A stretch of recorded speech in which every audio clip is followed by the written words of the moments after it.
Give me coffee in the morning, gotta have the caffeine. Wake me up, shake me up, dip me like a lassie. Must shit, juice, shit, set a feeling so alive. Coffee in the morning, it's the best way to survive.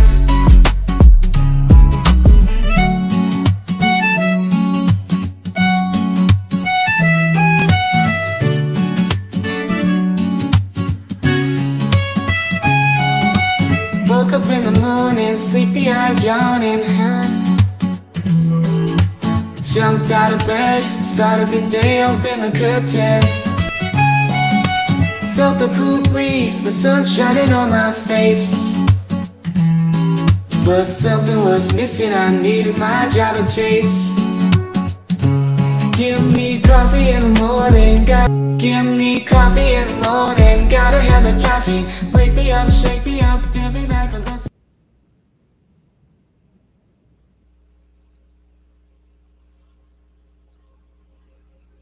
Good morning, good morning.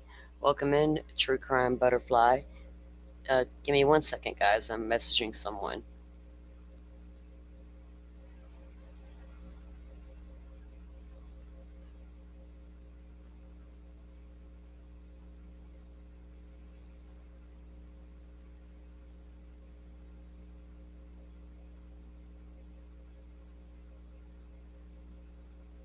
Okay. All right. So did everybody have a good night? We'll give everybody a few minutes to get on in here so we can get this day started.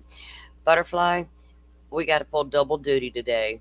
We got to come back after the end of the day with KarenRead because we got a 3-hour Stefan Stearns hearing this afternoon. I think it's 1 o'clock my time, Central, so. But I will keep a check on that. But if we have to come back at the end of the KarenRead trial day 2, we will. I got my hands on a new lab report we're going to take a look at as well.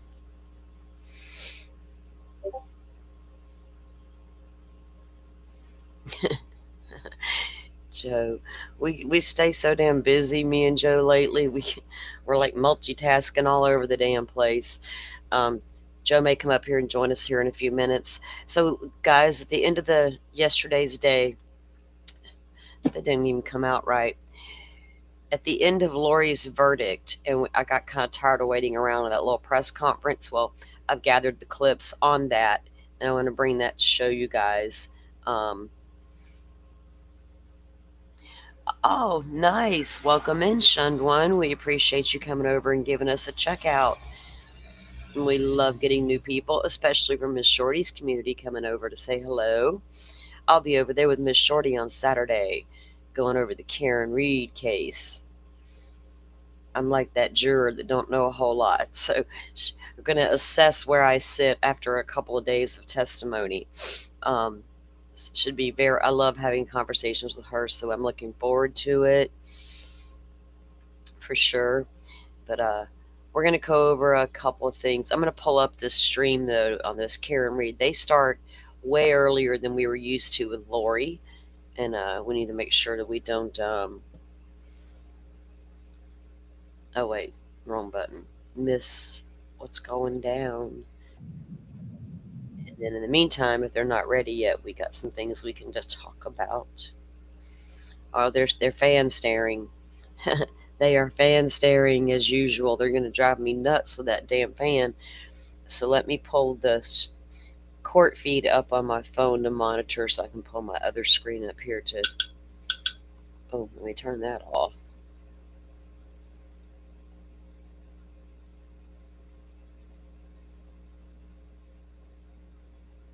Okay.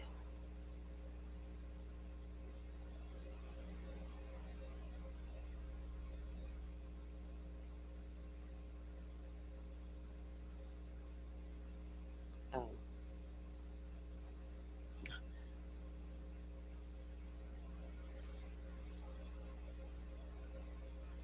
Okay, now I'm straight, I think.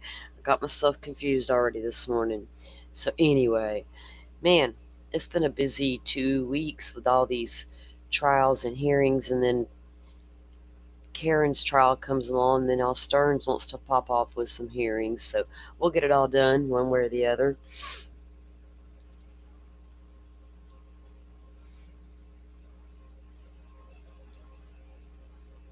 Okay, I'm grabbing something to share with you guys.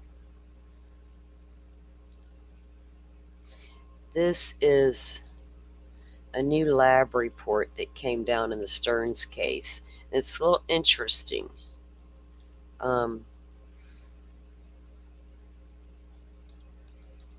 Let's get it on up there. Okay, now we can see it good. So this was just dropped into the docket the other day. And this was April 14th. Oh, hang on, I think Joe's up here with me. Good morning, Mr. Joe Schmo. Long time no see. Can you hear me? Yeah, my mic was muted. Good morning. Oh, wait. I don't have my earbuds on. I got headphones on, but I'm not, like, using it. There, now I am. It's like, no wonder you sounded. We're going to go over some of that. So while you were live last night, I was steadily DMing you in Discord, sending you shit. And you didn't see my message. And I said in chat, hey, dude, go check DM, go check DM. And, yeah, but you played you played the clips that I was thinking about. So I wanted to have a conversation with you about some of that. But we'll do that in just a minute. I got the feed. Uh-oh, hang on. They're in court already. Damn. See, they start early over there in this case. We're going to go. We got some content to cover during breaks and stuff like that. Joe, if you can't stick around, I understand. If you need to go and come back, I understand that as well. I don't know what your day holds for you today. Oh, man, I have so much shit to catch up on. Ugh. Will this be in your first, like, real day off? I mean, come on. I could imagine. I can only imagine. So there's no sound yet. They're just standing there having a conversation with one another. But guys, remember, to consolidate instead of having 50 of these things. I try to make them more limited. We did use more updated software. The only difference is it shows emojis. In addition, we took the phone calls and the emails or the text messages which was presented at the last trial. Content has not changed. We just put it in a PowerPoint so that when it's read, instead of just reading the text messages and then searching for the phone calls, where Trooper Garino would then refer to a separate document, it's simply in order. There is a presentation of a different PowerPoint, which is from the old data, 2023, but it is information that was not introduced at the last trial, although it was clearly provided to the defense in advance. And what it is, it's healthcare data of the defendant's watch, Jennifer McCabe's watch. And what it does is it tracks her heart rate from midnight all the way through the next morning. Now, although that information was available to the defense, they could have done what they wanted with it. That information was never put in a PowerPoint presentation. I do not expect Trooper Garino to talk about it during his testimony. He's a witness I'm going to ask the court to recall. The reason I turned that over was to be transparent and to be collegial. We would not introduce it on direct, but as Your Honor ordered, there was an order not to get into third-party culprit evidence. Jennifer McCabe was never identified as a third-party culprit, yet in the opening, the defense suggested something about 227. If the defense is to cross-examine or suggest that a phone call occurred at 227, this would be to rebut that information. I could have waited until after the cross-examination and then sprung this as a surprise upon the defense because it is powerful evidence showing her heart rate is inconsistent with being in a criminal conspiracy, yet we provided it in advance so that it have notice days before Trooper Garino would even testify about it. So the PowerPoints that were provided last night, you don't intend to use either one of those in your... The presentation I would regarding the text messages and phone calls. At the last trial, Trooper Garino read the text messages from the screen, and at the same time he would look at the phone calls and he would go back and forth between the papers. This is simply putting the phone calls with the text messages in the chronological order so that on the screen, rather than read text messages and then refer to the phone calls and state there was a phone call, it can simply be shown on the screen. What do you say about that, Ms. Little? It's content you had, it's messages that came in at the last trial. The problem, Your Honor, is this is not from a Cellbrite report. It's been individually. I need to see it. I need to take a look at this. Do you have an extra copy for me, Mr. Brennan? I can provide a copy, Your Honor. So Trooper Garino is not going to be your next witness after Ms. Roberts, is he?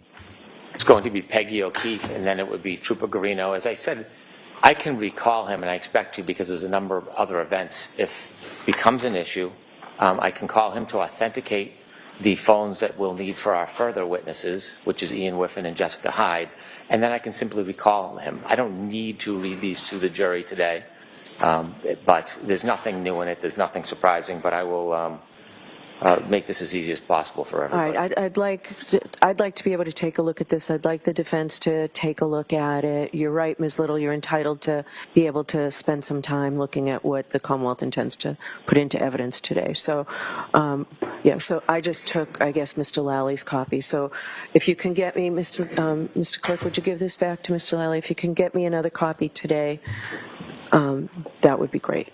He's really being called to authenticate documents. Okay. The defense may have other plans for him. There's no need to introduce any of this today through Trooper Garino. Okay. He will be not only a fact witness for downloading and authenticating, but he is essentially our reader. I can bring him back today. I can bring him back in 2 days. It really doesn't matter. I don't want to deprive the defense of time to review. Okay. And so whatever is the time they need, I'll defer. Okay. So that's what we're going to do. Thank you. All right. And Ms. Little, if you can take a look at them by tomorrow and let me know if you have any objections tomorrow. Does that give you enough time? Yes, thank you. Okay. All right. Was there anything else before we started? Not for the Commonwealth. Thank you. Right. Your Honor, I did email Mr. McDermott yesterday evening. We did speak with Dr. Wolf yesterday, and he is not available on Friday. Is there another day that works for the court reasonably soon that we can have them come in? We could do it tomorrow afternoon, if tomorrow is a better day for him. Yeah, they're just in Pennsylvania, right? Could we do a Zoom hearing tomorrow? No, he needs to be here in person. Mr. Alessi, I issued an order late yesterday. You were the one yesterday talking about this voir dire.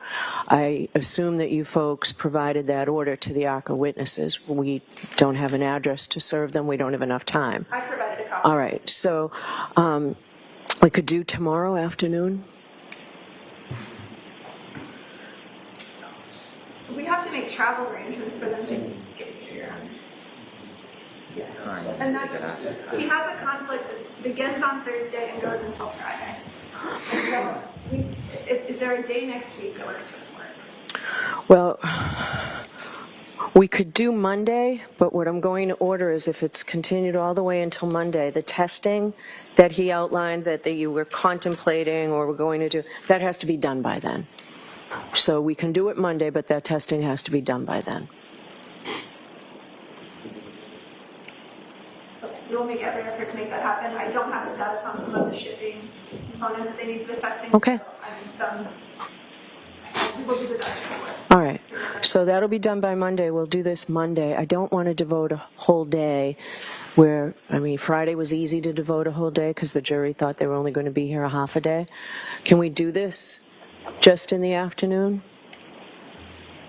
Your Honor, I am unclear as to what the subject matter of the voir dire is going to be. So I am indifferent to this voir dire, all right?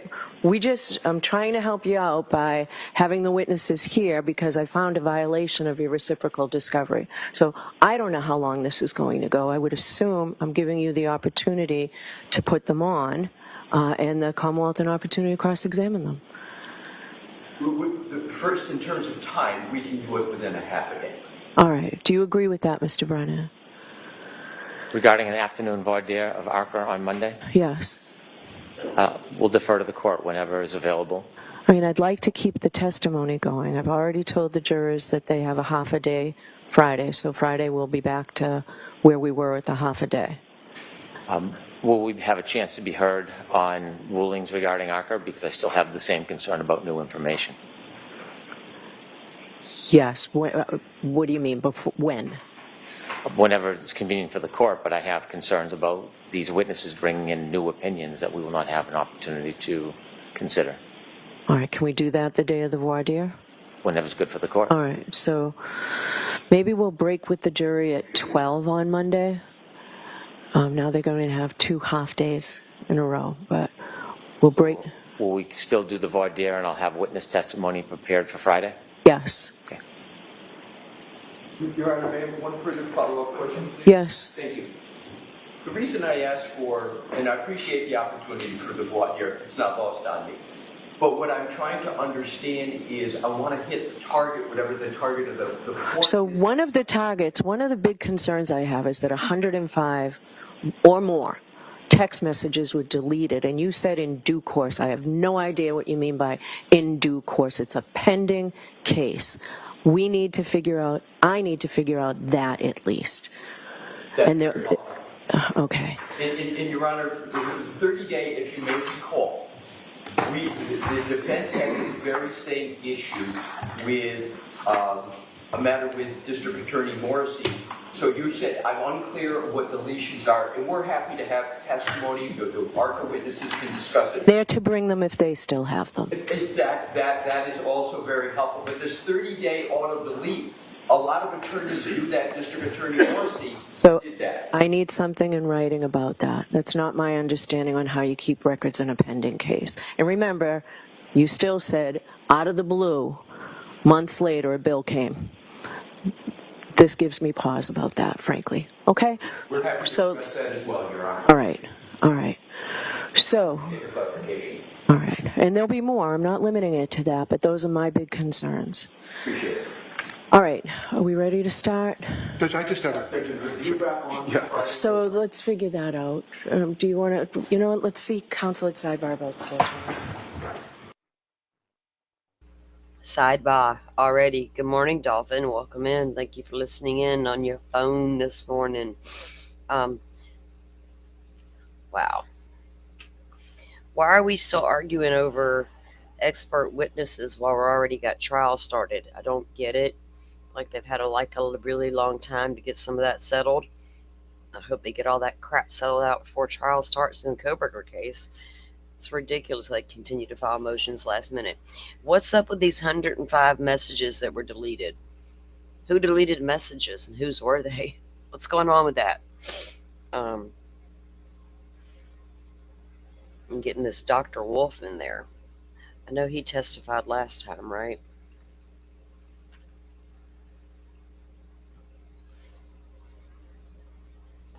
Like the younger, wasn't he the ARCA guy? I think.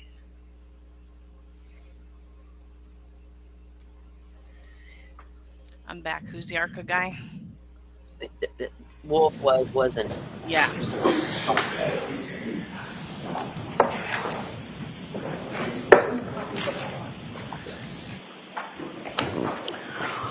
All right, so are we ready to bring Ms. Roberts back in? I can take 5 minutes while we line the jury up if you want. Ready, Your Honor. Okay. All right, do you want me to get off, Tony?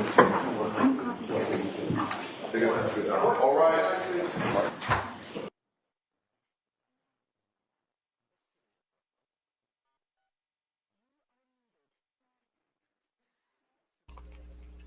Goodness. So what is up with these 105 deleted messages, Firefly? Do you know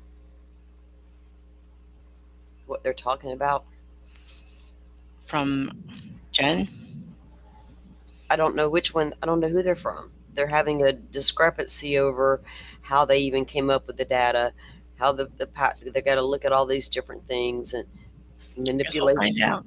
They were I was listening to what the judge was saying. Yeah. And the attorney, they're talking about manipulation happening and deleted messages. So he was referring to 227. I know 227 is where Jennifer McCabe Googled "house long to die in the snow." So there's other text messages going back and forth between her and, Brian Albert. Deleted messages are suspicious, right? Yes, I'm pretty sure it's between that group. That's a whole the lot. Alberts and the McCabes, yeah. Okay. That's a whole lot of deleted messages right there. Yeah. Mm-hmm. Oh, yeah, they're shady. So that's why people are thinking they're conspiring. Yes, Shun, the back row is the defense table, and the one up close to the judge's seat there, I forgot what you call it all of a sudden, the judge's bench, that's the prosecution up closer. And I'm kind of a novice. I followed it loosely on social media, very loosely, because it was a hot mess, but I'm giving it my best shot. Going into it with a completely open mind. And remember that video we watched yesterday of that reconstruction? I found 2 more with updated information. Oh, okay. Were they better or just different? Oh yeah, they're good. They're just as good as the first one, but they just have added updated stuff as through the progression of the case, right? So we have those to watch, but we'll wait and do that at lunch break. Sure. Yeah. So that we have time to get them in. During another sidebar. Yeah. Their sidebars can last from 5 minutes to a half hour, apparently. So we know they take a little longer at lunch, so I figured that would give us some content to take a look at during lunchtime and have some discussions. And I do have some other stuff. Like I said, guys, there is a 3-hour Stefan Stearns hearing this afternoon, and I will be coming back after the KarenRead, because she ends early. They end way earlier than Lori does, or Lori's case did. So after that, I'll shut the stream down. I'll take a dinner break, and then I'm going to come back, and we're going to do the 3-hour hearing, because I want to see the hearing. Like I said, I do also have a new copy of another lab report I wanted to go over as well. But I'm not going to do it during sidebar, because I don't want to get started on something and have to stop. It irritates me. I also got the content to review of these. There were 3 jurors that spoke out almost immediately after Lori's trial yesterday, and boy, they had some things to say that were very interesting. There was one. That's really good. Yeah. Well, there's one, juror 15, the one that Joe kept going. Joe had some things to say about juror 15, and boy, did he have some things to say, juror 15. But the ladies did as well. But there's this one lady I really enjoyed her interview the most. Looks like they're coming back. Yeah, it sounds like it. There's noise. There's noise in the room. Just gonna eat up my lunch. I'm hungry, and it's 8:30 in the morning. I've been up since 4.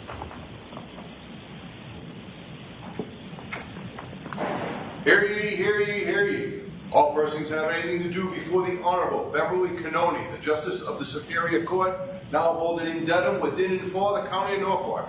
Draw near, give your attendance, and you shall be heard. God save the Commonwealth of Massachusetts. This court is in session. Please be seated. 22-117, the Commonwealth versus KarenRead. All right, good morning again, counsel. Good morning, Ms. Reed. Good morning, jurors. Good morning. Thank you for your patience. The lawyers and I got some work done this morning while you were waiting for us, and we do appreciate it. So I do have to ask you those 3 questions. Were you able to follow my instructions and refrain from discussing this case with anyone? Yes. Everyone said yes or nodded affirmatively.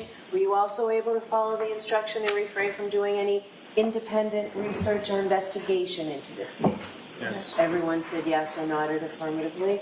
Did anyone see, hear, or read anything about this case since we left yesterday? Everyone said no or shook their head. All right, thank you very much.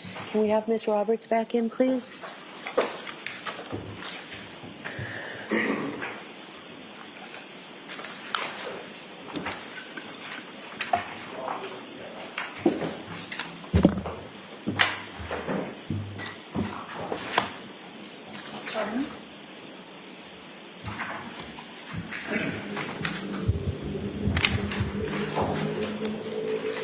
Roberts, I'll remind you, you're still under oath. You may take the stand. Thank you. Good morning.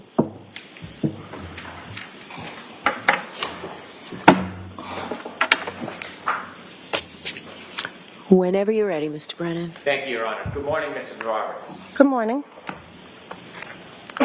Yesterday, you told us a little bit about when you went into John's home at Meadows to look for him. Yes. And I recall you said that you did not see him there. Correct. At some point you left? Correct. When you went into Meadows, who did you go into Meadows with? Karen and Jen McCabe. Have you ever seen any video from a ring camera depicting you and the defendant and Miss McCabe going into the home? Yes, I have. Your Honor, may I approach? Yes. Actually, I've moved to introduce a ring video. It has certification, and then a smaller clip of that ring video if there's no objection. Did you say if there's no objection or there is no objection? If there's no objection. There's no objection. May I introduce, Your Honor? Sure.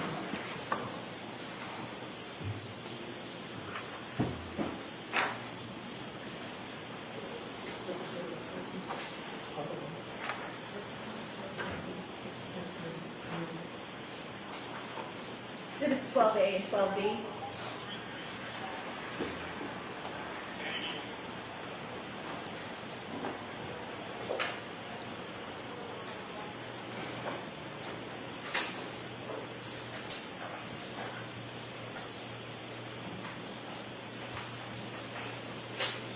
Thank you. And one final. Thank you. 12C. It's a clip. 12C would be just fine. Thank you.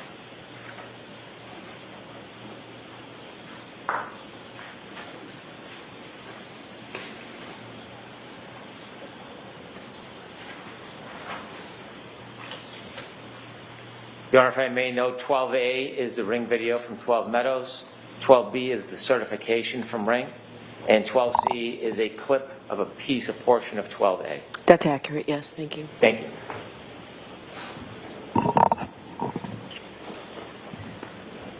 With the court's permission, I'd like to play 12C for the jury. Okay.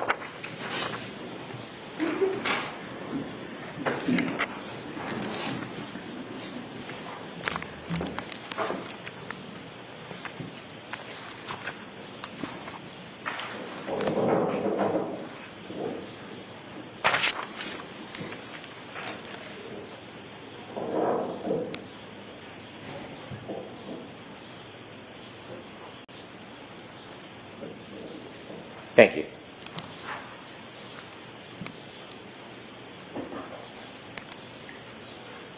Ms. Roberts, you've seen that video before? Yes, I have. Is that you and the defendant and Ms. McCabe going into Meadows? Yes, it is. When you came out of Meadows, did you have a chance again to look at the defendant's tail light on her Lexus? Yes, when we left the house, she pointed it out to me. Did you stop and get a closer look? Yes, I did. I want you to describe to the jury your best memory of what it looked like. Karen pointed out and said, look, my taillight. And she said, do you think I hit him? And I said, no, I don't think you hit him. What are you talking about? Let's just go find him. But the taillight itself, the piece was missing. And as you got closer, there's a metal sort of square, and one of the pieces was sort of sticking out. And I only remember it because I thought if someone walks by that, they're going to catch their jacket on it. How long of a time did you have to actually look at the taillight? Under a minute. How close were you to the taillight when you looked at it? I was in front of it. I could see. And when you talked about the taillight, you said a piece was missing. Is this the left side or the right side of the Lexus that you saw the piece of the taillight missing? It was the right side, so it was the passenger taillight. May I approach? Yes.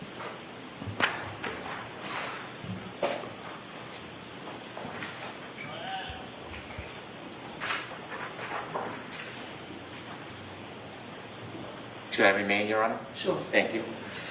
May I recognize what is in that photo? That is Karen's SUV. Is it similar or a fair and accurate depiction of how you saw the vehicle that morning? Without the snow, I can't be positive, but this square piece was missing, as is in this picture. The photograph you look at is not the car in the snow in the driveway the day you saw it. Correct. Putting that aside, is that a fair and accurate depiction of the damage that you saw to the right rear taillight of Ms. Reed's car that morning? Yes. I move to introduce this as an exhibit, please. Any objection? No objection. Okay. Exhibit 13. Thank you. With the court's permission, I'd like to publish Exhibit 13. Sure.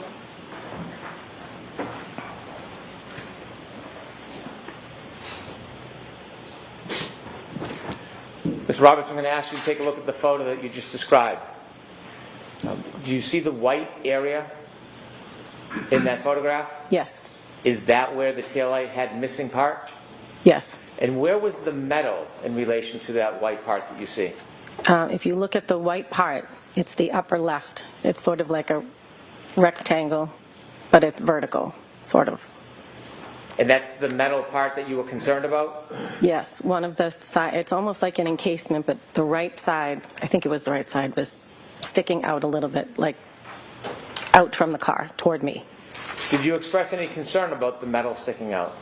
Yes, because I thought at that height it could clip someone's coat or something if they were walking by. You mentioned the defendant asked you if you thought she hit somebody. Correct. How many times did she ask you that? She asked me that in the driveway. How many times? She said, do you think I hit him? Do you think I hit him? And my answer was, no, I don't think you hit him. I'm sure you hit something because your taillight's broken, but I don't think you hit him. Why would I think that? Did you have any reason to think at that point that she hit anybody? No. Did she ever repeat that phrase or question in the same or similar manner again that night? She did at the scene where we found John.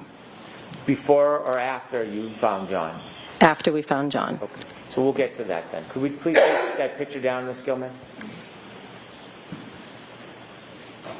How far of a ride is it from Meadows to Fairview? I don't know, maybe 8 minutes. So when you left John's house at Meadows and you traveled to Fairview, you said you were driving. Yes. Was there any comments or conversation from the defendant on that ride? There was talk of Bella's mom, who lived near Jen's sister. There was talk, and I said, where is Fairview? And Jen said, it's off of Chapman, so it was near Spring Lane. And I knew of somebody previously that John had dated on Spring Lane, so I brought it up thinking, could he have gone there if he was walking home? I don't know. I didn't know where he was or why he was missing. Describe the mood in the car. Well, it was scary driving, and Karen was, frantic, and she was yelling. I don't even remember at this point what she was yelling, but she was yelling. She had an elevated voice. She would be in between us while I was driving, and she would sit back in the back seat, then be in between us. Did you have any words with Miss Reed? I told her to shut up several times because I was trying to drive and I couldn't concentrate. I told her to sit back and buckle up because it was bad driving. I didn't want to get into an accident and her not have a seatbelt on. How often was the yelling on the way to Fairview? Oh, several times. It was like you couldn't control her, and I was trying to drive in a blizzard. You went down Spring Road before you get to Fairview? No, Spring Lane is before Fairview off of Chapman. And did anything remarkable happen on Spring Lane? I'm sorry? Anything remarkable happen on Spring Lane? No. More of the same? Yes. Now, you mentioned yesterday that when you got to Fairview, the defendant began kicking your door. Yes. When you looked out, you didn't see anything. I did not. And at some point, you ran over to where Miss Reed was. Yes. Okay. Tell us what your first observations are when you get close to the defendant. Well, it was a shape of a body, like the length of a body, shape of a body. She ran over, and I said, oh my God. I jumped out of the car, I ran over, and she was lifting up his shirt to try and warm him, I guess. So I went over to his head, and I began to dig his head out of the snow. Can you take us back and describe for us what you're seeing? His body was completely covered, but his head was completely covered, so I started to dig around his face and his eyes, and his left eye was fine, but his right eye looked like it was huge, like he had something happen to it. And after that, I told Karen to get off him. We were going to start CPR. I had been certified at work through the American Red Cross, so I knew chest compressions were more important. So I started to do chest compressions, and I yelled to Jen and told her to call 911. Karen was trying to do mouth-to-mouth. I don't know if she knew what she was doing, but I knew chest compressions were more important, so I concentrated on that. I yelled for Jen. I carry blankets. I have 2 kids, so I carry blankets in the car, so I yelled to Jen to get the blankets I don't know what I thought I was doing with blankets, but I wrapped them around his head, just thinking we're trying to warm him up. He was covered in snow. When you first ran over, you mentioned that his head was covered in snow. Was his head fully covered in snow? Yes. When you looked down, could you see who it was at first? At first, no. I had to dig him out. When is it that you realized that this was your friend John? When I cleared the snow off his face. Did you feel his skin? Did I feel what? His skin. Yes. Okay. And could you tell us how it felt? It was cold. Like he had been there in the elements for a while. You mentioned that his head was covered with snow before you brushed off the snow. Was other parts of his body still covered in snow? Yes. Can you share with us what you saw? His legs were covered. His arms were by his side. He was on his back.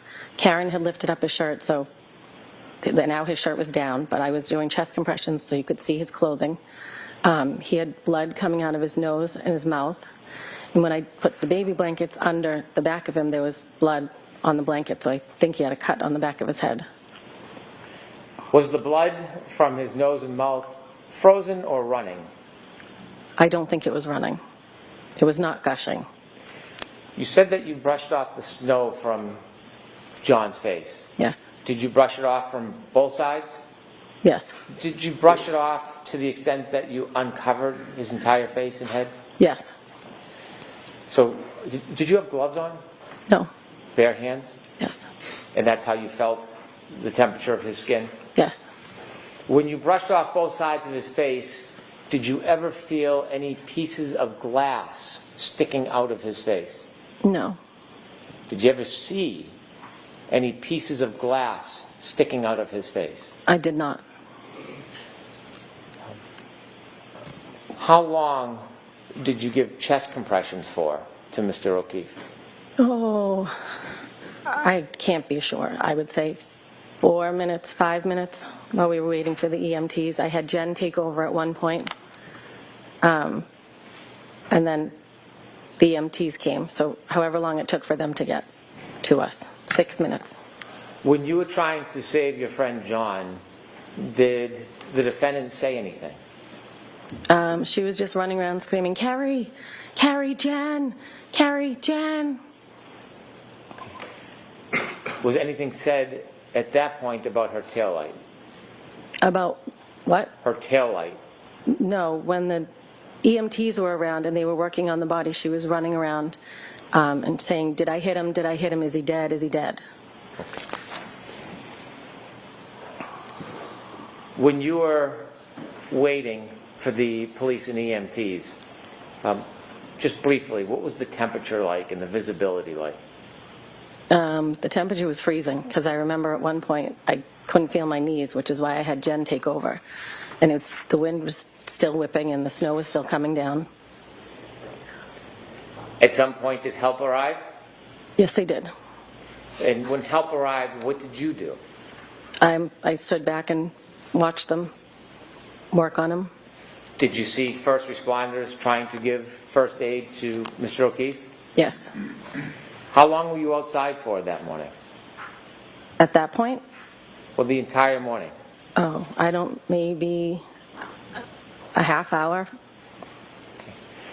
When the first responders were trying to save John, what else were you doing? I was calling my husband. I called my mother. When they put him in the back of the ambulance, I then made a call to Mrs. O'Keefe. I think I called Mr. O'Keefe first, but he didn't answer. So I called Mrs. O'Keefe and told her John had been in an accident. And she screamed, "I can't do this again."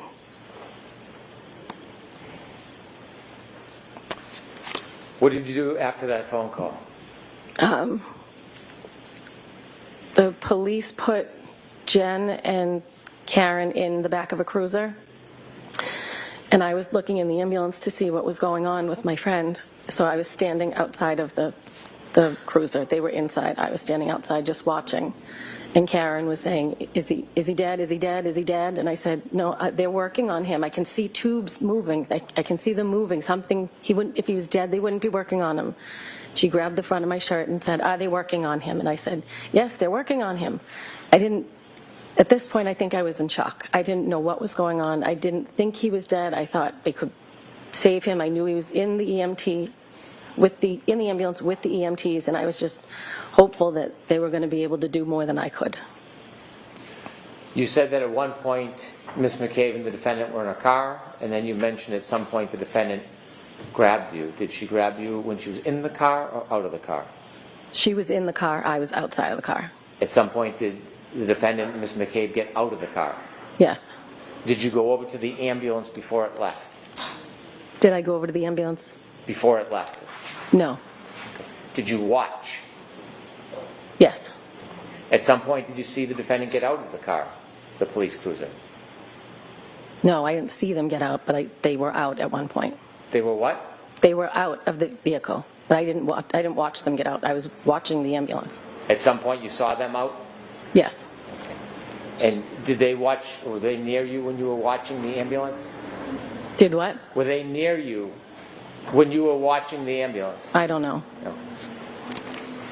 I wasn't concentrating on either one of them. I was concentrating on my friend in the ambulance. When you were trying to save Mr. O'Keefe, did you ever see any signs of life? I did not. And I checked his pulse. No, I did not. After the ambulance took John to the hospital, tell us what you do next. I left. I told Mrs. O'Keefe, I said, I'm going to come get you. She said, well, I'm going to have Braintree Police take me to the hospital, which was in Brockton. And I said, they're not going to take you to Brockton. I will come get you because neither of their cars had four-wheel drive. So I asked if I could leave, and they said, give me your number and we'll follow up with you. And I took Karen with me. We drove down the street. At some point, she was on the phone with Erin O'Keefe, John's sister-in-law, and Karen was saying, I think he's dead, I think he's dead. I grabbed the phone and I said, I don't think he's dead. He's in an ambulance. He's been in an accident. At this point, I didn't know what was going to happen. At some point in the car, as we're driving, she was on the phone with her mother. And I think when we were driving, we got all the way to the elementary school. And Karen said to me, if anything happens to John, I'm going to kill myself. You're going to have to take care of the kids. And I said, nobody's dying. Nobody's killing themselves. Let's not think about that. And then one of the officers called me and said, do you have KarenRead with you? And I said, yes. And he said, could you please turn around and bring her back? Her parents are saying that she's suicidal, so we're going to take her to the hospital and section her. I said, okay. I didn't get far, so I turned around, went back. At some point, she was on the phone with her mother, and I got on the phone with her mother and said, I'm going to be heading to the hospital. Let me give you my phone number. It's the same hospital John's at. I'm assuming they're going to the same. That's where Canton takes everybody. And her mother said, please make sure that they don't let her have her bag. There are things in her bag, medicine I don't want her to have. So I said, okay, I will. So we got back to the house, and she got in the ambulance, and one of the EMTs asked me for her phone, so I handed that over, and I said, the mother wants to make sure that she does not have her purse because there's medication in there that they don't want her to have. Did you see the defendant leave with medical personnel? Yes, I did. Before we move forward, I want to step back for just a moment. Did you see when the medical personnel, the first responders, lifted John from the ground and then put him on a bed? Yes. Shortly after they moved John from the ground and brought him to the bed to bring him to the ambulance, did you go back to where John lay when you first saw him? Yes, I did. Why did you go back to the spot where John was lying when you first saw him? When they lifted him up, there was grass underneath him, and I could see his phone. So I went over and picked up the phone and the 2 baby blankets that were left on the ground. So let me ask you, when you went back to where John was lying on the ground, you said you saw grass. There was not snow under him? No, there was not. Was there many inches of snow around that area? Yes. But none where he was lying under him? This time. Okay. You said you picked up a couple of items? Yes. Could you repeat that again, what you picked up? I picked up John's phone and 2 blankets, the blankets that I had Jen get out of the car. What did you do with John's phone when you picked it up from the ground? I put it in my pocket and gave it to a first responder when they came over, or I handed it off to a first responder. And the blankets you picked up, were they in the ground area or on snow as well? They were, I don't remember. Okay. How long after you put the phone in your pocket, do you remember when you gave it to a first responder, how long you had it for? I don't remember. Do you remember the time that you picked up the phone? I do not. Have you seen video of that event? Yes. And does that video have times when you went over and picked up that phone? Yes, but I don't remember, somewhere around 6:12, 6:19. And you don't know how long you kept it in your pocket before, until you gave it to a first responder? I do not. At some point, did you get in your car during that morning before you left and drove from the scene? Yes. Do you know if John's phone was still in your pocket when you first got into your car? I don't know. Was your car heated that morning? Did you keep Yes. it running? Yes. And was the heat on I think it? I kept it running the whole time. I don't even think I shut it off. I see. I want to now step forward to where you left us when you said that you had spoken to John's mother, Peggy. And did you decide what you were going to do next? After I dropped Karen back off at 34 Fairview to get in the ambulance, I then made my way to Braintree. Barely. I was on the highway. I was the only one on the highway. I spun out a couple times. Can you describe right what you mean by spun out? Well, the driving was, no one else was on the road. The driving was horrible. So I spun out almost at the Braintree exit to get to their house. And then I got to the O'Keefe's house and I said, we are not taking the highway back to Brockton. We're going back roads, which is a much longer way, but there was no way I was putting us in the car on that treacherous. When you went to the O'Keefe's house, you mean Peggy O'Keefe and John O'Keefe Sr.'s house? Yes, John's parents. That's different than Meadows Road? Correct. When you got to the home, did you go in? Yes, for a second. They were ready and waiting for me. They wanted to get to the hospital. When you say they, can you tell us who was waiting for you? John's parents, Mr. and Mrs. O'Keefe, were waiting. What happens next? Mr. O'Keefe said something about a Dr. Rice and that they were trying to warm John up. We got into the car. Mr. O'Keefe got in my passenger seat. Mrs. O'Keefe got in the back seat. Mrs. O'Keefe's niece worked at Good Samaritan, so we were trying to get in touch with her to see if we were going to be allowed in because there was still COVID restrictions. John's brother was already on his way there. And Mr. O'Keefe at some point said, "He's gone, Peg," and he slammed his hands on the dashboard. But they didn't actually know if he was gone yet. At one point, Karen called me from the ambulance, and on the phone, Mrs. O'Keefe said, "Karen, what happened?" And she said, "I left him at a party." And Mrs. O'Keefe said, "And you just left him?" And Mr. O'Keefe said, "All right, that's enough. She's been through enough." Then we hung up with her. I said, "We're on our way to the hospital." Let me ask you a question. When the defendant said that she left him, did she say whether she left him outside or inside? No. Was the question, follow-up question, never asked? No. Okay. Was there any other conversation with the defendant at that point?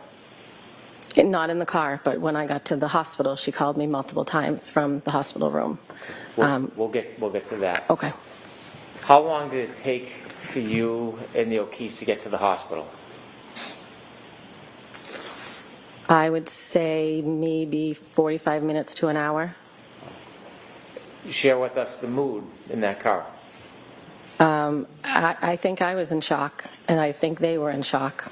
There wasn't, other than talking to Mrs. O'Keefe's niece, trying to find out if we could go in for COVID reasons, there wasn't much talk. When you finally get to the hospital, take us through your first steps. What happens? We finally get to the hospital. We walked in. Paul, John's brother, was there. We went over to him, and then Susanna, Mrs. O'Keefe's niece, came out from her office and offered to take me to the bathroom to wash up because I had blood all over my hands. So I went into the bathroom and I asked her afterwards if she could take me to the chapel so I could say a prayer.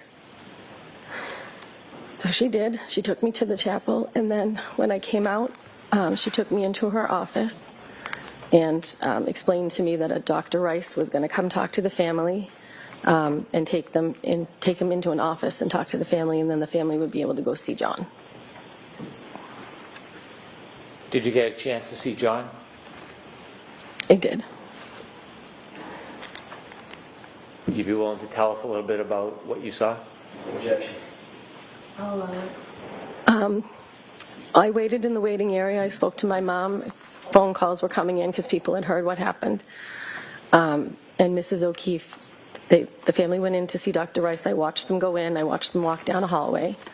And then when they came back out, Mrs. O'Keefe told me he was gone. Strike that statement, folks, if they don't. So how do you work? Without telling us what anybody said to you, please just share with us what you saw.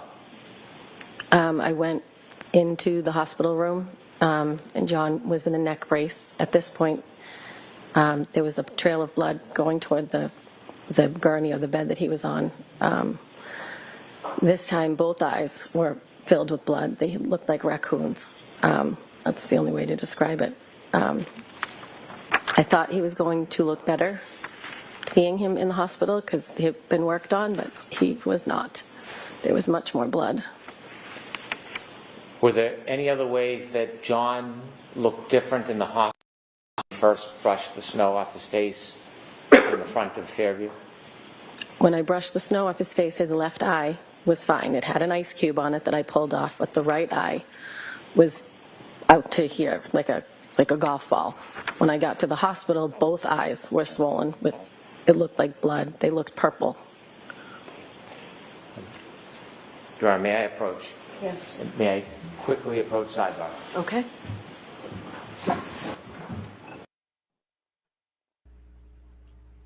Why he want to quickly approach the sidebar? What's he got to sidebar about? Is he about to show her some pictures? I don't know. Remember yesterday, the first responder said that he had bruising on his eye, left eye too, though. Oh, I know. Yeah, I'm paying attention to that testimony. Trust me. Yeah, because she's like, oh yeah, It the sounds left like- eye was. yeah. It's like that. I don't know if I believe her or not, but maybe. I mean, Who, this lady? yeah, because I don't got no reason so far to just I mean, like I did say, I don't know the first trial or who all testified, but so far I'm not finding anything fishy about anything she has said. Just because the left eye became bruised a little bit later still doesn't tell me somebody didn't pop shit out of him with a fist. I'm still not there that KarenRead just ran him over in cold blood, you know. oh, and I saw you had a comment earlier about the medication. That's weird about the medication. What did you mean? I'm sorry, never mind. Her parents said that she's suicidal and she's got meds in her purse and we don't want her to have. Yes. Right. Okay. That's what I'm talking about. I'm going to show you a photograph.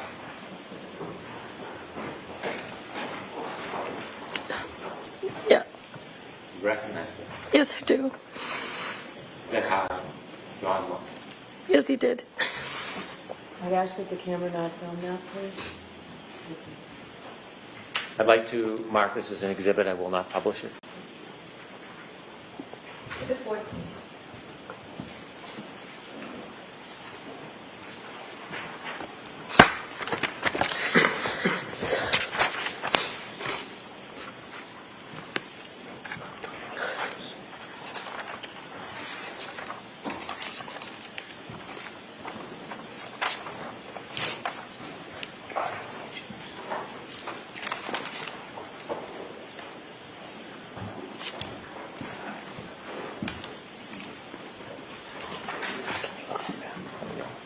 May I approach Your Honor? Yes.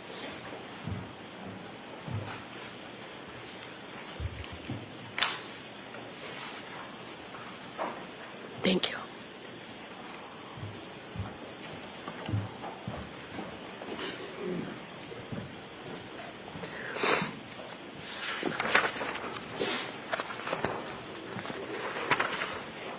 Are you ready? Yeah. Okay. After you last saw your friend John, what did you do? After the hospital? I'm sorry, ma'am? After the hospital? Yes. I drove. Well, we went back into the corridor with the family.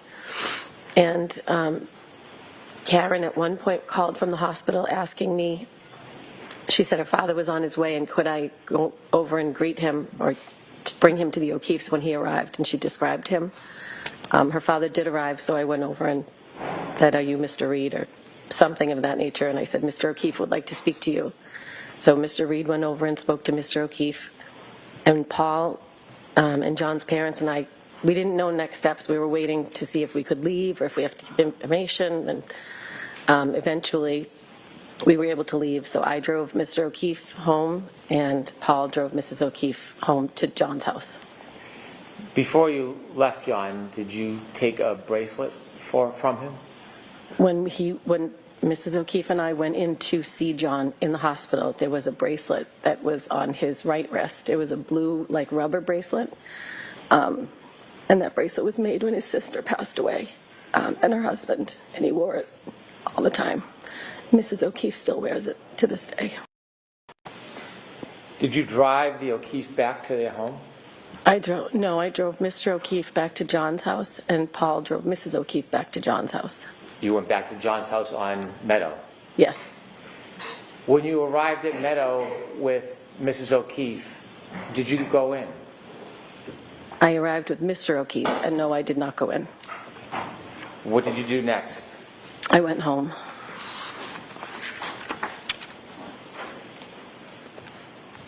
At some point after you went home, did you return to the O'Keefe residence or Meadows?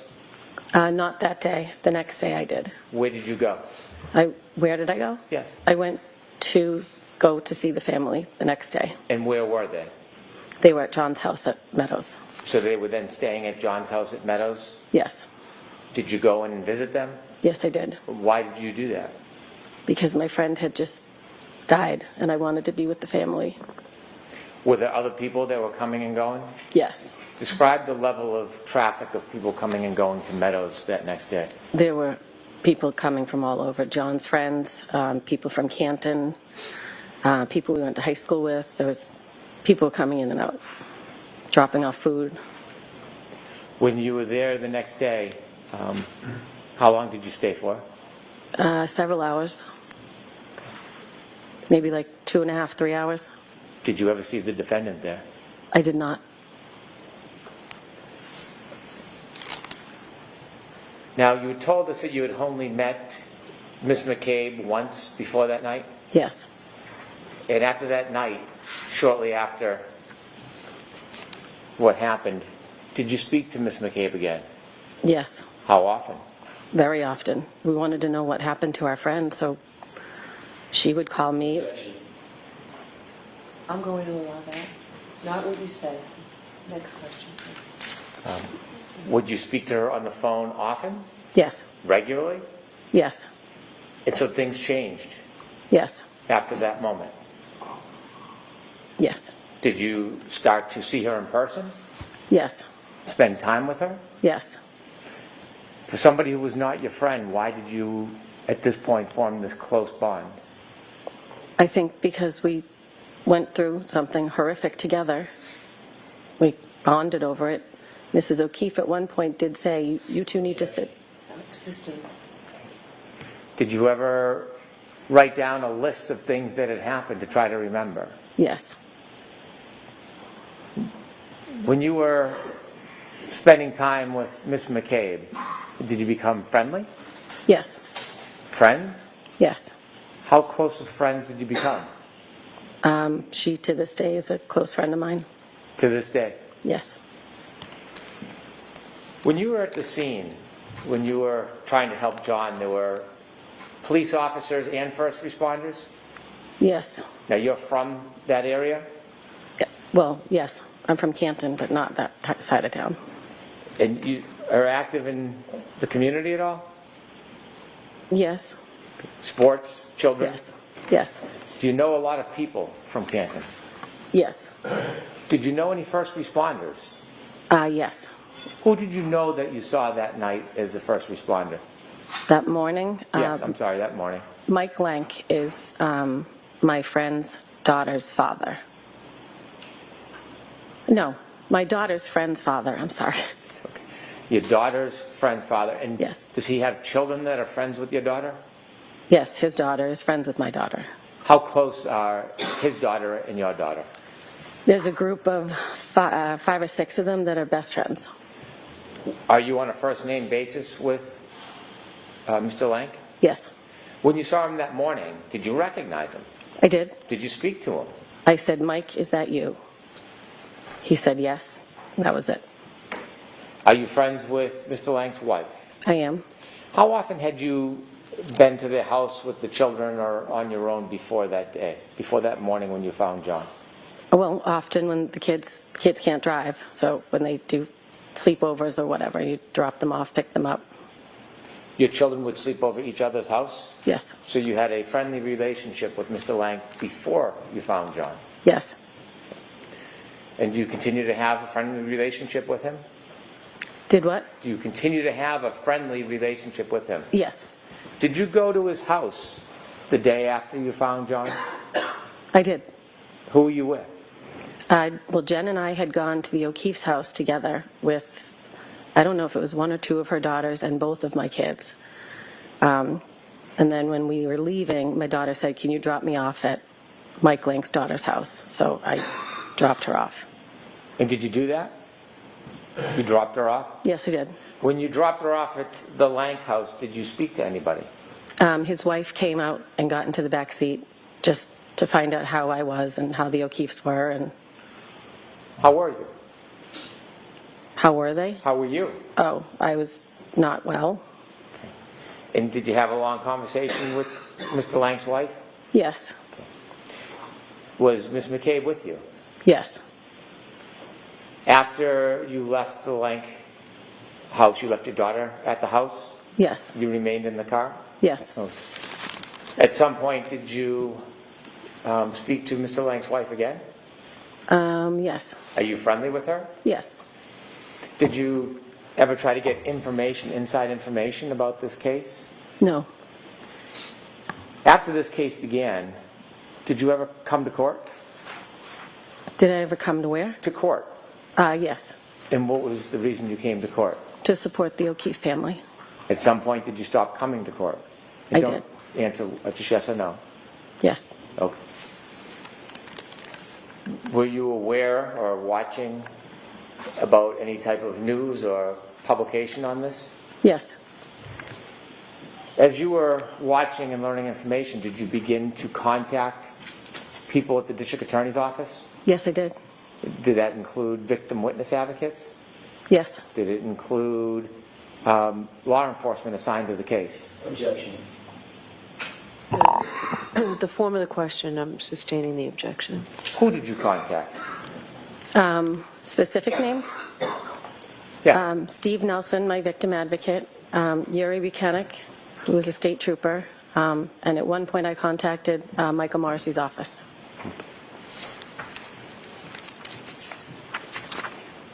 Do you remember at any time being interviewed by police officers or state police about this case? At my house on January 29th. So that same day you found John, you were interviewed? Yes. Do you remember who interviewed you? I do not. Okay. Do you remember your mental state at that time? I was not well. It was in the evening at some point. Were you interviewed at a later time by any other law enforcement? Yes. Okay, where were you at that next interview? I think I was at Jen's house. We were making a timeline together when 2 law enforcement showed up to question her. But I happened to be there, so they took us in separate rooms and questioned both of us. Okay. Were you sober at that point? Yes. And what was your mental state then? Still, we hadn't even had a funeral. So I was still, I couldn't believe what was happening. And after John's passing, did you still continue to help out with the children? Yes.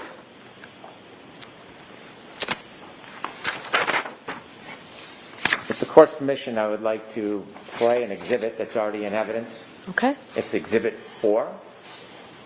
Right. Before you start it, ma'am, I'm going to show you a video from the scene that night, okay?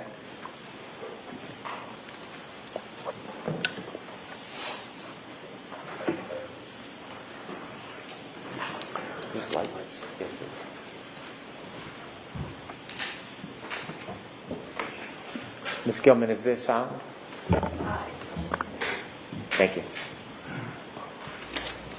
Could we start at 6:09:50, please?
Does he have blood problem? Does he do what? Does he what? Huh?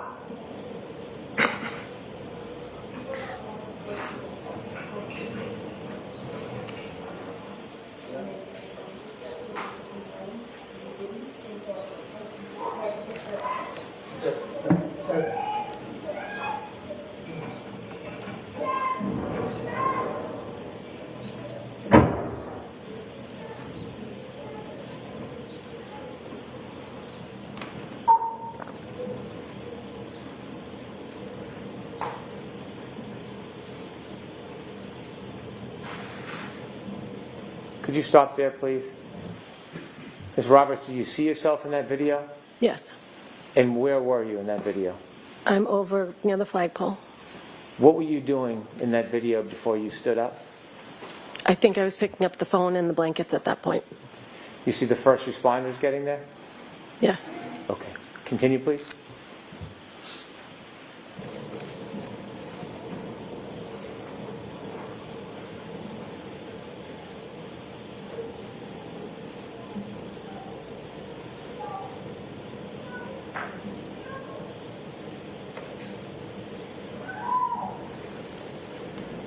Is that you with the fur on the hood? Yes.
That's you in the middle of the street? Yes, I'm to the right of the car.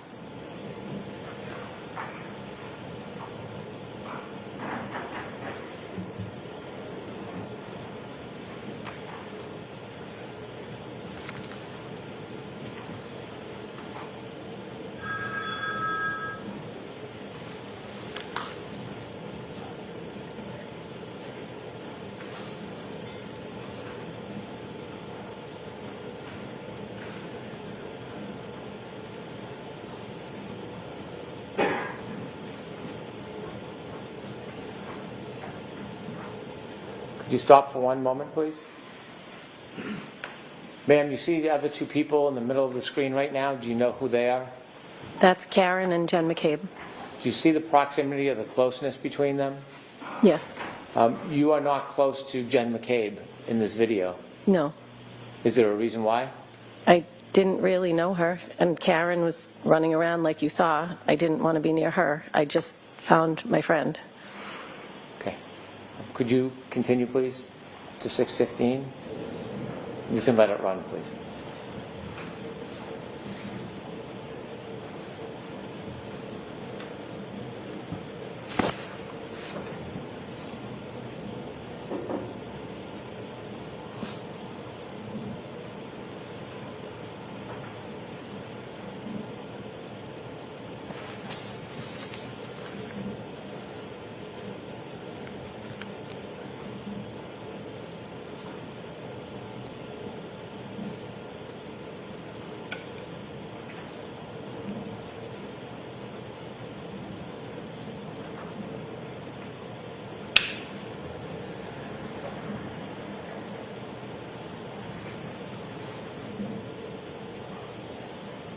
Stop, please. Thank you. Ms. Roberts, is this when the first responders were moving John from where he was laying? Yes. Please continue.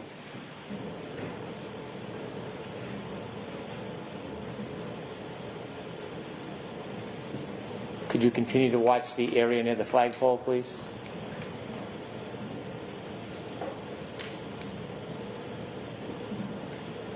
Oh.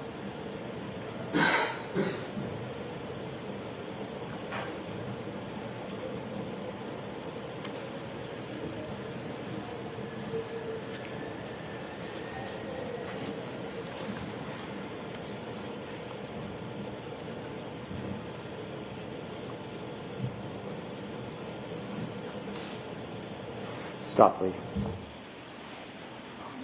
That last 15 or 20 seconds of video, did you pay attention to that, Ms. Roberts? Yes, that was the moment that I picked up the phone and blankets. Not before. I don't know what I was doing before when you asked me.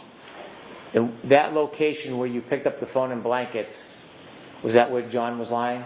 Yes, it was. And is that where you saw the ground that did not have snow? Yes, it was. At that point, had you put the cell phone in your pocket? Yes. If there's no objection with the court's permission, I'd like to watch a little more of the film, but if we can double speed it so we get an opportunity to view it, I want to get to another moment in it. Okay. Any objection? No objection. Thank you.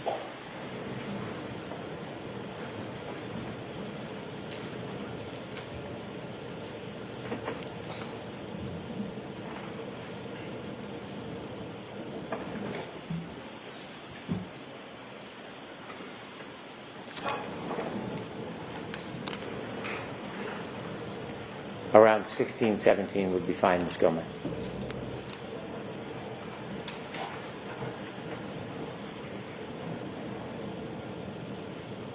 Stop, please. The person in the blue jacket, do you know who that is on the right side of the screen? That's Jen McCabe. And do you, well, you can't see you now. Do you know where you are at this point? I don't know where I am. Continue, please.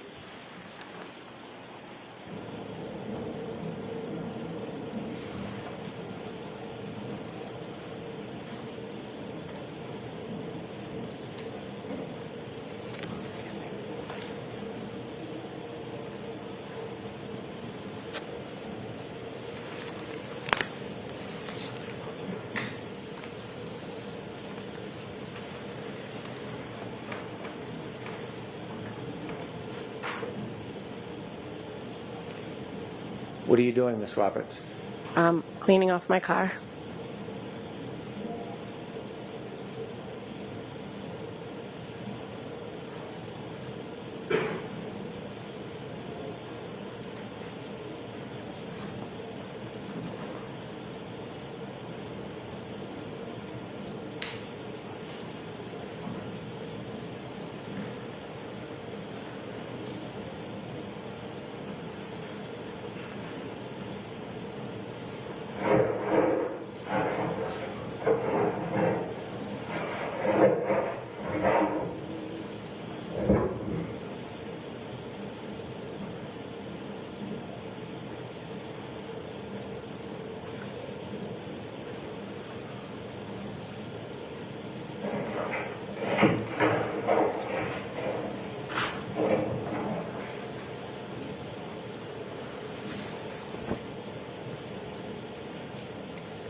Could you please stop? Did you mention at some point you went back and the defendant, Ms. McCabe, were in a car? They were in a police car at some point. Did you do anything with them when they were in that car? At one point, Karen asked us to say a prayer, to pray, so we said a prayer. Is it before or after this moment on the video? Do you know? I don't know. Okay. If you could continue, please.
Stop, please, just for a moment. Do you know where you are at this point, Ms. Roberts? No. Okay.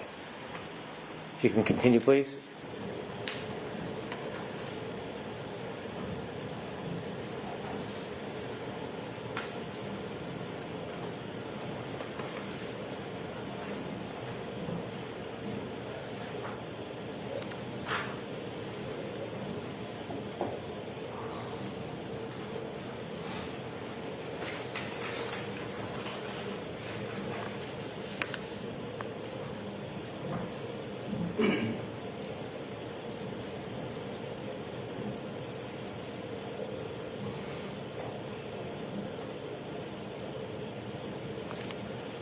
Was that you walking by, Ms. Roberts?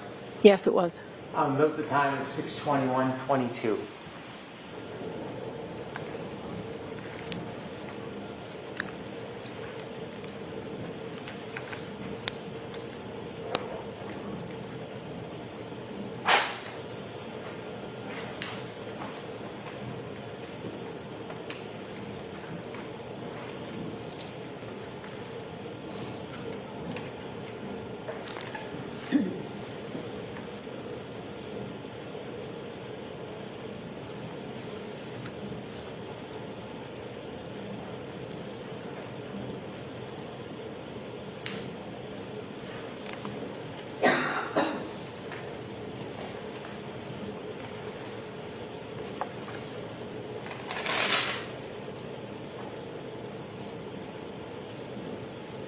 Do you know where you walked?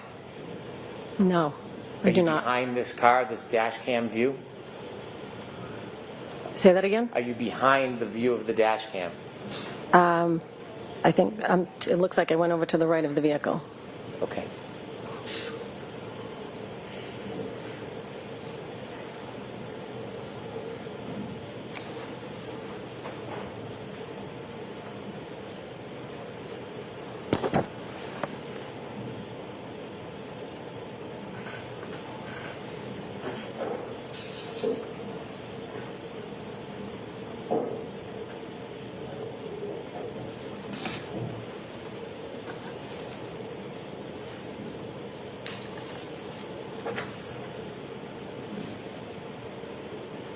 Stop, please. This is, for the record, 6:23:08. At 6:23:08, are you still beside or behind the view of this car? I believe so. And do you know where Ms. McCabe is at this point? No. Or the defendant? No. Please continue.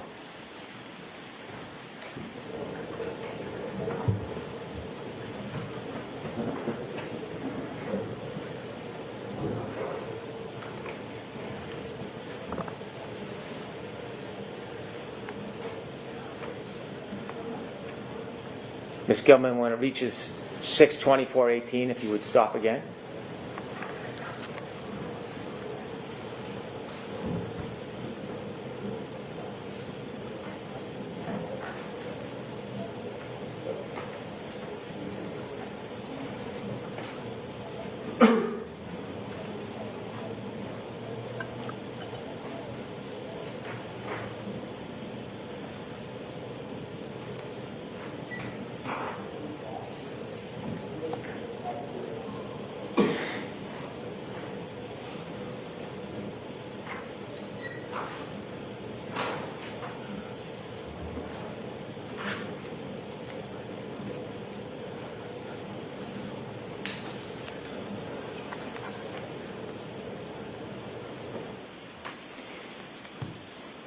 At this time, 6:24:18, are you within view of this camera angle? No, Where do you think you are in relation to this camera angle at this point? I'm still either to the right or behind the dash camera. And do you see the defendant or Ms. McCabe in this view? No. And this is at 6:24:18. Could you continue to 6:26:25, Ms. Gilman?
Did you notice the first person that came from the right?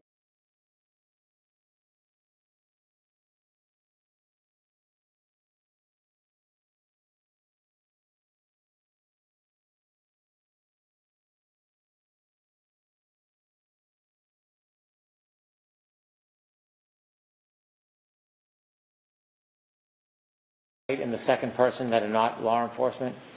That was myself, and I think that's Jen McCabe.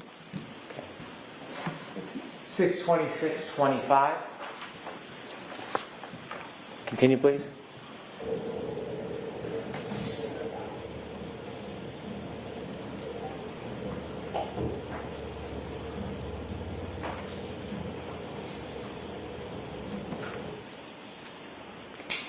And do you know who that is on the right with the police officer? That was Karen. Do you know where the cell phone is at this point, Mr. O'Keefe's cell phone? I don't know. I could have handed it to a first responder at this point, or it could still be in my pocket. I'm not sure.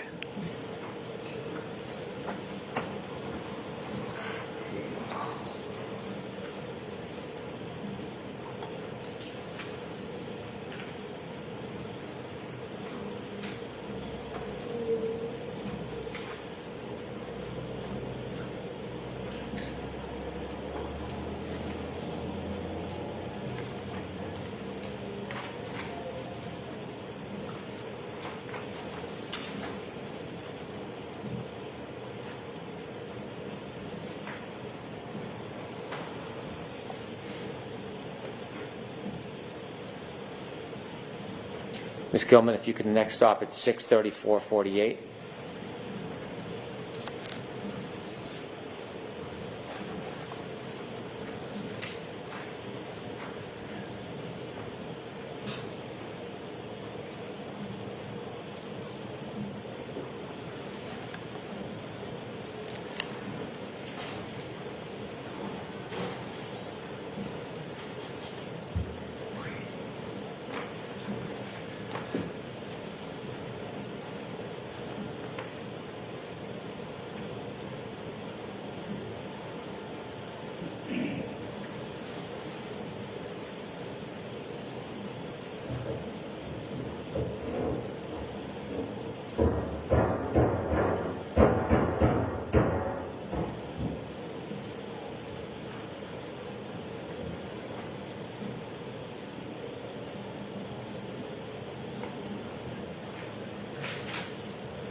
Was that you walking by in the street?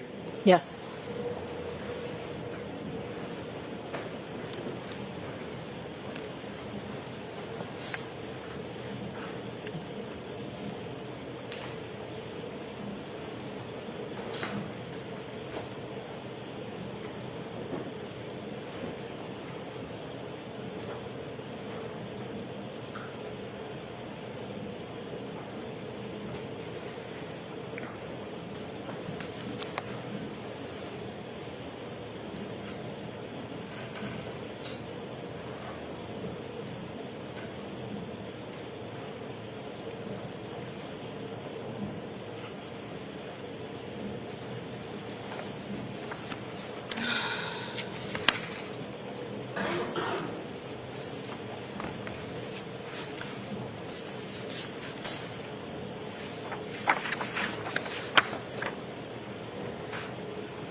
Do you know who you're speaking with?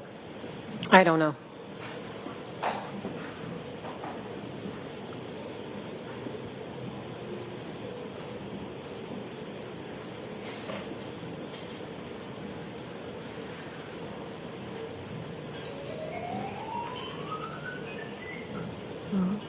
Mr. Brennan, at this point, can we pause this and take our morning recess, please? Yes, Your Honor. Pause, please. Thank you. God. Folks, why don't we take 15, 20 minutes? Court, all right, please. Jurors, close your notebooks, leave them on the chairs, and follow me. You are muted. My notebook closed a few minutes ago. Oh my God, I was bored to tears. Thank God they took a break. Like, I'm saying, my notebook got closed a few minutes ago because it wasn't nothing else pertinent to need to write down. I'm like, it's so hard to see what's on there. I mean, it's not. It's an image of the back of her car. Yeah. And all there and people are just walking around. It's like, is he just establishing the fact that this lady was there and saw and heard things? Okay, we get it. Yay. Let's move on to the next thing.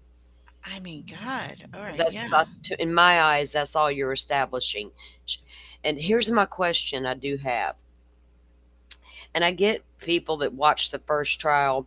My decision will come down to the wounds and what they can explain about this kind of stuff. But for the people who say, I understand they get upset when people like this lady who just testified and the other guy, the firefighter, say they heard her say things like, I hit him. Do you think I hit him? Could have I, why get upset at those people when she actually legitimately said those things? Right. It's the context that we don't understand, right? It's like, well, how I got that lady's context. I understood the firefighter. I know her. I'm talking about Karen's context. We weren't there, so we can't tell. I'm not judging her by what she said. That's not what I'm saying. But people get upset when they hear people repeat what she said to them. And they aren't giving me the impression that she just emphatically said, I killed him. I'm still getting the idea that it was a question pending, a question posed.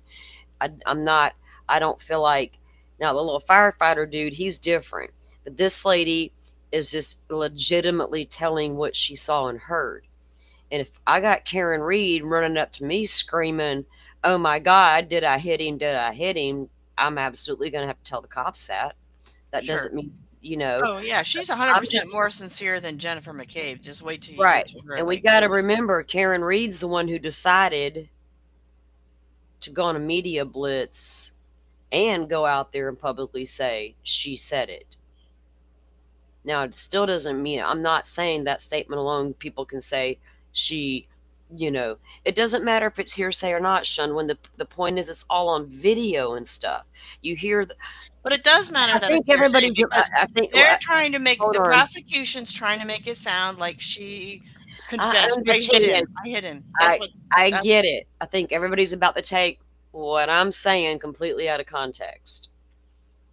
I am not saying KarenRead is guilty because she made a couple of fucking statements. But these people heard the statements and all they've done is repeat what they've heard. So how's it their fault? Right? This lady didn't give me the impression that KarenRead's a murderer based on what she just told us. Neither did the little firefighter dude. He don't know what the hell was going on. There was chaos in the background. He's working on the patient, and he heard Karen say the statements. Shit, Karen herself has come out and said she said them. Her daddy said she said them, but it's still, I get her context behind them. I hear her with my own ears running around saying it, so I get her context. Right. Little things she says, like, oh, I looked over at Jen and said, because she saw him in the snow, and I looked at Jen and said, she's crazy. Like, why did she have to say that? Like, why did she have to say that? You know what I mean? Looked at Jen McCabe and said that? Yeah, that was part of her testimony. Well, because she's telling what she honestly thought at the moment, I think. I mean, I don't know. Like, I don't know. I can't hashtag free Karen yet because I don't know. And then people who say, okay, yeah, she could have hit him, but then go into the butt. So you either truly believe it could have happened and been an accident, or you truly believe it never happened, as it was never, you know what I mean? That it was literally something in the house. And so I'm just trying to take in what both sides are saying, but I just was curious as to why people get offended when people testify to her statement when she legitimately said the statements. You know what I mean? And if I've heard Karen with my own ears say them, and I understand the context behind it, I hope maybe the jury will as well. You know what I mean? Because it's not like she jumped out screaming, "Oh my God, I hit him!" like she's telling on herself. It feels like she's posing the question, could I have hit him? Exactly. I think anybody in a normal state of mind may do the same thing, honestly. If you don't know what the hell just happened and you know you got into an argument, you know you may have sped away a little pissed off. Was there a possibility? If she didn't think there was a possibility in the back of her mind, she would have never stated it. But they gotta prove to me those injuries came from her vehicle, because that's a hard one to do. That is. It's, That's the you know, whole thing. all the bullshit aside, all the Turtle Boy shit, all the backroom communications, I don't like none of that. I don't care who you are. If you're a prosecutor, or if you're a defense attorney, the defendant, or a YouTuber, all that backrooms dealing, I've seen the messy shit it can cause in Idaho and in Delphi and in KarenRead. I don't want no part of it. That's what turned me off about this case, to be honest. I refused to read one thing put out by Turtle Boy. Didn't know the dude, didn't trust it, didn't want to know it, didn't care. I couldn't tell you one thing the man ever said about KarenRead. And I avoided that shit like the plague, because I felt it was very messy, especially if a defendant herself is communicating with this individual. Because if people believe it or not, take KarenRead's whole case and set it down for a minute. It don't even exist anymore. If you don't think for 1 second prosecutors and defense teams aren't reaching out to YouTubers and certain narratives are being pushed, you got a lot to learn about these YouTube streets. That's why I'm super careful on the YouTube streets. I am super careful when I am sent information, because they want me to run out here and run with it like nobody's business. Right, Coffin Daffer? See where that got you? I'm not that girl. Wasn't this witness saying Karen said it prior to arriving at the scene? Yes, Karen did say something to that effect. I got it wrote down on my notes here. Before they ever got back there, she had asked that question to that lady, like, could I have hit him? Because I think in her mind, she's still trying to figure out what could have happened to him. But I also found it curious, why would KarenRead say in the beginning that she left John at the bar when she didn't? No, she said she left him at the friend's house, I think. No, or did she said the waterfall? Did she? Yeah, she left him at the waterfall bar. See, that's the thing with her. Like, she has such a bad memory too. So it's like, why? What's wrong with her memory? Wait. She was drunk. Well, then there you go, America. Quit your fucking drinking. Because I'm so tired of hearing that excuse out of people. I was drunk. Well, what the fuck are you, 10? Shouldn't have been driving. Damn. Shouldn't have been. No, ma'am, she shouldn't have been. I'm not going to give KarenRead no slack on that. You come drinking and driving near my home and you run over and kill one of my children, I'm going to prison. Especially when I find out you were drinking. Take that shit to the bank, and I've said it for 40 years, and I'll say it to the day I die. The minute I had kids, hit my car with my baby in it and let me find out or smell alcohol on you, we're finna need 2 ambulances. And I'm gonna need me a cop car because I'm gonna need to ride to jail in a minute, so I'm fixing to hurt somebody. I saw that, Sinead. I'm keeping an eye on that as well. I don't know what time. Do you? If you know what time, please let me know. Drop it to me in chat, because I'm multitasking while this boring ass testimony video shit they're doing is getting on my nerves. So I started multitasking. dragging on, isn't Look, it? I'm a content creator, and I got more to life going on right now than just fucking Karen Read's goddamn light and ceiling fan bullshit. I got 5 other cases sitting here waiting to be talked about, right? So if we can get that time up, I almost called you Peaches, Sinead. Sorry. If we can get that presser time, that would be perfect. And if we miss it while we're live here, I can go back to it when I come back live later to bring the Stern stuff. But I am following, and thank you for reminding me, and I appreciate you. In case, for those of you who do not know what we're talking about, Peaches is an unidentified female from the Gilgo Beach investigation. Her and her baby daughter was a baby girl, right? They were found together. Peaches was found in a plastic crate. She was identified by a tattoo on her breast that was Peaches. So she was dubbed Peaches.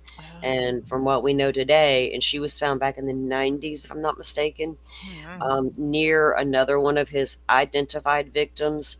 So we are supposed to get a presser today. It's not an indictment, from what I'm understanding, against Heuermann for her death, but I think they have finally ID'd her.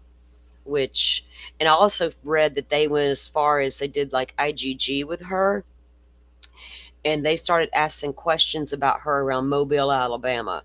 I'm next door to Mobile, Alabama. Dr. Google says 11 a.m.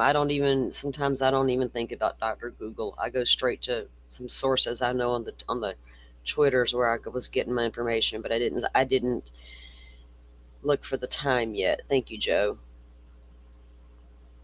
The lady that I'm watching, a friend that I follow on Twitter, I got 2 on Twitter I follow for Rex Heuermann, and I know for a fact they'll both put out all the latest updated information. So I was trolling their Twitter. People say, oh, why am I getting, hold on. Oh, thank you. Thanks, Sinead. I'm like, what is that? Got you now. Okay.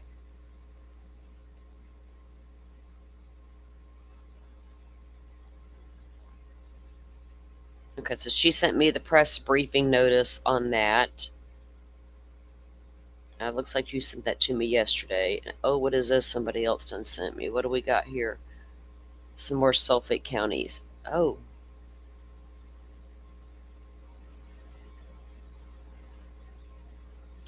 More stuff on Rex Heuermann, from another person that sent me some stuff. So see, I got a couple of really good people I can follow. That I got some good connections on the Twitter.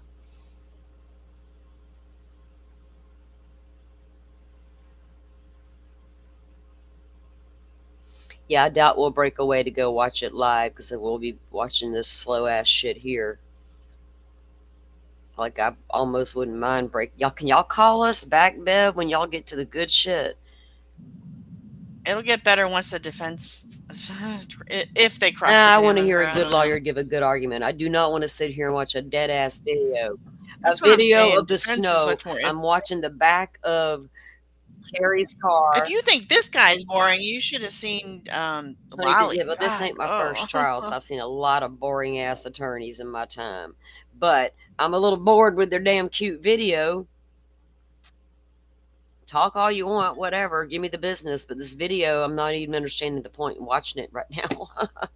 We see it. Snow. Carrie's car parked in front of the other cop car, and y'all see people walking around, and you're wanting to make sure she's there, and she done told you 100 times, yes, that's me. What else could there be?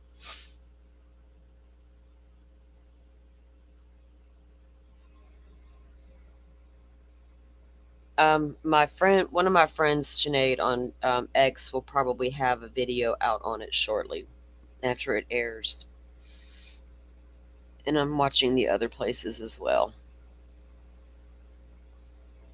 Oh, shit, one of the main reporters that's been on this case from the beginning is checking the Facebook live feed to see if they're carrying it there. So this news reporter is not even sure where they're going to be doing it at. But she is responding and letting me know things. So in a timely fashion. I appreciate you, Mary.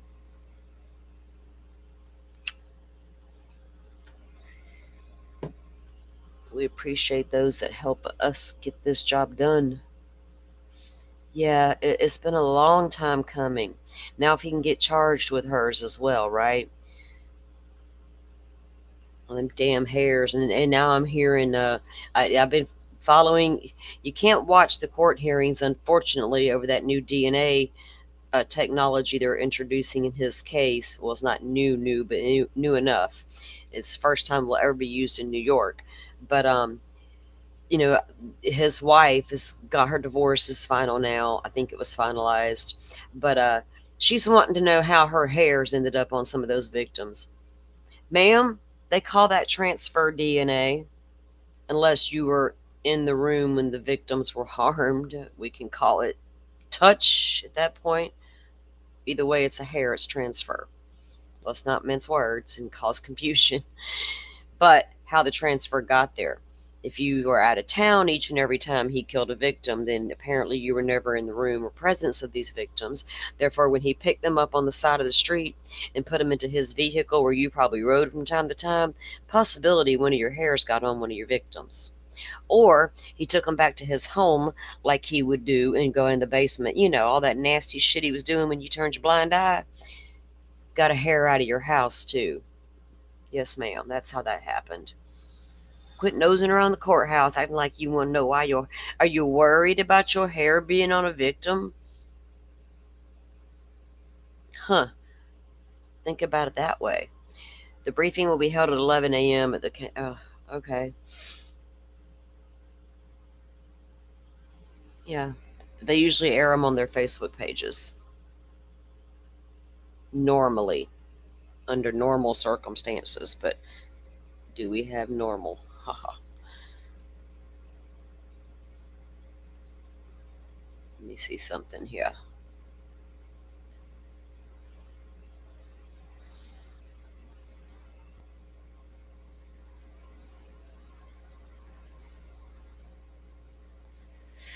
And I think they were doing it in Nassau because they were identifying her in the county which she was from, because she was actually found in a separate county. They don't have anything up on their Facebook page yet. And I'll keep an eye on my friend's Twitter feed as well, because she will update it.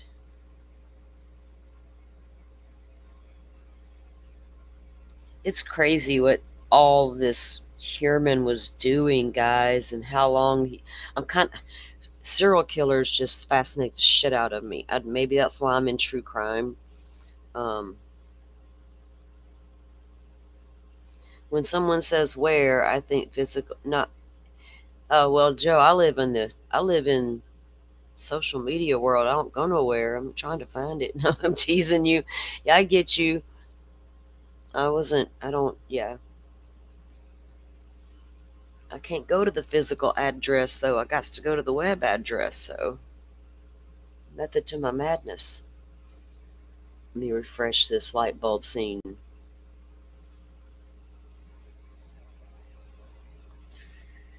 Wonder why they choose. Look, there's a spider web, or is that a mark on the wall? Remember y'all was talking about how clean the fan was earlier, and someone said Miss Shorty has a song about it. That shit's definitely looks like a cobweb. So we got to go over to Shorty's and find this damn song, Firefly, about this ceiling fan. They're changing it up now that they got a cobweb. Maybe they'll change it back.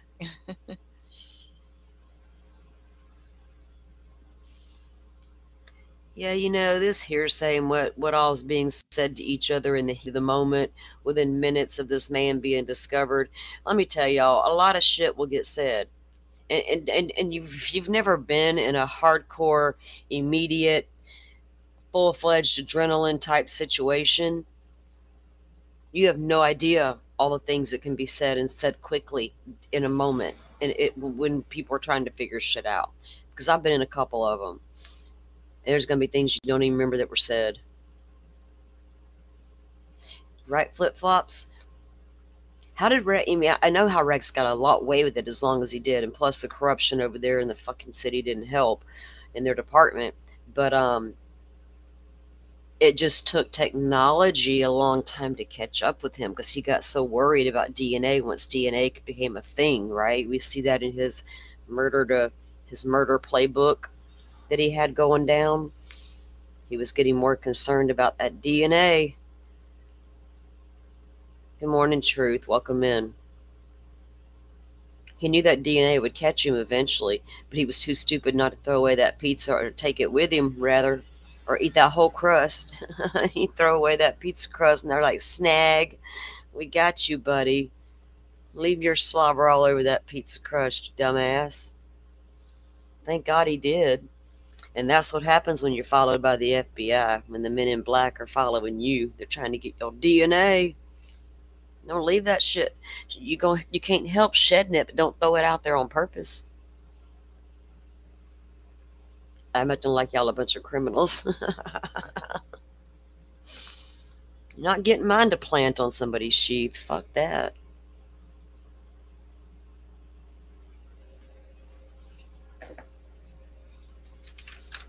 All right, so this is ridiculous what y'all are doing.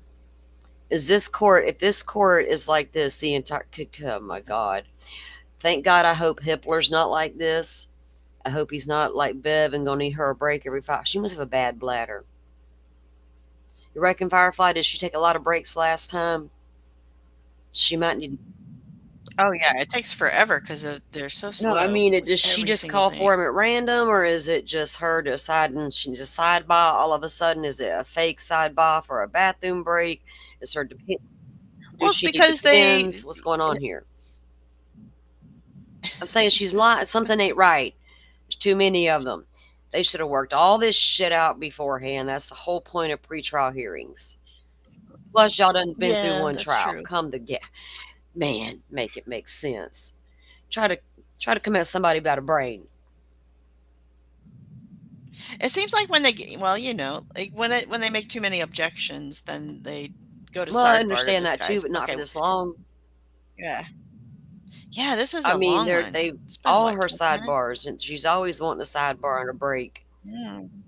Oh, and she takes breaks also. That's what I'm saying. She must have a bladder issue. Yeah, this lady's in Depends, man. She'll be fine. You will never know, Bev. You just have to do what you got to do right there on the bench. Right.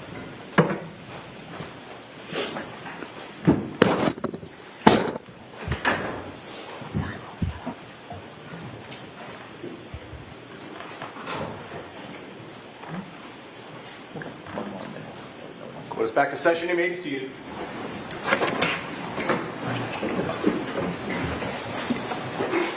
Yes. Thank you.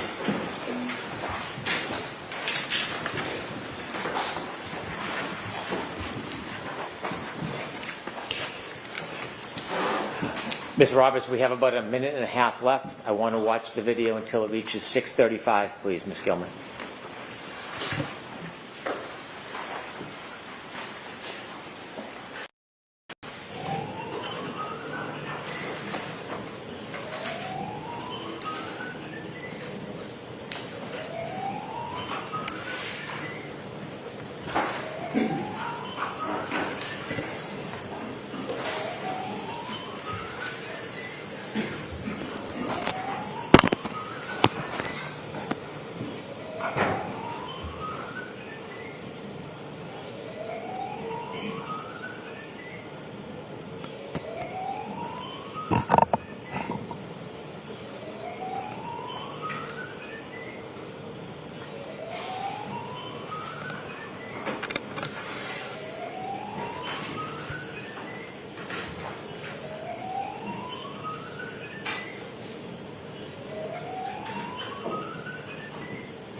Do you know where you are at this point, Ms. Roberts?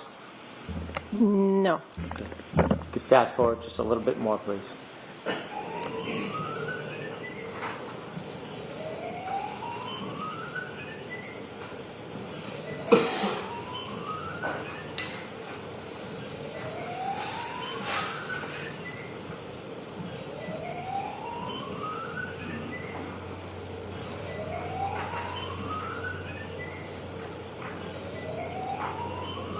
Were you in the car?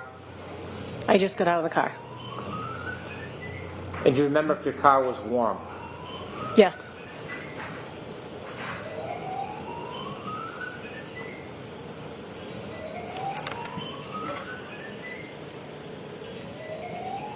Stop, please. 6:34:36. Do you see yourself? Yes, I just got in the driver's side of my car. And at that point, do you remember whether you still had John's cell phone or you had given it to a first responder? I don't remember. Between you having it in your pocket and giving it to a first responder, did you put it or place it anywhere else? No. Did you take it out of your pocket and place it in the elements at all? No. So it was either in your pocket or in the hands of a first responder? Yes. Thank you for your time.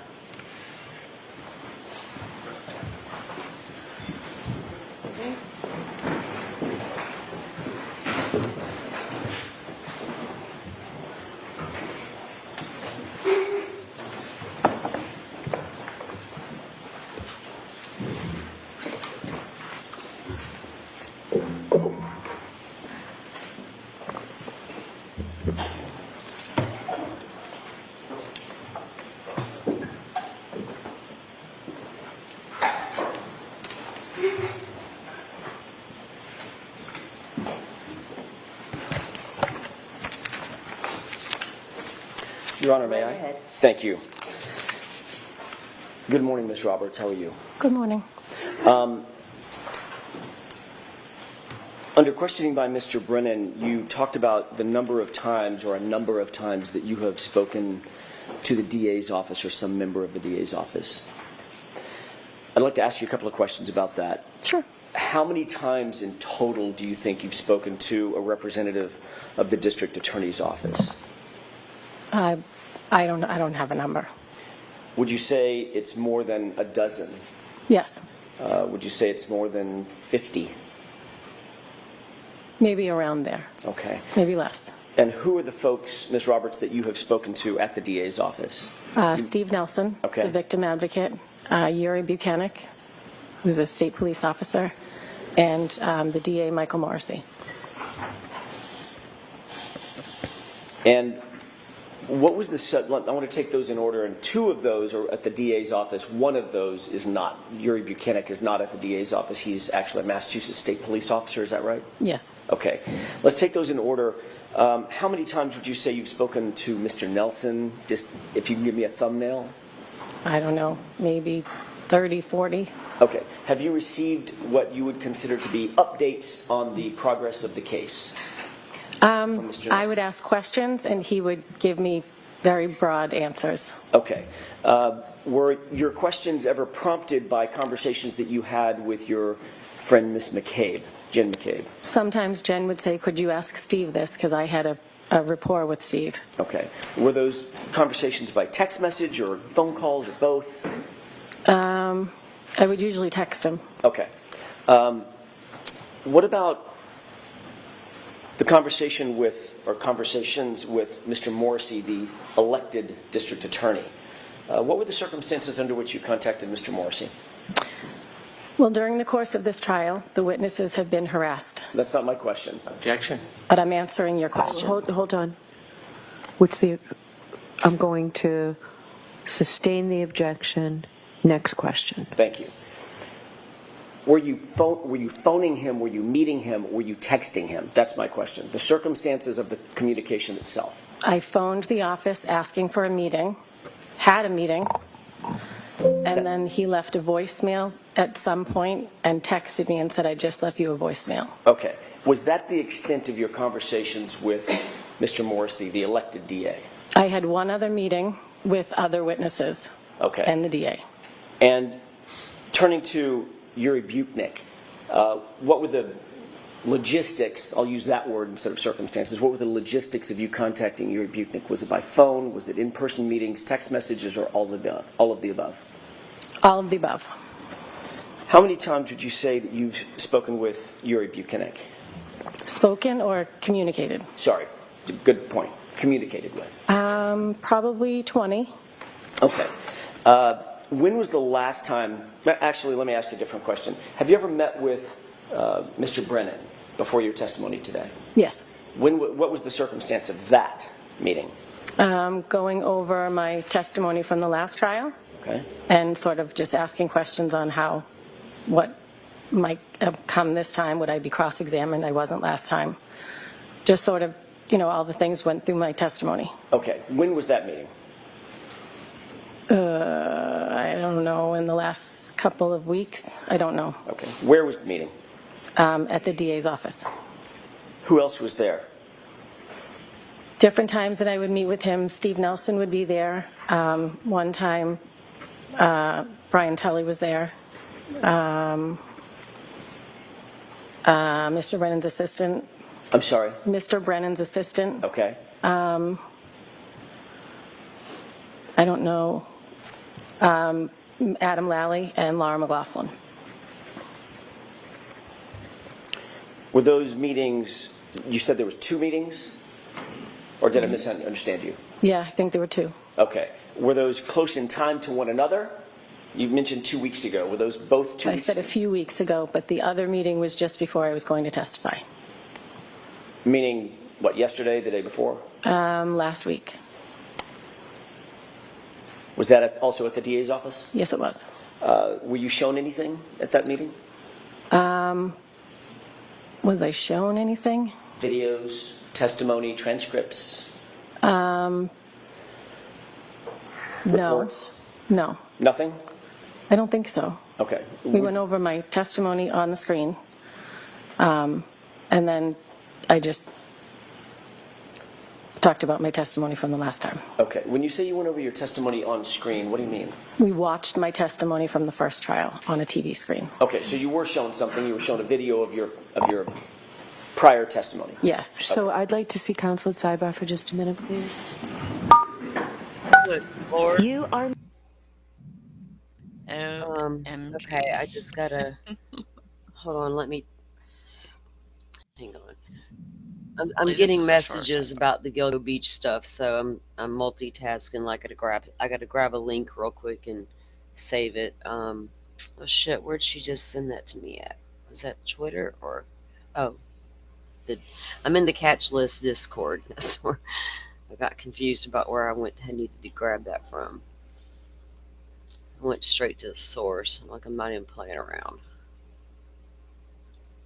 This is a Discord ran by Catch List on Twitter.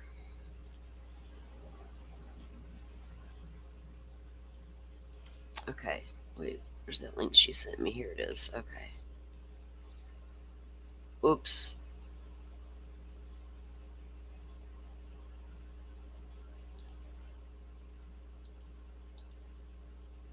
Hold on, guys. I'll bring the stream right back up. They're not back in there yet. Let me do this. Let me copy. Here we go. There. Okay. Fix that. Now let me bring the screen back up for you guys in case Bev has a quick sidebar.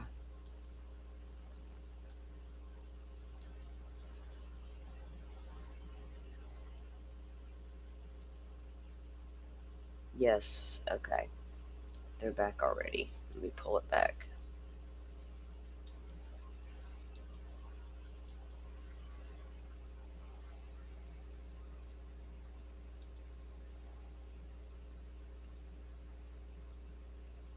Should be volume because it's not muted.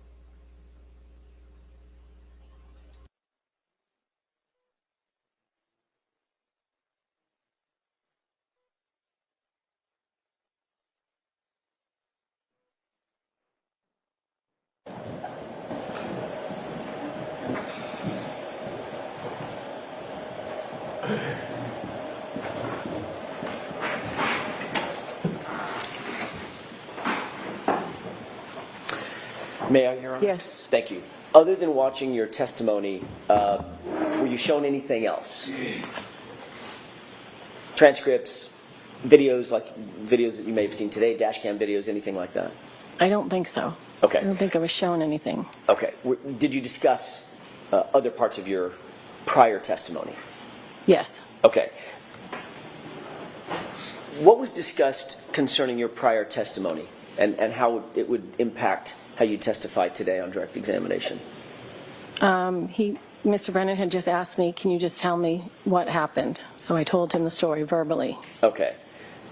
Anything come up about specific instances of how you were going to testify today? No. Or yesterday? No. Okay.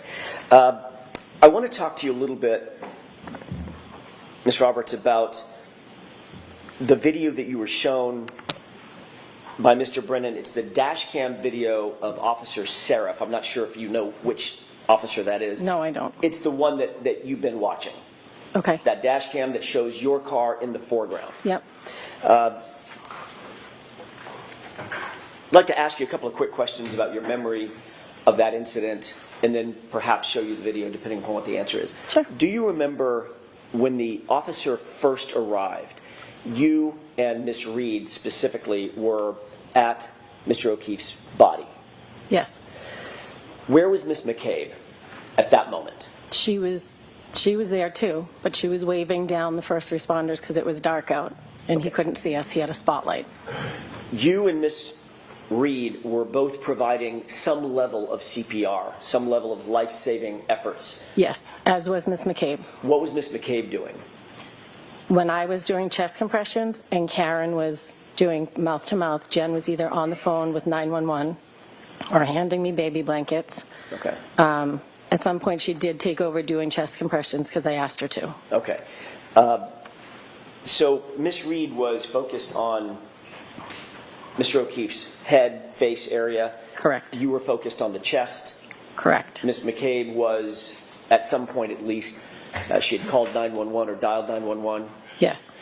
When Miss McCabe dialed 911 and was on the phone with 911, isn't it true that she was actually in a vehicle at the time? That is not true. She was outside? She was outside. That's your memory? Yes. Okay. Have you heard the 911 tape of that call? Yes. Okay. You're aware that that tape was also captured by an open line on Miss Reed's phone? Yes. That open line that phone was dropped inside the cab of an SUV? It was in the back seat, I believe. Right. So in order for that for that open line to capture sort of the background of Miss McCabe's side of the 911 call, Miss McCabe would have had to have been either at or in the cab of the truck? The back of the SUV was open. She was standing there. Got it. Okay, so she was right next to or adjacent to the cab of the SUV. She was in back of it with the back was up. I see, that back hatch? Yes. Okay. Do you remember Miss Reed's statement, her initial statement to Officer Cheif when he got out of his patrol? I do not. Do you remember her saying something to the effect of, "My boyfriend, I left him, he never came home"? I do not. Okay. Have you listened with audio to that dash cam at the moment that Officer Cheif arrives at the scene and y'all flag him down? We just watched it. Right. Have you listened to it for the audio side? I mean, in other words, instead of focusing on the video. No. Okay. I'd like to ask you to do that with the court's permission. This is it's been previously marked as Exhibit 4. And with the court's permission, I'd like to play that from runtime about 3:50 and ask the witness to concentrate most readily at about 4:07, maybe 10 seconds into it. I'm going to give a little run up and then ask you to listen very closely to the audio. Yep. With the court. Yes. Okay, Evan.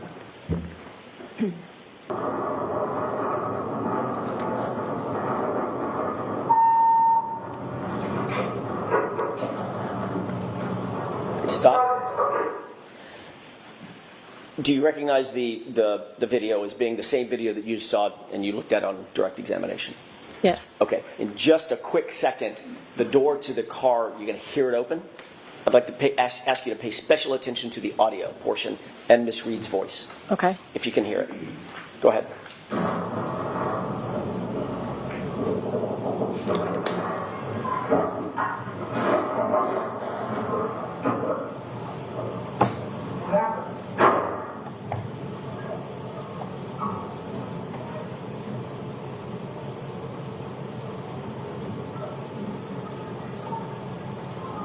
Stop.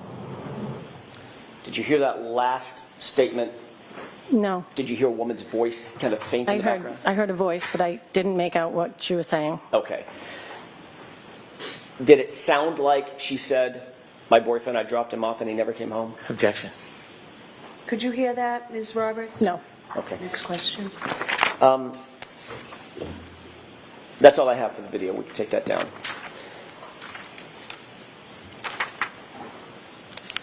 You talked about, on direct examination, some of the injuries that you saw Mr. O'Keefe having suffered, both what you observed at the scene and then what you observed later at the hospital. Yep.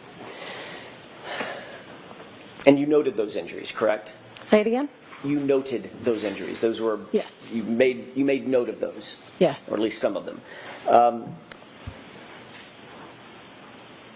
You said that you saw a hematoma of some sort over his right eye. Is that right? Correct. And there was some significant swelling to his right eye? Correct. At the scene? Correct. Did you also notice a laceration just above his right eye, just under the eyebrow? I saw it at the hospital, but Okay. I don't know if at the scene I saw it. Fair enough. At some point you saw that laceration to his right eye? Yes, I did. Did you also see a laceration to the left side of his nose, a smaller laceration to the left side of his nose?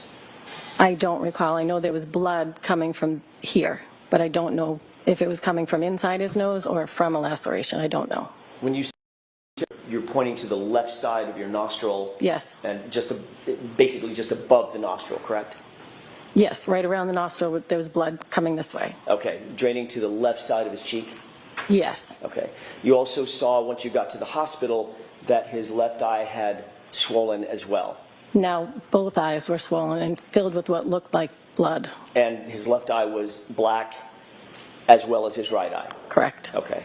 You also indicated that you saw, well, actually, I don't know if you did or not, so I don't want to put words in your mouth. I apologize. Did you see his right arm? I did. Did it appear to you that he had some abrasions or lacerations, parallel abrasions and lacerations and punctures on his right arm? They were scratches. Scratches.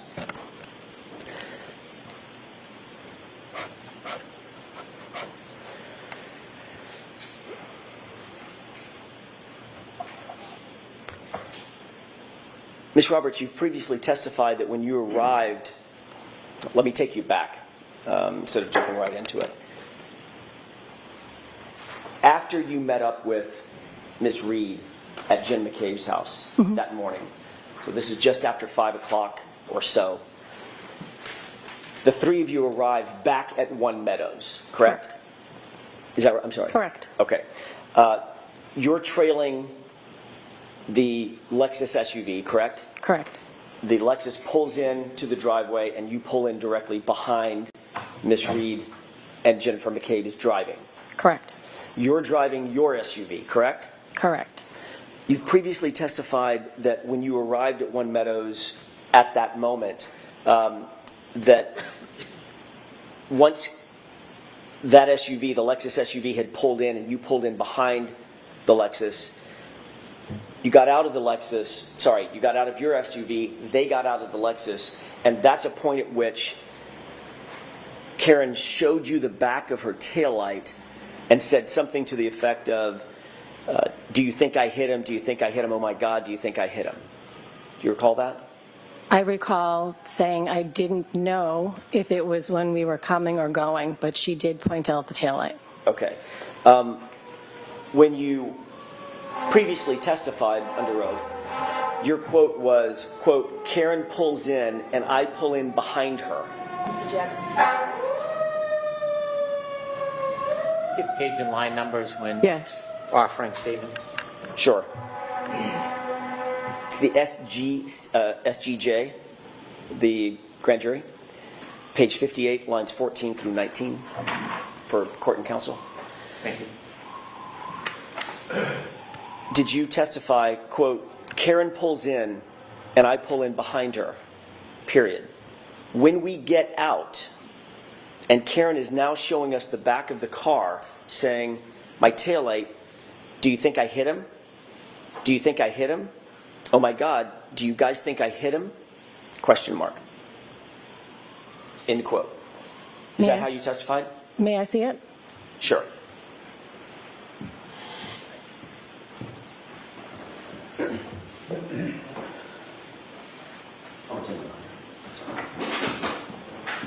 I apologize, I've already got it up here.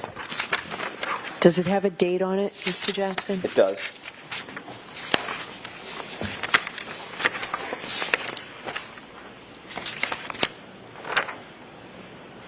(4/26/22). May I approach? Yes. Thank you, sir. Thank you.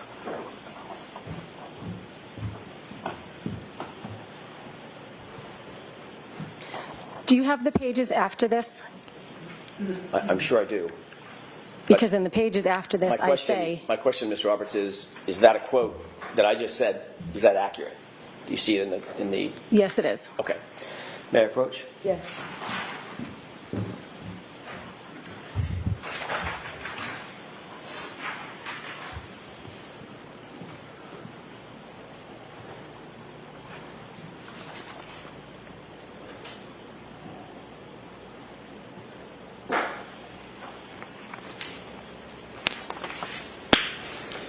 Your Honor, may I approach? Yes. One more time. Thank you. Just for reference, I'm going to show you both pages. That's the page I asked you to look at, and then the following page as well. Please take your time. Okay.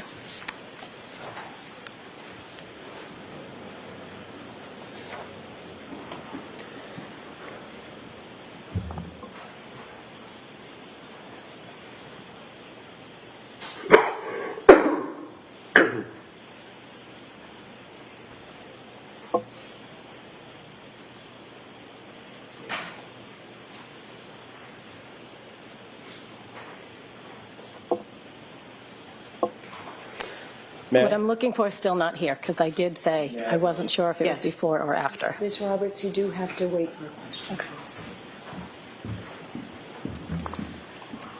When you gave this testimony, you were in front of a grand jury, correct?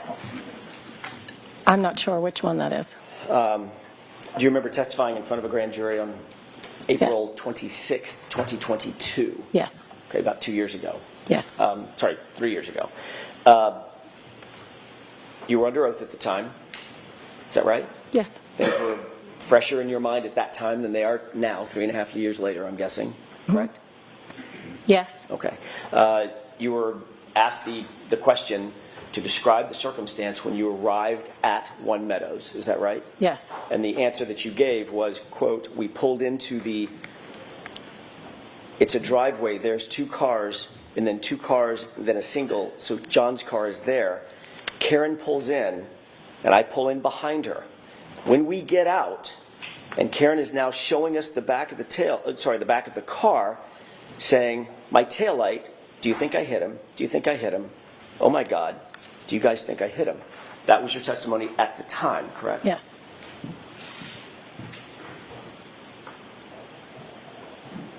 And just to be clear, I'd like to take a look at a quick video that you may or may not have seen before. We'll find out. Your Honor, I'd like to have this. Actually, this has already been previously marked as Exhibit 12C, as in Charlie. Okay. And it's a short clip, so I'll play the entire clip with the court's permission. Okay. Let's go ahead and take a look at that video.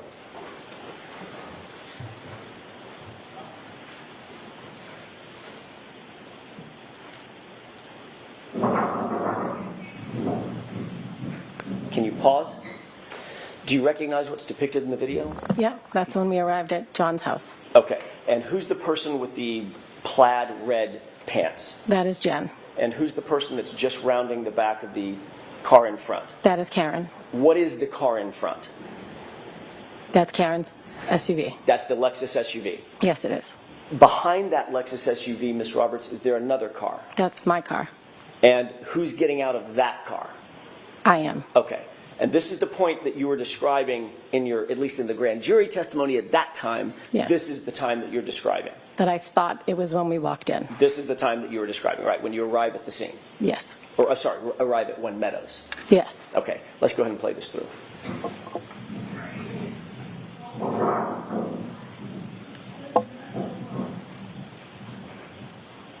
Okay, you can stop it.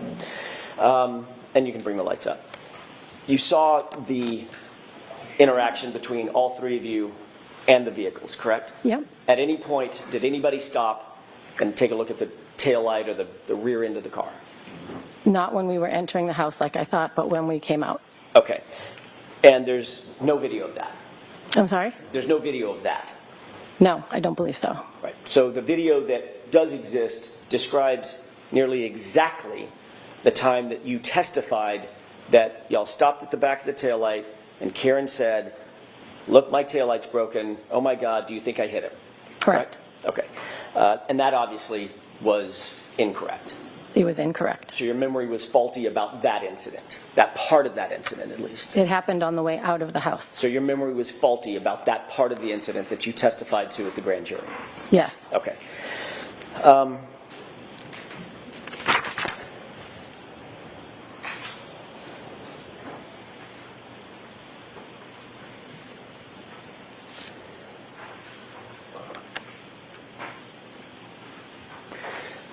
You were interviewed on January 29th. You've already testified to that, correct? By yes. Troopers Dunn and my memory's failing me now. There were two. I don't know who they were. Okay. I'm sure it's in my notes somewhere. Two individuals that interviewed you on January 29th, correct? Yes. Obviously, things were very, very fresh in your mind at that point. Yes, but I believe I was in shock, so... The incident had just happened? Yes. Okay, and you were asked to recount certain of the specifics about the incident that you had just experienced, not days or weeks, but just hours before, correct? Yes. Okay. And you did your best, I'm sure, Ms. Roberts, to be as full-throated as possible, to provide them with as much detailed information as you could, and to be as honest as you could. Yes. I mean, you weren't going to lie to these police officers, right? No.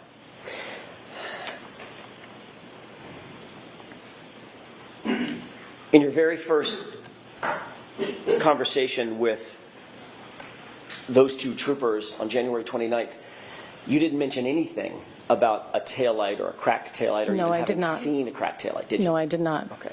I didn't want to accuse anybody of anything. You were then interviewed on February 1st, 2022, a few days later, correct? I don't know. Does that sound I don't know right? the exact date. I was interviewed again, but I don't know the exact date. Okay. During your interview, let me withdraw that and ask a different question. On February 1st, or whatever day it was, the subsequent time that you were interviewed just a few days later, you did then, for the first time, describe the taillight that you saw, correct? I don't know. Would it refresh your recollection if you looked at a report? Yes, please. Okay.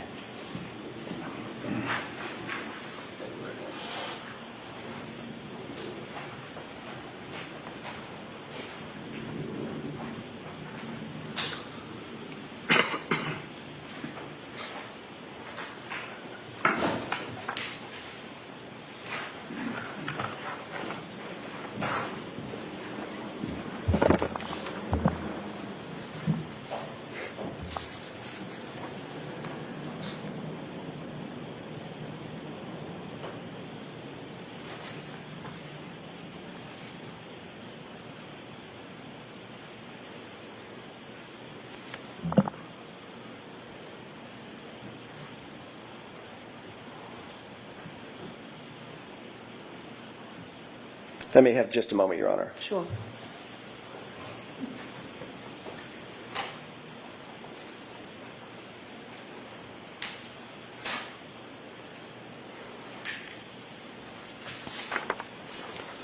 May I approach? Yes.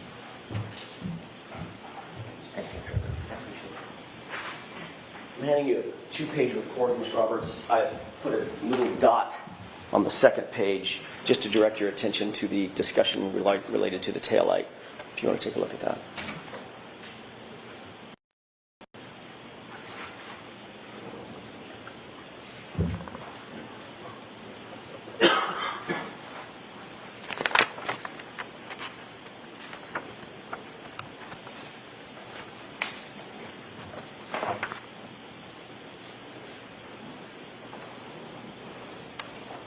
Okay. Okay. May I? Yes.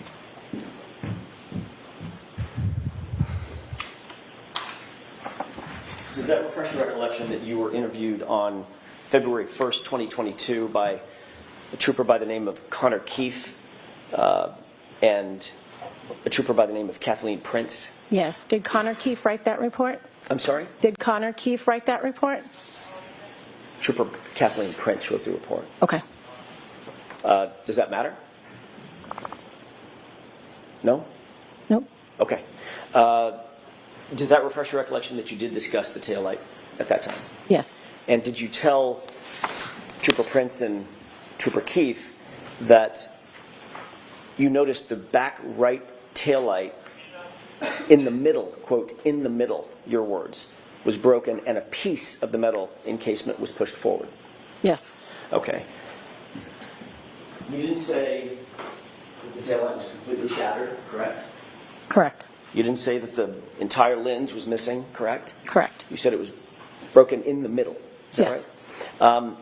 And then you described today that a square piece was missing. Yes, that's the piece I was referring to in the middle. Just in the middle of the taillight, though. That was how you described it. Yes. Okay.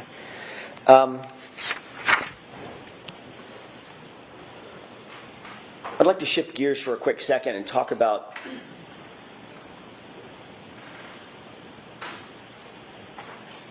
a March 7th, 2023 text message with victim witness advocate Steve Nelson. Do you remember communicating? You don't have to know the exact date, but if you do, fine. Do you remember communicating in March of 2023 with victim witness advocate Steve Nelson about the Ring camera at One Meadows? I don't know the exact date, but yes. Okay. Is it true that you contacted him to inform him that the O'Keefes needed to replace or wanted to replace the driveway Ring camera, that same Ring camera that we just literally saw through that perspective Yes. of you arriving? Yes. Did Mr. Nelson indicate that he believed that would be fine to replace that Ring camera if the O'Keefes wished to do that? I don't remember if he said it would be fine, but at some point they were told they could replace it. It had broken. It wasn't working. Did he indicate that he would check with DDA Adam Lally and then get back to you? I don't know. At some point, you were informed that the O'Keefes had the green light or the go-ahead camera at One Meadows. Is that right?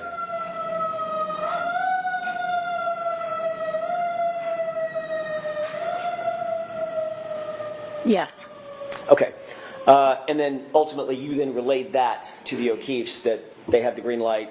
You've talked to somebody at the DA's office and they said, yeah, go ahead and replace the camera, correct? Yes. Okay. Did you ever receive any kind of response from the DA's office either before or after you relayed this information to the O'Keefes to say, wait, hold on, we need to do a reconstruction, we need to make sure that the camera is in the exact same spot that it was at the time of the incident? No. Any communication like that? No. So the communication that you got was, yep, go ahead and replace it, it's no big deal. Correct. Okay. And ultimately, you learned that the O'Keefes did, in fact, replace that Ring camera. Correct.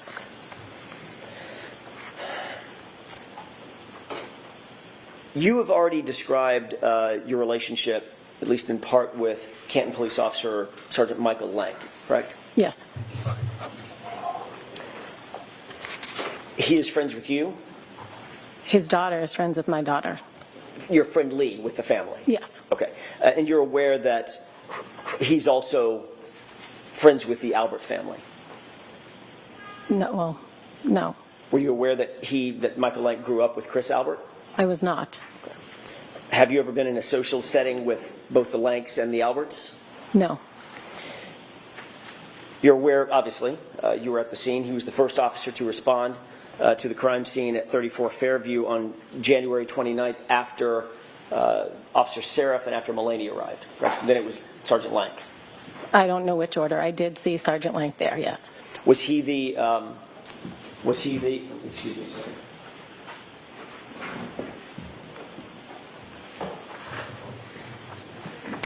I was just reminded, you indicated that you don't remember the date of that text communication between yourself and Mr. Nelson.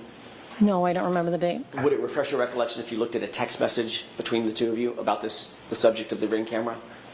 Sure. Okay. Do I need to know the date? May I approach? I need to know the date. Oh, okay. Sorry. Thank you. Thanks.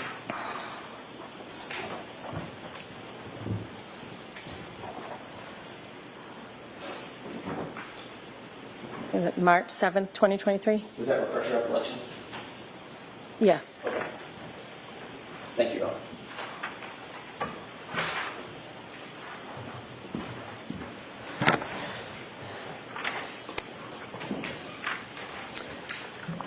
You indicated that you did recognize Sergeant Lank at the scene. Yes, I did. You had a conversation with him.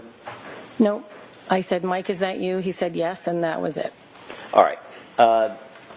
Following that, the next day, you did go to his house. You've already described that. I did. You indicated that you went to his house to drop off your daughter for a play date. Is that right? Yes. But you also indicated that you took Jennifer McCabe with you. Yes, because I drove Jen McCabe to the O'Keefe's house, so she was leaving to go home with me. So I was going to drop her off. Okay, so your memory is you took Miss McCabe from where over to the Lanks' house? I think she was at home. So you picked her up? Yes. At her house? Yes. With anybody else? With my daughter, my son. I picked up her and either one or two of her daughters, I don't remember. And then you drove over to the Lanks' house, is that right? No, I drove to the O'Keefe's house. First? Yes. And what did you do with the O'Keefe's Then house? left a couple of kids, and my daughter wanted to go to the Lanks' house, so I drove my daughter to the Lanks' house before driving home. And Jen's child was with you on the way from Jen's house over to the O'Keefe's house? Yes, one or two daughters, I don't know. Dropped the one or two kids off at the O'Keefe's, is that right? As well as my son. As well as your son. Then you went to drop off your daughter for the play date. Well, she was 13, so it wasn't a play date. Whatever, I don't know what you call it. I know. I don't have a 13-year-old. What a date, whatever it is. So she went over to her friend's house, yes. Okay. But you took Jennifer McCabe with you? Yes, because I was driving her home. Back to her house without her kids? Yes, she was going home.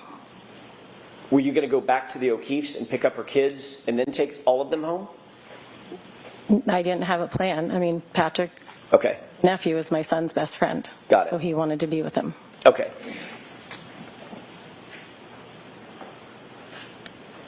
Did you, I think you just answered this, but I want to make sure I'm clear about it. You didn't take separate cars. You all went in the same car, is that right? Correct. Okay. Did anybody stop by or go by 34 Fairview during that roundabout? No. Nobody stopped off at 34 Fairview either on the way or on the way back? No. Okay. I don't believe so. That wouldn't be the route in which to get to my house. Right. Exactly.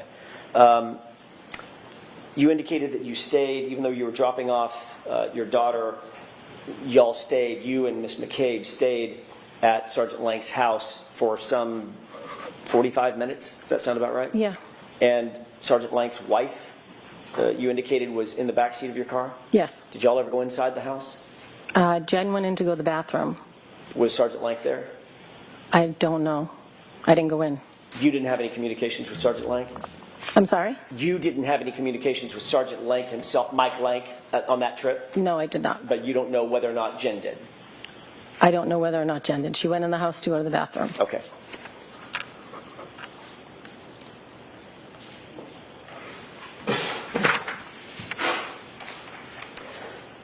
You've indicated that there have been occurrences in which Jennifer McCabe has asked you to contact the DA's office on her behalf to ask a question here or there, get some information, correct? To Steve Nelson, yes. Okay. How many times, just a number of times, volume, would you say that Ms. McCabe has asked you to reach out to the DA's office in one particular or another on her behalf? I don't think very many. What does that mean? Of the 50 times that you've had communications? No, maybe like 4, not many, to my knowledge.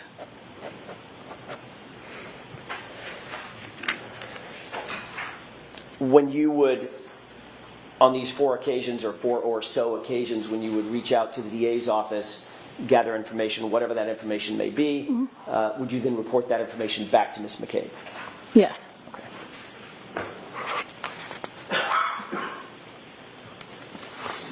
You obviously understand the importance of providing statements to law enforcement that are free of influence of other people, other witnesses. Is that right? Say it again? You understand the importance of providing information to law enforcement as a witness to law enforcement free of influence from other people. Yeah. In other words, you want to be as accurate and as independent as possible. Yes. And that's because if your statement is somehow, or if your communications with law enforcement are somehow influenced by others, it might call into question the credibility of the person providing the statement. Objection. Can you answer that question, Ms. Roberts? No. Okay, next question. Sure. A statement that's been colored by influence from someone else would lack credibility, right? Objection. Sustained. I want to talk about the statements in the prior testimony that you have provided in this case, Ms. Roberts. There's been several of them. The first time you told your story to law enforcement was on January 29th. We've already established that, correct? Say that again? It was on January 29th, the first time you relayed your story to law enforcement. Yes. And that was to Trooper Dunn and Trooper DeChico. That's the name I couldn't remember. I don't remember. But you do remember Trooper Dunn? I remember 2 troopers. I don't know their name. Okay. Where did that interview take place? In my dining room. And who was with you when you gave that interview, if anybody? My husband was home. I think my daughter was home at that point. My husband was home. I don't know if the kids were home. Nobody else from outside the family? No. Okay. Who contacted you about doing that interview? How did they know to come to you at your home? I don't remember. They may have just shown up. I don't remember. Okay. Do you remember what time the interview was? Maybe around dinner time, maybe around 5, 6.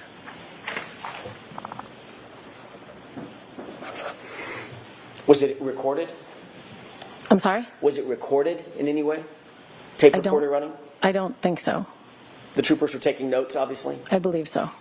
During your conversation with, and I'm jumping around a bit, so I apologize. During your conversation or conversations with Mr. Brennan and the members of the DA's office in preparation for your testimony, were any of those interviews recorded? No. Was anybody taking notes? No.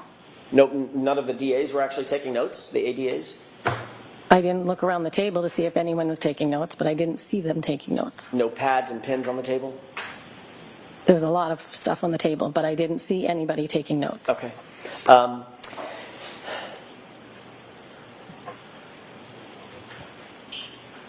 You received a phone call just before that interview started at 5:25 p.m., correct? Around 5 o'clock, 6 o'clock. Is this the night of the 29th, you mean? This is the night of, I'm jumping back to the night of the 29th. Yeah, I'm not following you very well. That's okay. On the 29th, yeah. You were interviewed around 5:25 p.m., maybe just a little bit before that. Yeah. You received a phone call just before that, correct? I do not know. Isn't it true that Jen McCabe called you and spoke to you just before that? I spoke to Jen McCabe the entire day. Okay. Including just before that interview? I don't know. Did you tell Jen McCabe that you were about to be interviewed? No. Did you tell her at some point did you text her and tell her that the officers had arrived?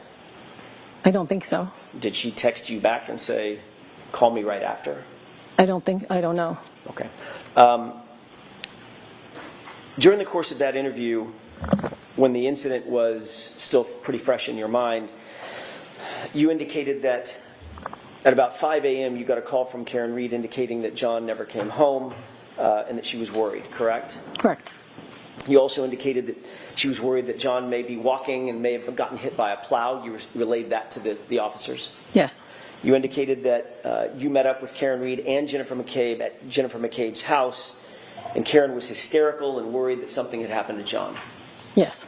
You also indicated that once you were at 34 Fairview, once y'all had made your way over to 34 Fairview, Karen saw John and ran to him, although you and Jennifer didn't see him initially, correct? That's correct.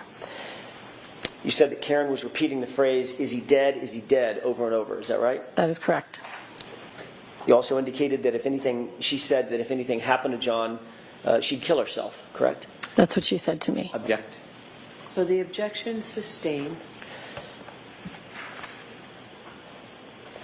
Did you indicate at any time, I'm sorry, let me ask it a different way. Did either of the troopers indicate to you after your initial interview that if there was anything further that you could recall that would be useful, please provide it? Please give it to at that time. I don't know. Okay. Would it refresh your recollection to look at that January 29th report? Sure.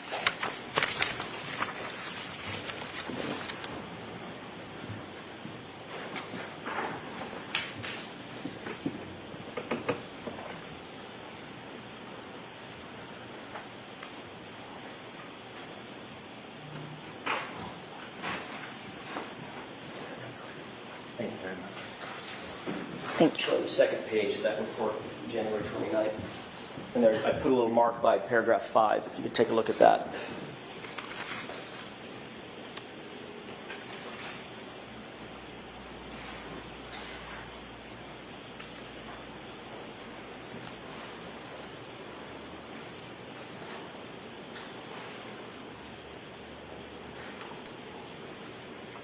Okay. May I? Yes. During this interview with Trooper Dunn and Trooper DeChico, they indicated after you gave your statement that if you wish to provide anything additional, now's the time to do it. Objection. Sustained. Were you informed that you were limited on time in that interview? Meaning, we got to get this done, we're leaving, we're out of time. No. They didn't cut you off, correct? No. They didn't tell you that they had a limited amount of information that they wanted and then they were just going to leave, correct? I don't remember. I don't recall. As a matter of fact, they told you that anything you wanted to provide to them, provide it. Give them as much detail as you could, correct? I don't recall. Okay. You just read the last statement that these troopers indicated, correct? If there's anything further she could recall that would be useful, please provide that information. Object. Sustained. Donna, may we approach? Yes.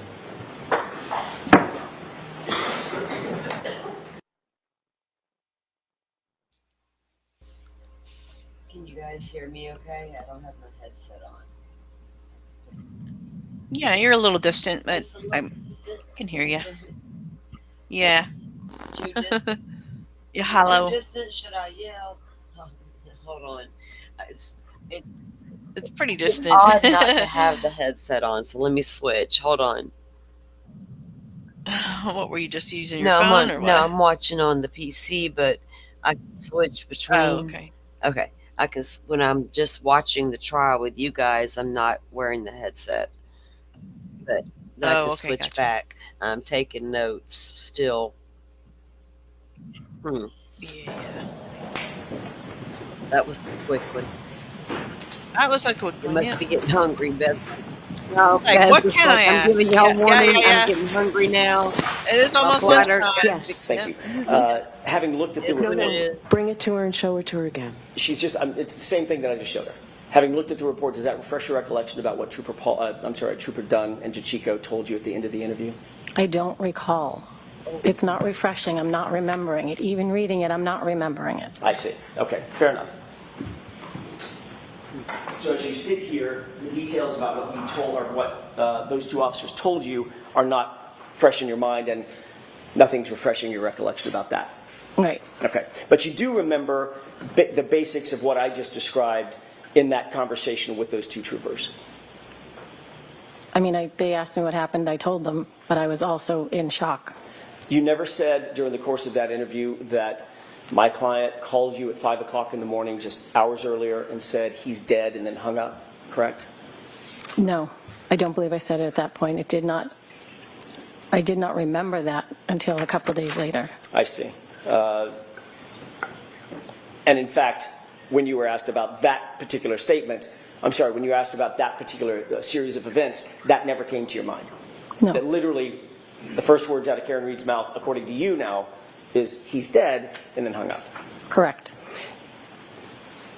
When you heard that, you didn't take that to mean that she killed him? No. Of course not. She was panicked, correct? Yes. You did add that, I'm sorry, one other thing that you didn't add in your initial statement to Trooper Dunn and Trooper DeChico is anything about the taillight either, correct? Not. Okay. And you also didn't say anything about any sort of a Google search or the praying that you talked about in the back of the patrol car, anything like that? No. Okay. I don't know. I don't remember.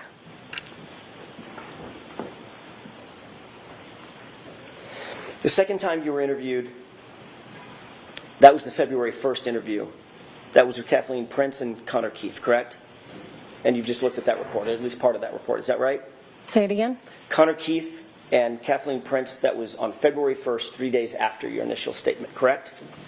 I don't remember the date, but I remember meeting with them. Okay. I want to make sure I get the dates down, so I'm sorry to belabor this, but... May I approach? Yes. Would it refresh your recollection if you would look at the report of that interview? It might. Okay. First paragraph. Thanks.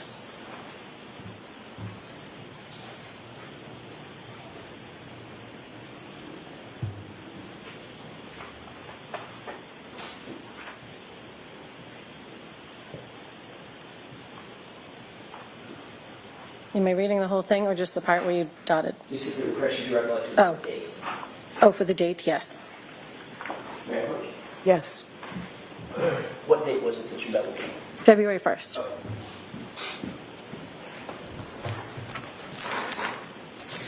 That second interview was conducted at 12 Country Lane, correct? Yes. And who again lives at 12 Country Lane? Jennifer McCabe. So the second time you told your memory, your story to law enforcement, you were literally sitting in Jennifer McCabe's house. Yes. And you had met with Jennifer McCabe before your interview, correct? Yes. We were putting a timeline together. So you two were actually prepping, if that's a valid term, prepping for your interview, putting a timeline together, correct? We were putting a timeline together at the request of Mrs. O'Keefe. And Jennifer McCabe, was helping you with the timeline, and you were helping her with the timeline. Yes, we were putting together the events of what had happened. So she was helping you, and you were helping her, yes or no? Yes. Okay. So both of you were assisting in each other's memories, correct? Yes. I remember this, and you remember this, and okay, now I remember this, correct? Yep. Obviously, that would help influence your memory, going over the event with someone else, correct? Yep. So what's on that timeline, you would agree, is not completely independent, your memory. It's a combination of your memory and Jennifer McCabe's memory. Isn't that right? Yes.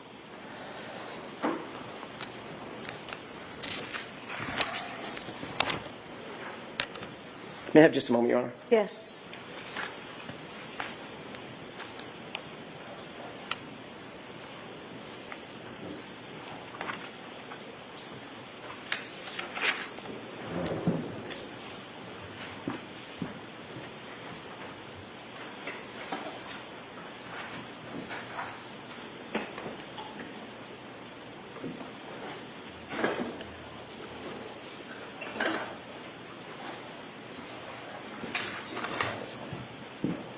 Thank you, Your Honor.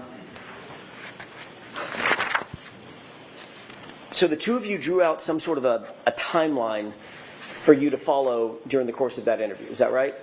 For me to follow what? During the course of that February 1st interview, as you were interviewed in Ms. McCabe's house. I mean, that was the purpose of the timeline, to help you with that interview? No, that wasn't the purpose of the timeline. You used it for that purpose, though, obviously.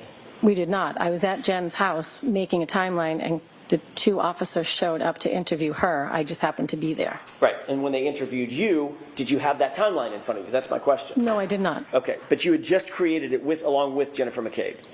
Some of it. Okay. And then it was after that that this timeline was coordinated between the two of you, that you actually told your second story to Trooper Prince. And when I say second story, I mean as the second time you were interviewed on February 1st as opposed to January 29th. Is that right? Yes. Did you ever become aware of text messages that Jennifer McCabe was sending to others in a group chat talking about you in that interview? No. You were never told or became aware that she sent text messages to a group as she listened in on your interview? No. I don't think she could listen in. She wasn't anywhere near me. You weren't aware that or are you aware as you sit here that she sent a text message that said she's telling them everything, all the stuff? Sustained. Have you ever been provided a text message or told about a text message that perhaps Jennifer McCabe was sending to a group? No. Listening to your suggesting that she was listening to your interview? No.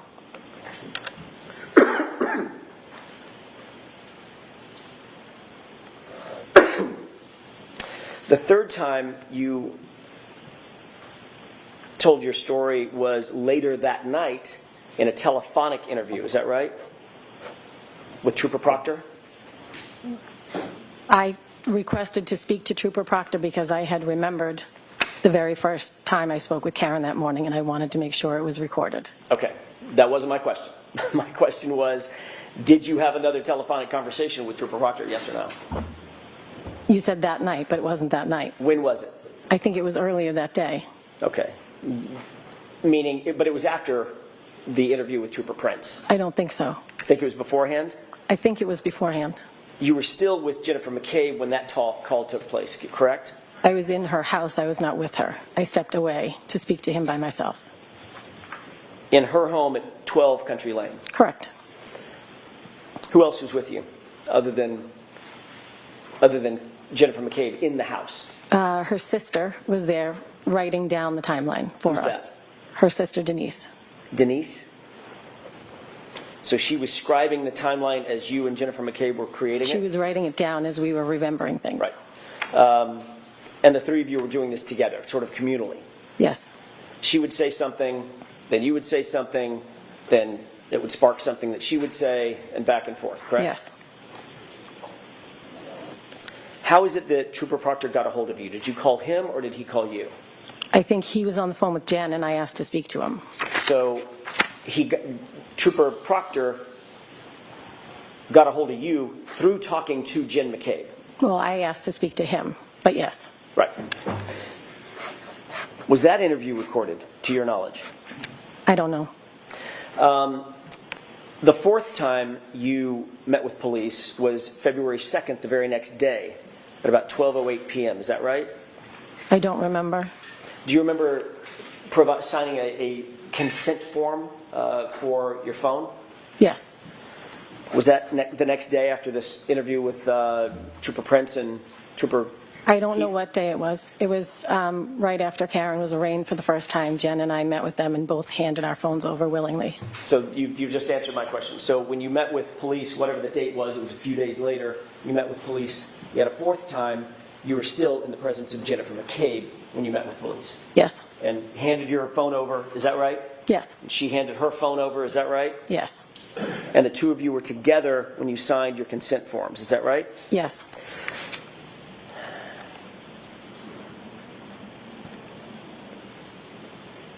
The fifth time you told your story was in front of a grand jury. Is that right? I don't know. Do you remember testifying in front of a grand jury? I do. Okay, let's talk about that for a second. Before you testified at that grand jury, just physically, you were brought into an anteroom where you waited to be called by ADA Adam Lally, correct? Yes. Who was in that anteroom with you just before you gave your testimony? My husband and Jen and Matt McCabe. So Jennifer McCabe was with you yet again just before you gave official testimony under oath concerning this case and concerning the incident? Correct. Ms. Roberts, when was the last time you've spoken to Jennifer McCabe before you testified in this trial? In this morning. Did you discuss your testimony? No. So you and Ms. McCabe, who became friends because of this incident, correct, talked as recently as this morning before your testimony. Correct. And your testimony now is that you did not discuss anything about what you're doing here. No. Or what you're going to testify to. I did not. She called to wish me good luck today. When did you talk to her the last time before this morning? I don't know, maybe a couple of days ago. I don't remember. Within days of you taking the stand yesterday, correct? Yes.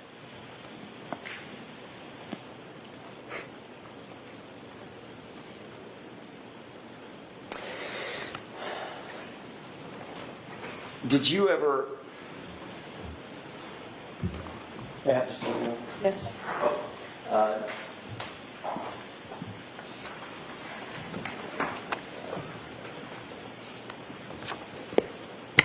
Ms. Roberts, I'm going to ask you...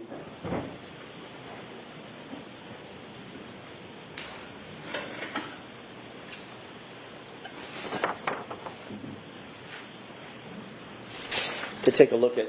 Actually, let me ask it a different way. Did you say that you did or did not recall texting with Jen McCabe during that January 29th interview with state police? Do you recall that or no? No. Okay. During the interview, I didn't text anybody. Okay. Are you saying you didn't text anybody, or you don't recall? I don't recall. I don't think I had my. I wouldn't be texting somebody if I was being interviewed by the state police. Right. Okay. Would it refresh your recollection to take a look at a report of text messages? Sure. May I approach you? Yes.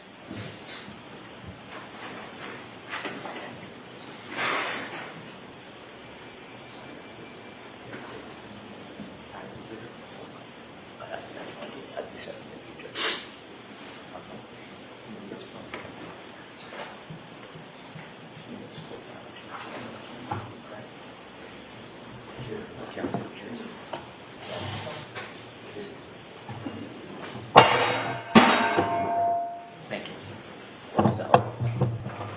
May I, Your Honor? Yes. Thank you. Take a look. There's two tabs. Take a look at the tabs and the data across the two tabs, if you don't mind.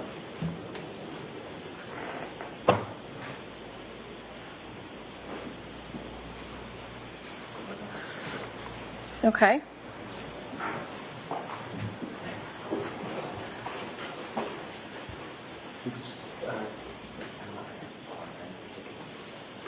Absolutely. Absolutely. I'm in a rush. So I can... May I? Yes. Take this back.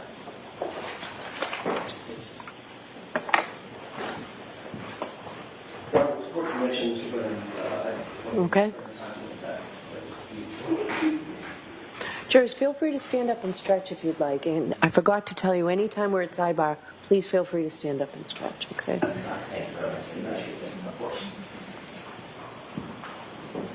That was quicker than we thought, Judge. May I proceed? Yes. Okay. Did you take a look at this document?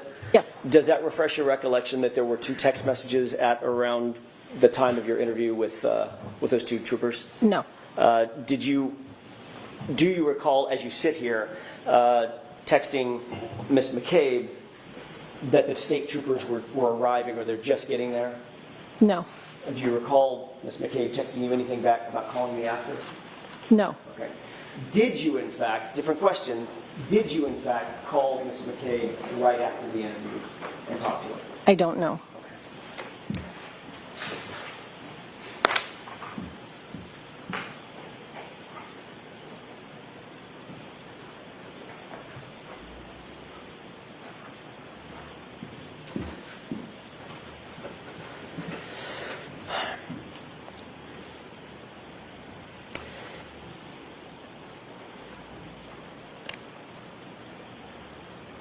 Have you ever testified that at the scene,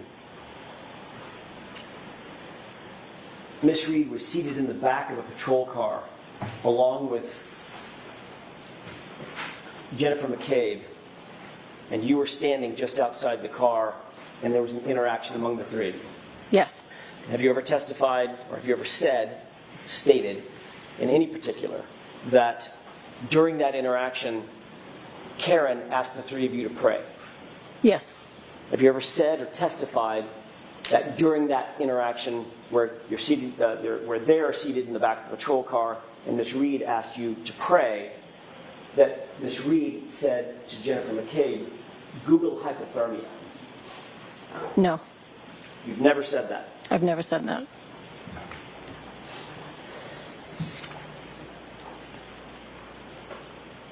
You testified at the grand jury on April 26th, is that right? April 26th, 2022? I do not know. Right?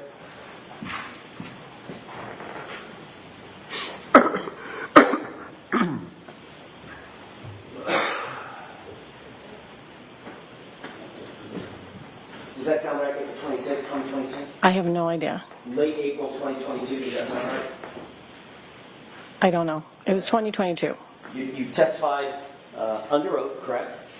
Hmm? Yes. Swore the same oath that you swore here. Yes. Tell the truth, the whole truth, and nothing but the truth, like penalty of perjury. Is that right? Yeah.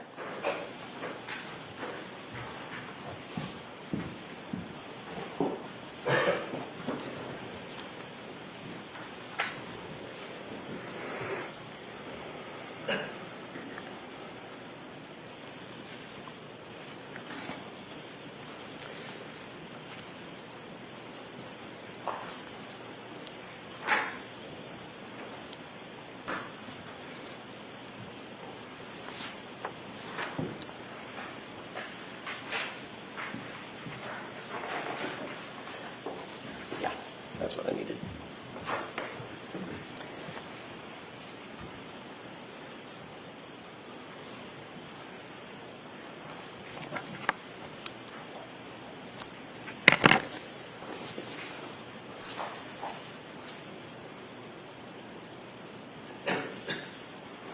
Is it your testimony that you have never said that Karen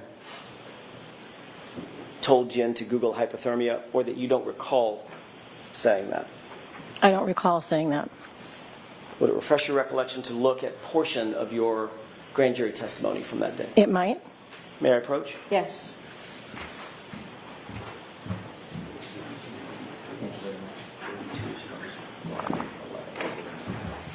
Thank you. Sure.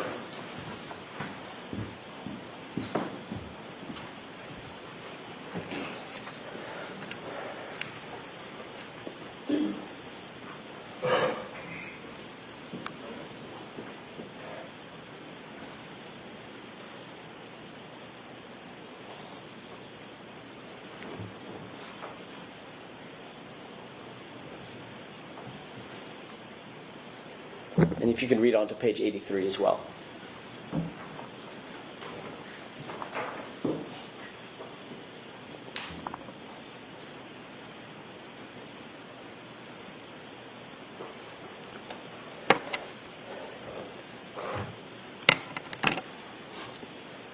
Yep. I testified. I didn't hear it, but I was told that she was asked to Google it.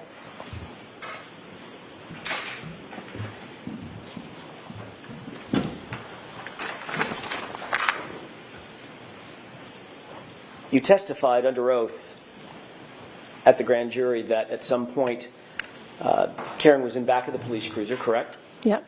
Objection. No, I'll allow that question. Does that refresh your recollection as to what you told the grand jury? Yes. And isn't it true that at some point during the course of your testimony under oath, you said that Karen was in the back of the police cruiser? Yes. And then you went on to describe that Karen and Jen and I were standing outside, and she made us all start holding hands and starting to pray. Yes. I mean, the she being KarenRead, correct? Yes. And at this point, they had lifted John up and taken him onto the gurney, correct? That's I don't what you know. described. I don't recall. Okay.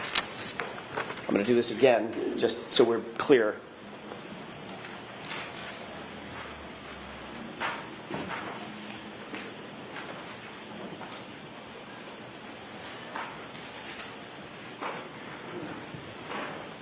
May I approach? Yes. Sure. Thank you. Just the portion at the bottom of the page. At the bottom? At the bottom, last couple of paragraphs. Okay.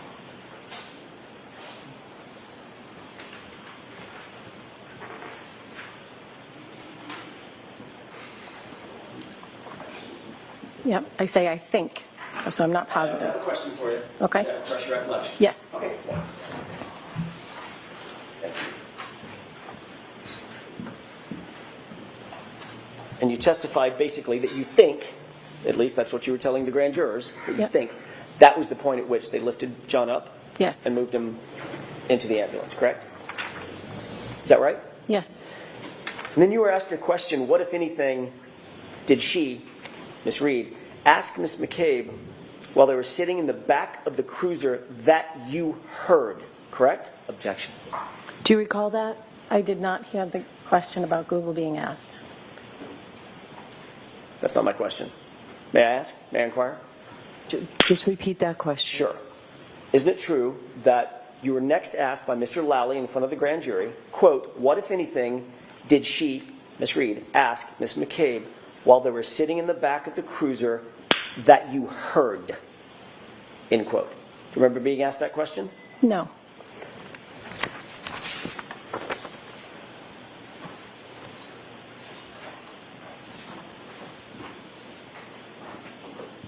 May I approach? Yes. Thank you. Thank you. So we're going to look at lines 16 through 18.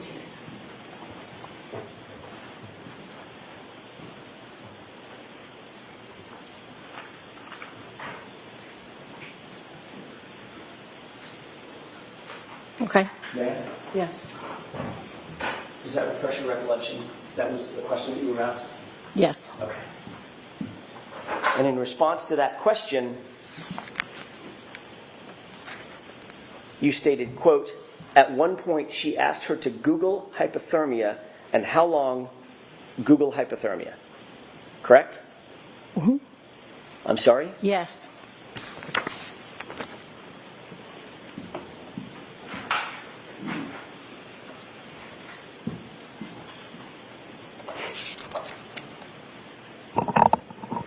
That was very detailed. You'll agree that that's a very detailed and specific recount of an event.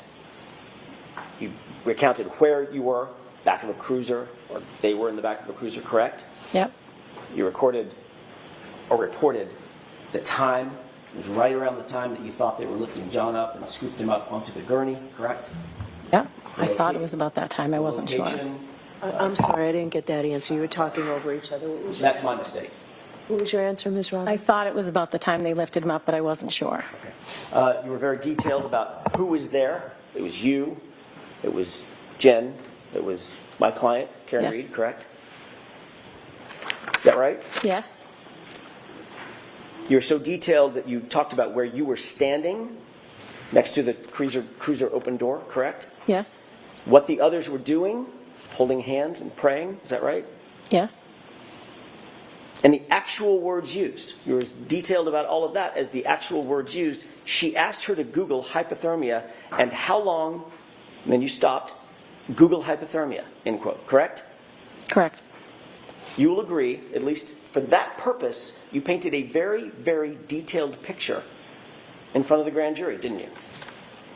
Yeah. Except it's not true, is it? I did not hear her ask that. I was told she was asked that. In The answer to my question, Ms. Roberts, and I'm not a trick question, what you told the grand jurors was not true. You never heard her, my client, ask anyone to Google anything, did you? I did not. And yet, that's what you testified to under oath, under penalty of perjury, in front of the grand jury, didn't you? I did. And the reason you did that, the reason that you said that false statement, was because someone told you to say it, correct? Object. Is that, I'm going to let her answer that. Nobody told me to say it. I knew it happened at that time, How did you which know is it why I happened? said it. How did you know it happened, Ms. Roberts, if no one told you it happened? Because we wrote a timeline. We already spoke about that. So the timeline that Jennifer McCabe helped you with, that influenced your testimony in front of the grand jury, correct? Obviously. I was telling what happened in the back of the cruiser. The timeline Can answer. you wrote, So when you ask a question, let her answer, okay?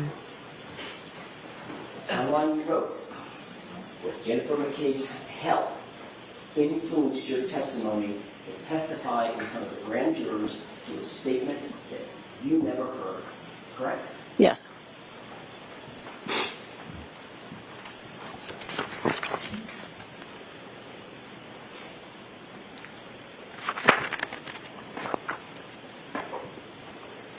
You were later asked about that statement in another investigation, by another investigator or set of investigators, correct? I don't know. Were you interviewed by a different law enforcement agency, a separate law enforcement agency from the Massachusetts State Police at any time? Yes. And you were told that to lie to those agents would be a crime, correct? Yes. Punishable by prison, correct? I was not told that. They asked you whether or not you heard KarenRead ever say anything to Jennifer McCabe about Googling anything, correct? I don't know. Isn't it true that you told them what you've just now told us, which is, I did not hear KarenRead ask Jennifer McCabe to conduct any Google searches? I don't recall. Would it refresh your recollection to look at a copy of that interview and that report? Sure.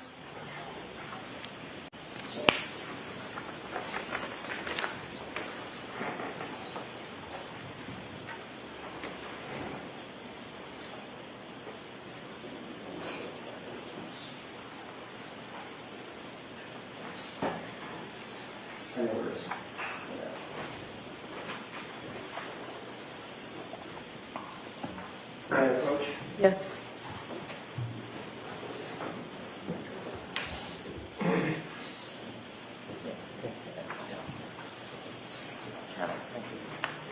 I'm going to ask you to take a look at the entire document just to familiarize yourself with it, if you don't mind, including the front page. And don't answer anything about the document until I ask you a question, if you don't mind, please. Sure. Thank you.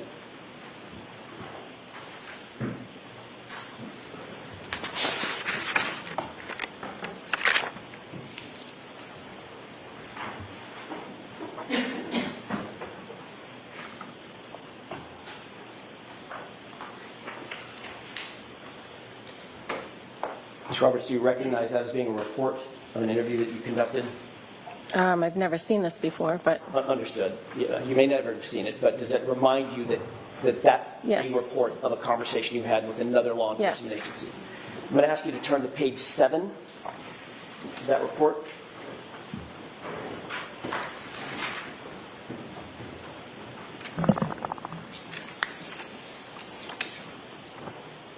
And if you look, there's a small paragraph, about 2 paragraphs up from the bottom. I think I may have put a little blue dot by it, but I'm not sure. Please read that to yourself. correct.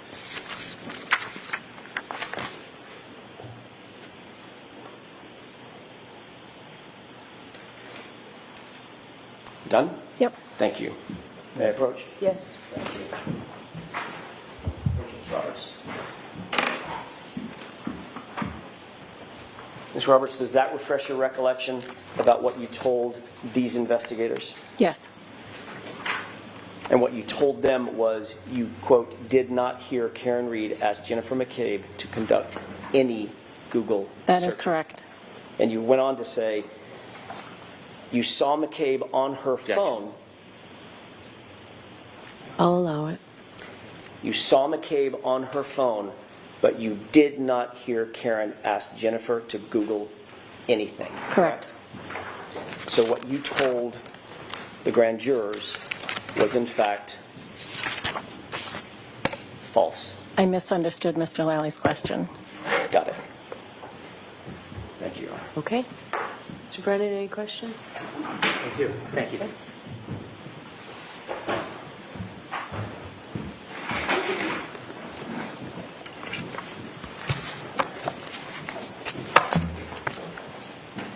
When you spoke to the grand jury about your memory, were you trying to fool them in any way? No. Were you trying to... Watch the form of your questions. Were you trying to mislead them in any way? Sustain. Watch the form of your questions. When you spoke to the grand jury, were you honest? Yes. When you were asked the question, what, if anything, did the defendant ask Ms. McCabe, did you begin your response by saying, at one point? You can show her her response. May I approach? Yes. Page 83, line 19 of the record. Can I ask you to look at page 83, line 19? Just read it to yourself and the lines that follow. You know?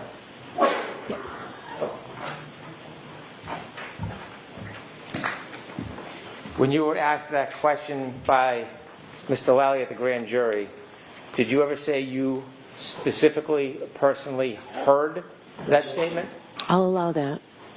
Did you No, ever I tell did the not. grand jury you actually heard that statement being made? I did not. And when you spoke to the people in that report that you looked at on page 7, did you ever tell them you specifically heard that statement being made? No. Were you consistent in both of those statements? Sustained. Did you say anything different as No. far as what you personally observed between those statements? I'll allow that. No. And when you were asked about what the defendant may have said to Ms. McCabe, or Mrs. McCabe, did you generalize your answer? Sustained. Did you begin your answer with, at one point? Yes. Okay. When you chose the words, at one point, what were you trying to convey to the grand jury? I'll allow that. I didn't know at what time it was done. Was that a topic of conversation around the time you were brought to the grand jury? Around the time what? That you were brought to the grand jury to testify? This Google search.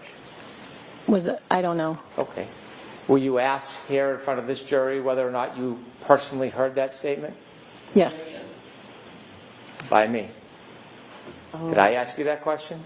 No. Did you personally hear that statement? No. After this happened, you discussed what had happened with people, didn't you? I'm sorry, say it again? After you found John lying in the snow, did you discuss what had happened, what you saw with other people? Yes, of Did course. anybody tell you that you couldn't discuss this trauma that you had been through? I'm going to allow that.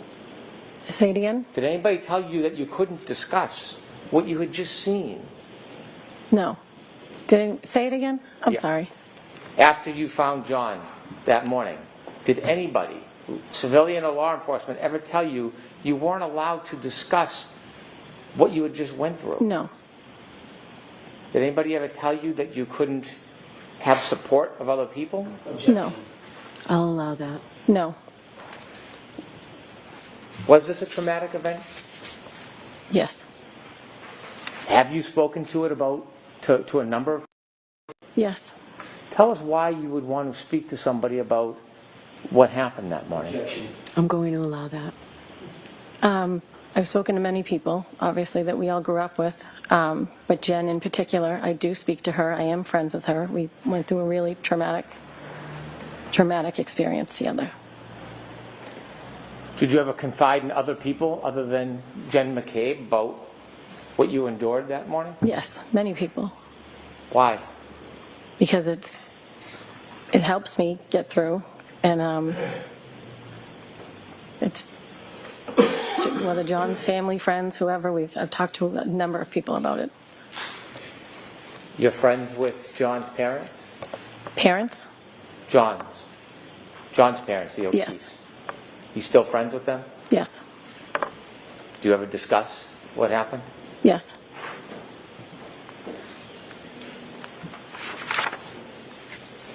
You were asked by law enforcement if they could have your telephone? Yes. Was there a warrant? Objection. Sustained. Ask it differently. Did you feel like you had any obligation, legal obligation, to give your phone to law enforcement? Objection. I'll allow it. No, they asked for my phone. I handed it over willingly. Did you think you had to? No, but there was no reason not to.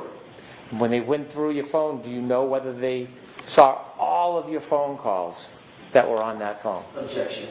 Do you know that?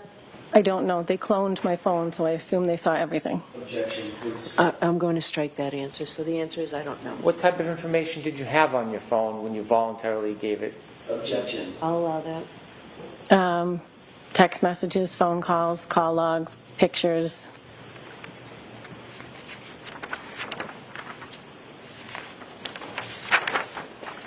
You said that you stayed friendly and still are friendly with Peggy O'Keefe and John Sr.? Yes. Okay. At some point, at times, do you try to help them with things? Daily. Do you try to help them with the children? Objection. Sustained. Well, you were asked about contacting the district attorney's office about replacing a Ring camera. Yes. Whose Ring camera was that? It was at One Meadows where Mr. and Mrs. O'Keefe, John's parents, are now living. Okay. What motivated you to call the district attorney's office about the Ring camera? Because we knew the Ring might be some sort of evidence that they didn't want to take the camera that was not working down without permission. Do you have a Ring camera? I do. Do you know if there's a difference between the actual physical camera and the iCloud storage that keeps the actual video on it? I don't know the difference. Okay.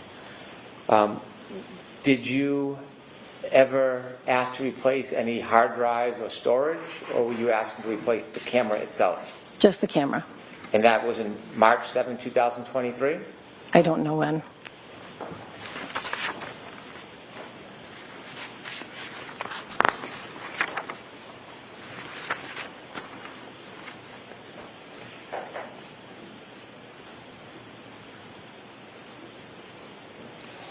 You were asked questions about what the defendant said that morning when you were trying to help Mr. O'Keefe. Yes. You were asked whether you heard any comments about her, from her, about dropping John off. Say that one more time. You were asked whether you heard any comments about her saying she dropped him off. In the car on the way to the hospital. Okay.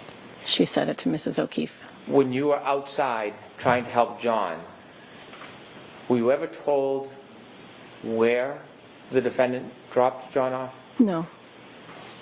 Were you ever told where he was left? No. Was it ever suggested that he went into 34 Fairview?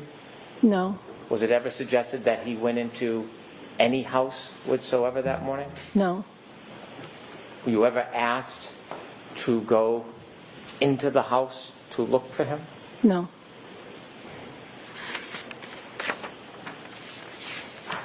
When you were being interviewed by law enforcement, did you ever refuse to be interviewed? No. Were the interviews all the same or different? They were all different. They were all different. Were you ever asked to give a complete review in detail of everything that you knew? I was just asked to tell me the story of what happened that morning. And at some point when you were interviewed, you were asked about the phone calls that the defendant made to you that morning at 5 o'clock. Yes. When you received those phone calls, Jennifer McCabe was not on the line, was she? No. Was she a party to the calls? No. Did she influence your memory in any way about the words that the defendant spoke to you that morning? Objection. I'll allow that. No. Do you have a clear memory of what the defendant said to you on the morning of January 29, 2022 at around 5 in the morning when she first called you? Yes. And is it your independent memory? I'm saying. Is it sorry. your independent memory? Yes. How well do you remember it? Objection. Sustained. Tell us what you remember her saying to you. Objection. I'll allow it. When she first called, she said, "John's dead, Carrie," and hung up. And she called you back. She called back. When she called back, was there any other party on the line other than you and her? No. What do you remember the second time that she called you? Yes. She said, "John, I think he got hit by a plow. He did not come home last night. He would never not have come home. I wasn't supposed to stay in Canton, and Kaylee was here. He would never leave Kaylee by herself."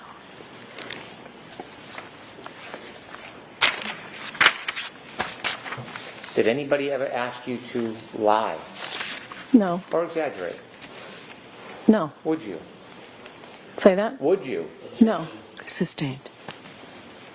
You were asked whether or not you told people on January 29th about the missing pieces to the defendant's taillight. And you began to say you didn't tell anybody that morning. I didn't think it had anything to do with John. I didn't want to point fingers at anybody Why not? because I had no idea what had happened to him. I wasn't going to point fingers at his girlfriend. Was it, in fact, broken with missing pieces that morning? Yes.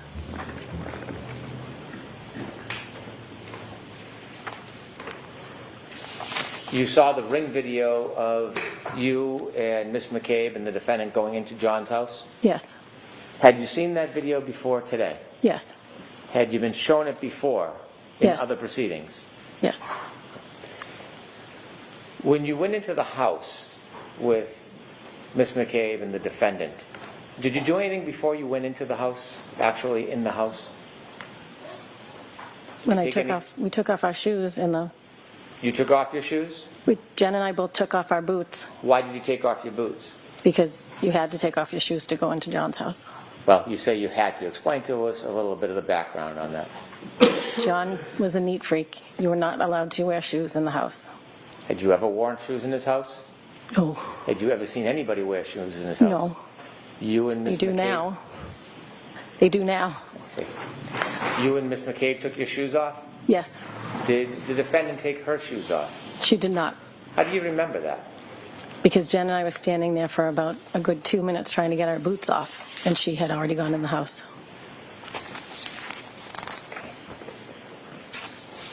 Do you know why you were called that morning? No. Did you volunteer to be part of this Yes. after the call? Yes. You had said you thought that you looked at the taillight before you went into John's house? Yes.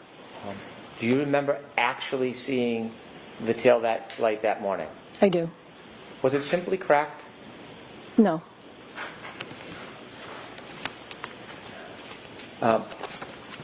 Do you know that the portion of the ring video from when you came out of the house with the defendant, Miss McCabe, do you know that that portion is missing? Objection.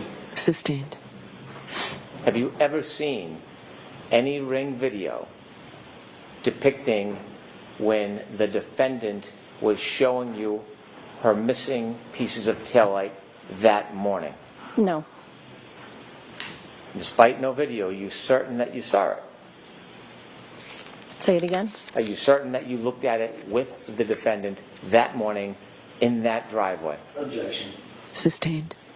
I'd like to play clip 3, please. Okay.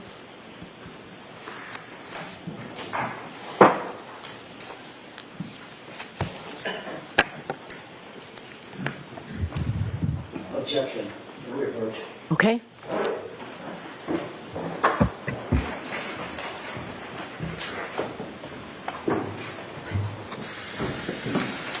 Another sidebar.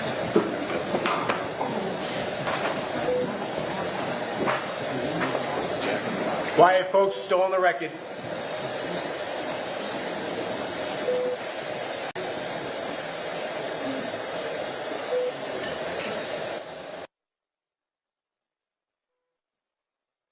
Forever to mute the sound.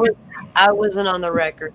It was funny because as soon as you said that, that guy's like, quiet, folks, we're still on the record. Yeah, well, mute the thing then. I know, right?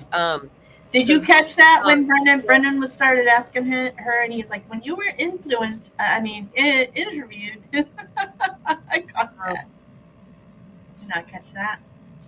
Yeah, hold on. Hold on 1 second.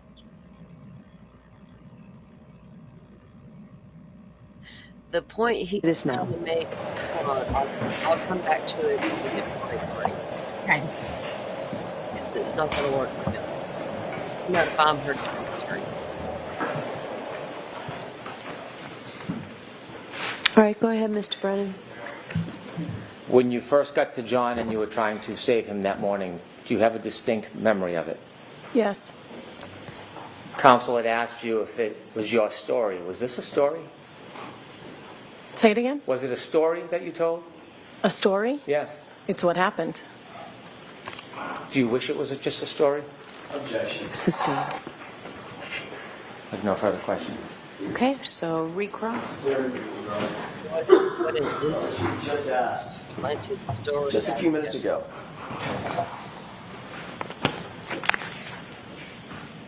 It's pretty brilliant. Did you ever say that you actually heard that statement about that Google search?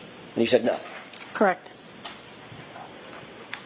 The question that was posed to you by Mr. Lally was, what, if anything, did she, Miss Reed, ask Miss McCabe while they were sitting in the back of the cruiser that you heard?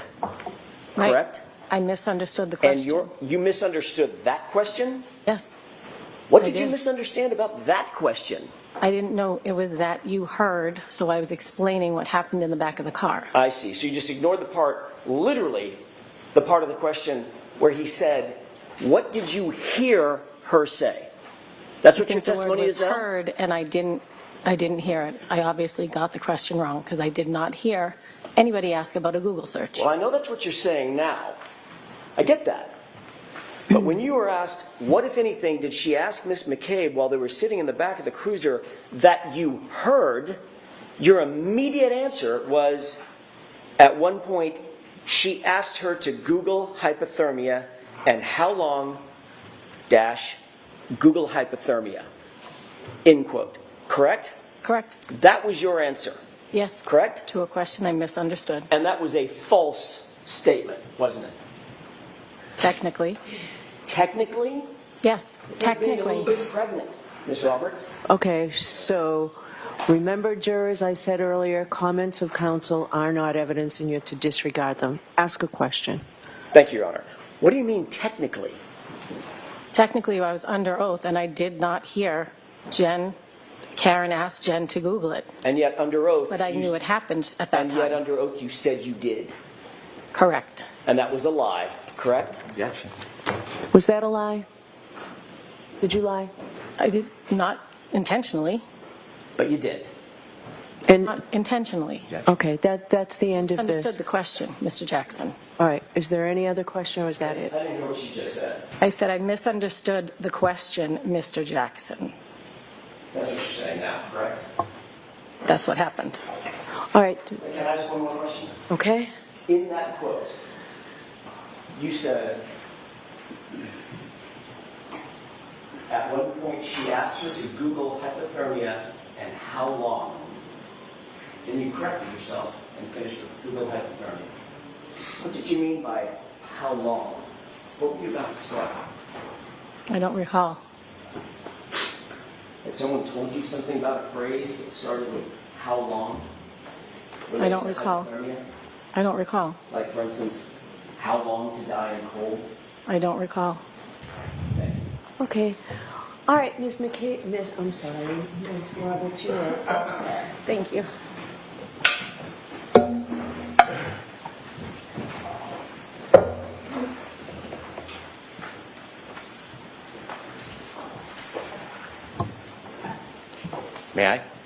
Yes. I'd like to play clip 3, please.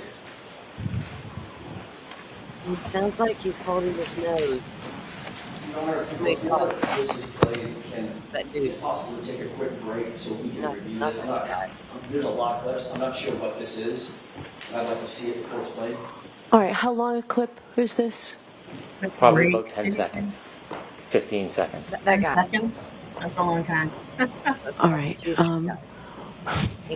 Jurors, we're going to ask you to take a break, and we'll bring you back in, and we'll see a 10-second clip. All right, we'll give you a 5-minute break. Judge.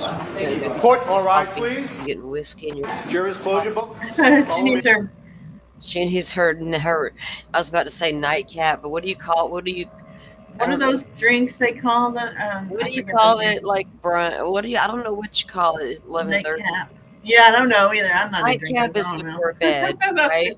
So nightcap is before bed, and then you get your brunch time. I think she has a drawer of like White Claws in her office. Does a drinker need a time of day to drink? It's 5 o'clock somewhere. Shit. I'm surprised I haven't gone to lunch yet. Probably right. soon. Yeah. Well, let's see. It probably won't be that long, actually. Yeah, it's almost lunch. I mean, it is lunchtime. Yeah, they probably will come back here and do this and finish her, hopefully. Finish her at least, yeah, right. Finish her out because she was on yesterday too. Remember? Yep. Oh, Jennifer McCabe was like 2 full days last trial. So right, and so we had that with Duncan. I think was on Lori. It was all day. Yeah. It was all him at Lori's trial. So sometimes you can only get in 2 a day, sometimes 1 a day, but they should at least be able to wrap up with her at some point today, hopefully before lunch. So maybe after lunch we can get a 3rd witness started at least. Yeah. I wonder if it'll be Jennifer. Yeah. They discredited her or what? I don't know. So working on it. Yeah, I mean, she obviously was influenced by what she was told and heard. She's communicating with people that she's become friends with someone over time.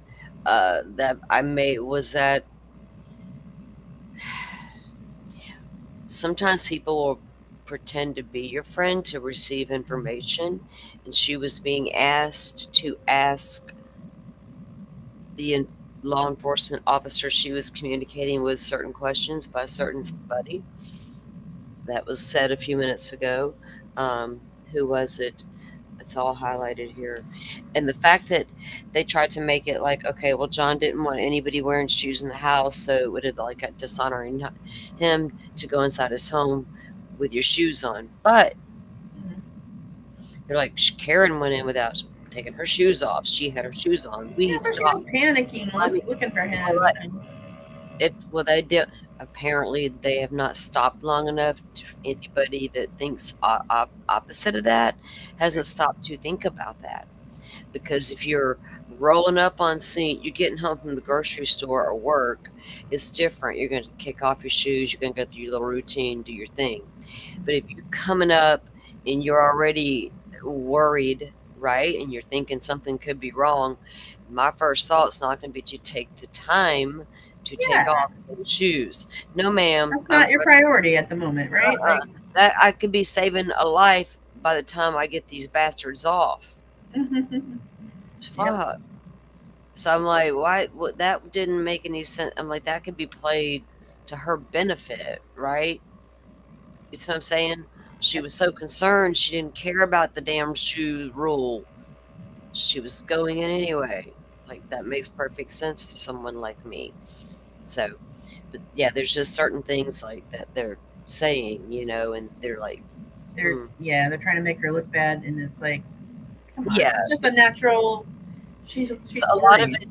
Yeah, a lot of it can be explained as a natural reaction to a lot of things. Now, where there may be some odd things, but let me tell you, trauma does do odd things to people, and you will say and do some pretty messed up shit sometimes. Sure. And you will think out, if you're like me, you might think out loud, but sometimes you learn I'm a pretty controlled person, though. I don't think out loud in a large crowd. In a room by myself, I might, or if I'm problem solving something in the backyard or here at home, I'll think out loud, you know, with to my son or whatever. But something like that, maybe not. But that's what I kind of think she was thinking out loud. Did it hit him? Yeah, she's got it. You know, she doesn't know. She was drunk. Well, she barely remembers the night before. So here's the thing about KarenRead's her personality, because I'm not down with that. She says what comes to her mind. All this bullshit. It's just her personality. She's a talker. Yep. I don't think she's out there automatically just seeking out fame and fortune and a look at me thing. Free me. I don't think it's like just that. I think she's naturally just a talker, and she's going to defend herself. She's that person, right? Some people will. And I think that's who she is. So I don't hold any of that against her either. Right? Like I don't hold it against families because they speak out about certain bullshit. You know, it's got nothing to do with certain things. Now there are certain aspects that she's been accused of doing that I thought, well, you probably shouldn't have been doing that, sister. Yeah, but whatever. Whatever that shit, right? Pretty good at just ignoring that whatever stuff, leaving it alone. But she's been pretty vocal, hasn't she, throughout all of this? Very. I mean, yeah. It makes me think of like Steve G. You know how people are like, okay, exactly. I know you have the right to talk all you want, but sometimes it's just not a good look. Sometimes it's not a good look. Sometimes it's best just to sit down, right? Yeah. Yeah. We've said that several times about Steve, right? And that's the same with Karen. Sometimes enough's enough. This is why your attorneys advise you not to, but you don't have to take the advice, especially if you're not under a gag order, right? And KarenRead's case is not really like under a gag order. It's not like that. So she can come out and say shit, and she has. Yep. Speaking of which, we should get an update sometime this week about a certain interview, shouldn't we? Do you know what I'm talking about? Oh, yeah.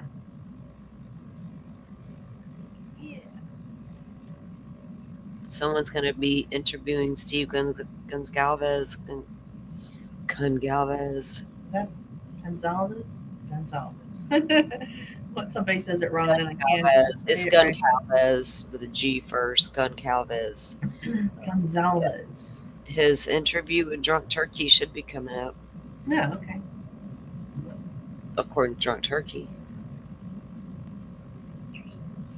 Why would you what, Truth? What'd she say? She said, so it went from thinking maybe he may be hit by a plow. I guess this is her thinking. I could have hit him. Oh, no, that's Karen. Yeah, I mean, we could have been hit by a plow.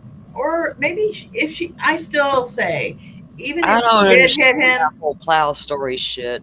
Even if she did hit him, I don't think it was intentional. Well, see, that's I don't think she hit him. I don't know. Okay, let me ask you this. With that said, what during the first trial did you see that was your first indication that what the injuries you saw may not have been caused by that vehicle? To me, that arm just does not look like that was from a vehicle. The arm, yeah. The scratches, it just doesn't look like that's possible. They didn't provide enough good evidence to back up in the theory of the, you know what I mean? I lean towards the defense's experts.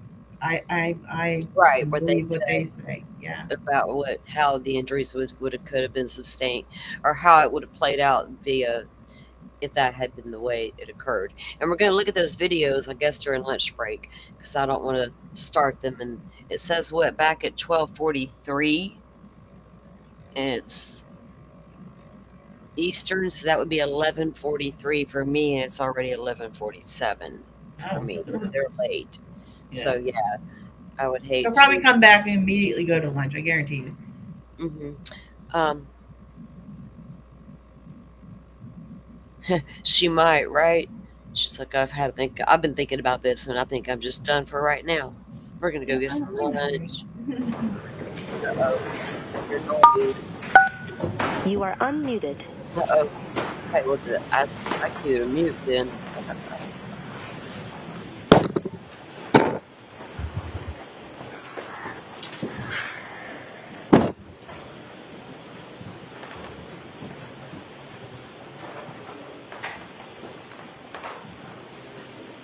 Court is back in session. You may be seated.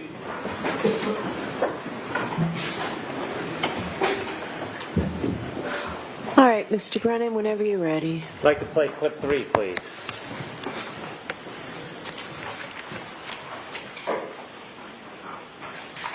When my car was seized, there was a few small pieces of taillight missing that I had picked out at John's at 5:45 before we drove over to Fairview. I'm showing Jim and Terry, look what I just did to my light, and I'm worried that there's going to be some kind of electric short circuit. There's like the bulb is showing, and some of the red plastic's missing. So I picked pieces out of the light housing that had kind of collapsed within the light and dropped them in John's driveway.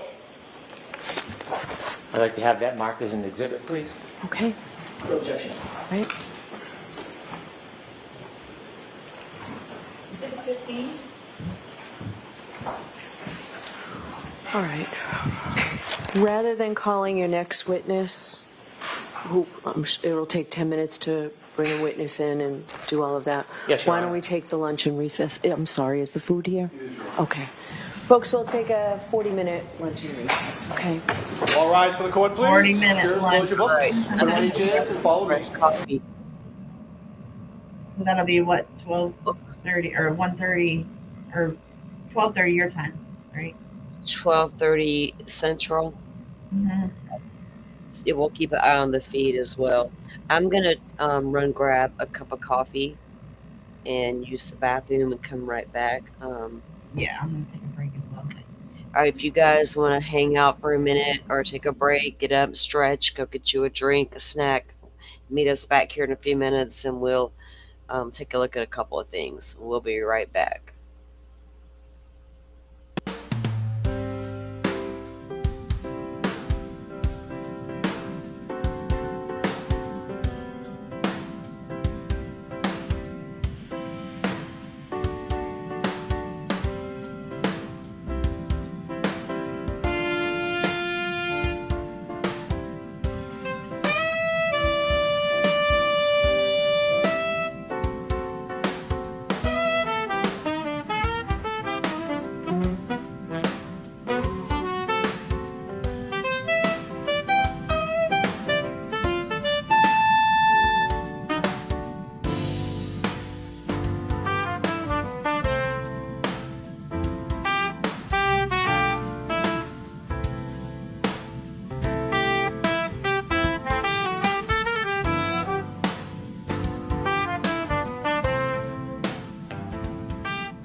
Okay, I am back. I think.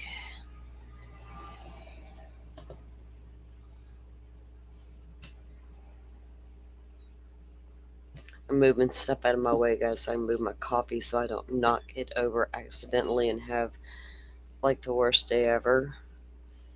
Not happening. Okay. All right. Let me focus. Wow. That stuff, some of that shit was a little tedious. My God. When they continued to show that one damn video, just the same thing, sitting there staring at nothing but the back of this lady's car.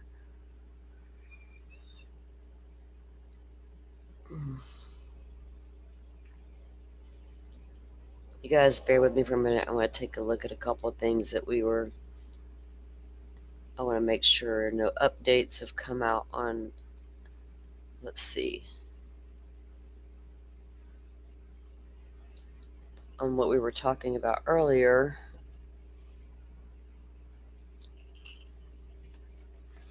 So we had some Gilgo Beach updates, and we have Stearns afternoon.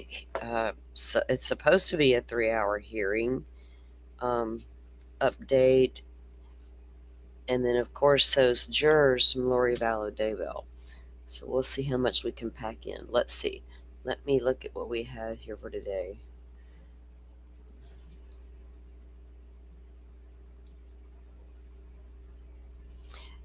Joe, are you still in chat?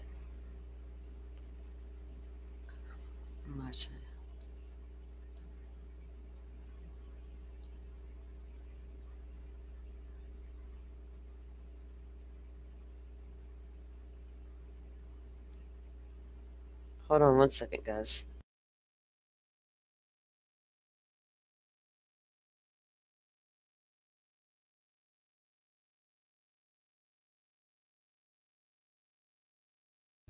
Okay, so while I'm getting some of this set up to look at, I want to show you guys, while we had just wrapped up the Lori Vallow Daybell trial in Arizona.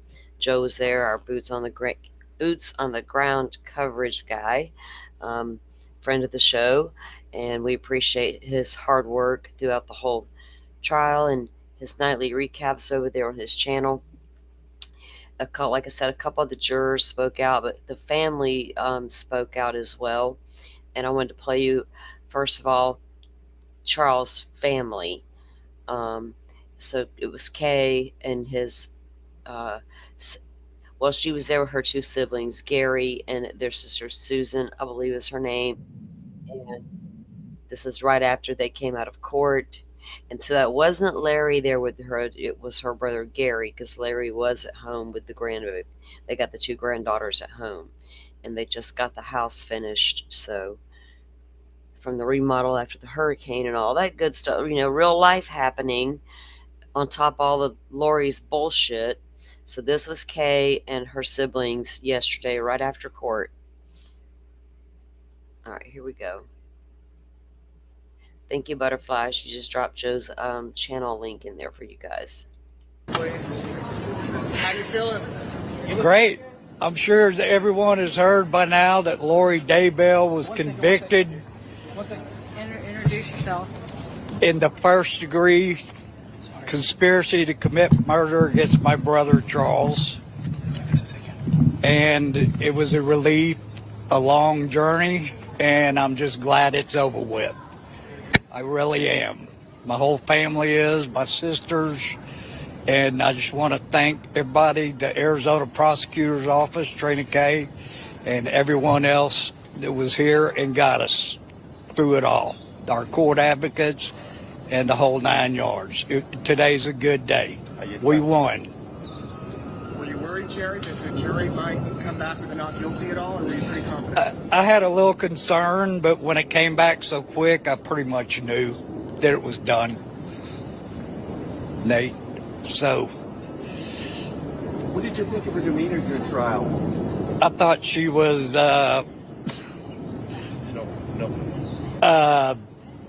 kind of a smarty pants, not real, I don't know what word I'm looking for. I know which one I would use. Right. I know which one I would use, but so anyway. What did you think of her lawyering skills? I thought she sucked. Do you think she did herself any favors by being her own attorney? Probably not. I'm sure the first day into the trial, she wished she would have had an attorney. You think? A real attorney, right. Did you look at her when the verdict was read? I could see the back of her head. And what was there? Did you have any reaction? Did she have any reaction?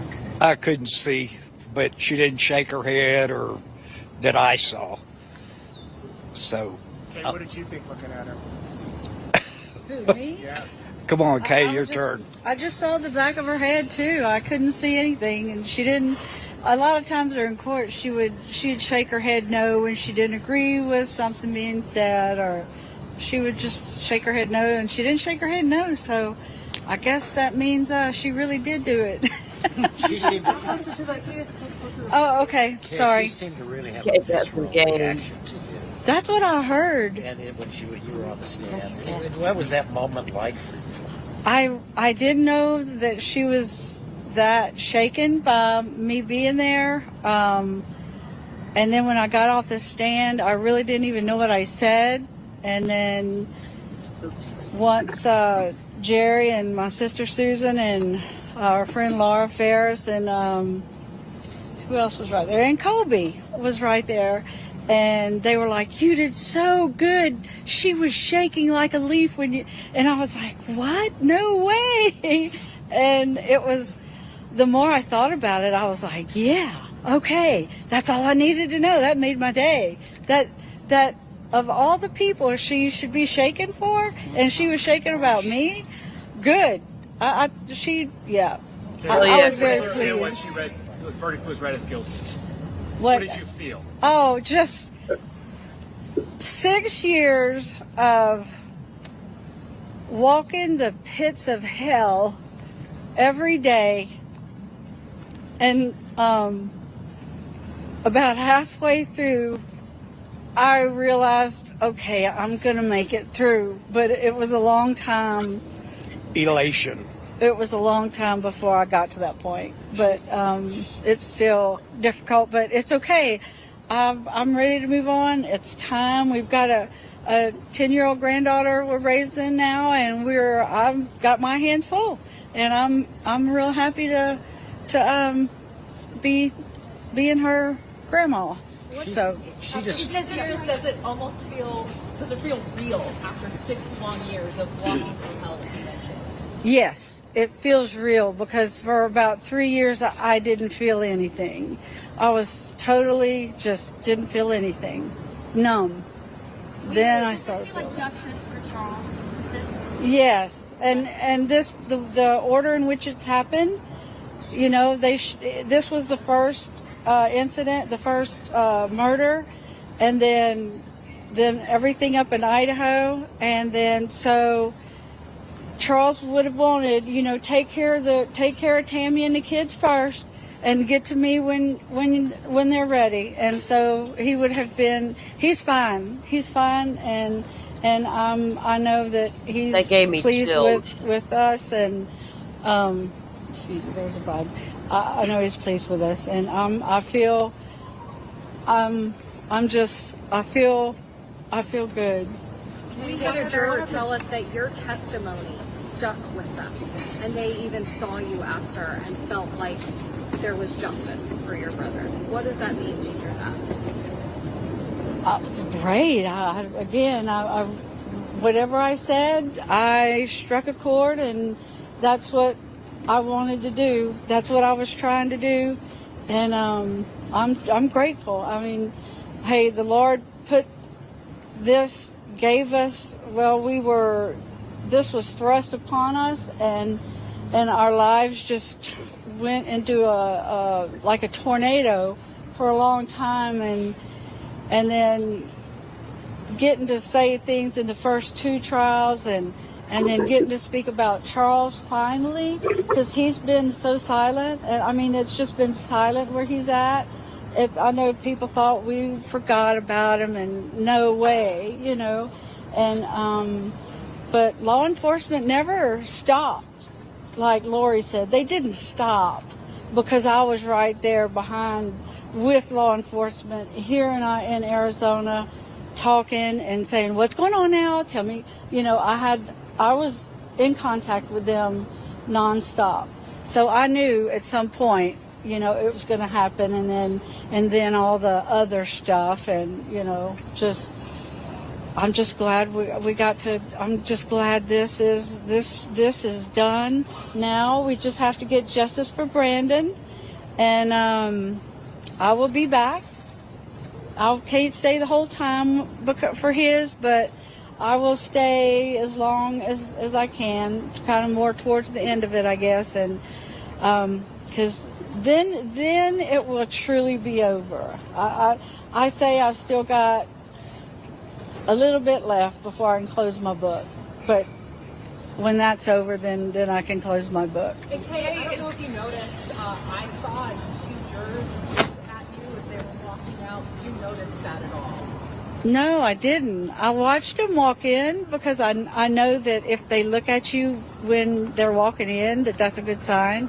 And nobody looked at me, but I didn't see. So I didn't watch them walk out. I didn't think to look. So good. When Lori raised aggravation, what'd you think? I really couldn't hear her because, you know, that baby talk she does, that baby voice. She needs to lose that, man. I hope she grows up in prison and learns how to talk like a woman, you know, and not a baby.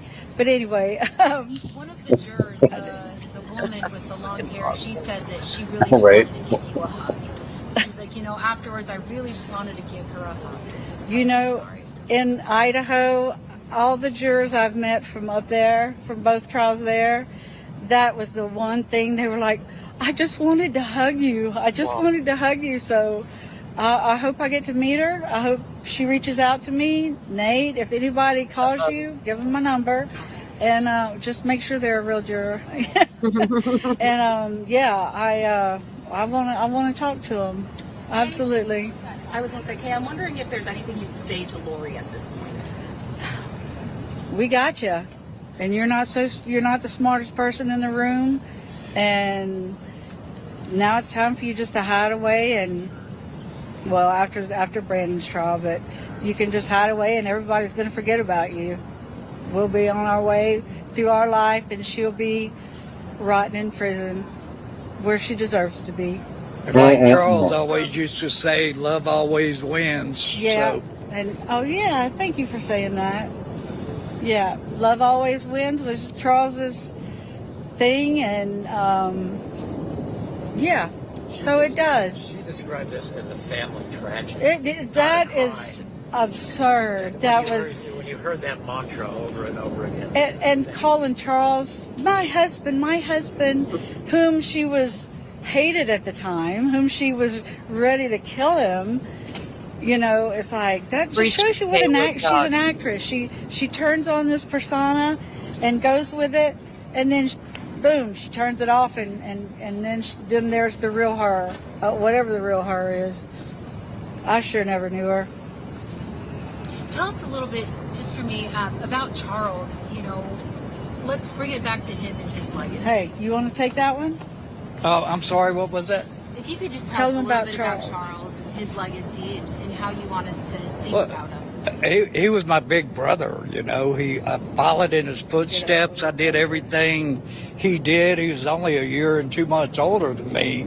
So we hung around a lot. We had a lot of the same friends. He was a big influence in my life. And he was just a good dude. He was, all the way from a kid till when she killed him. So, you know. What did it mean to hug Trina Kay at the end? What did that feel like? To hear the verdict and then give her a hug? Well, I hugged her and told her I loved her because she did such a great job. And it felt good. It did.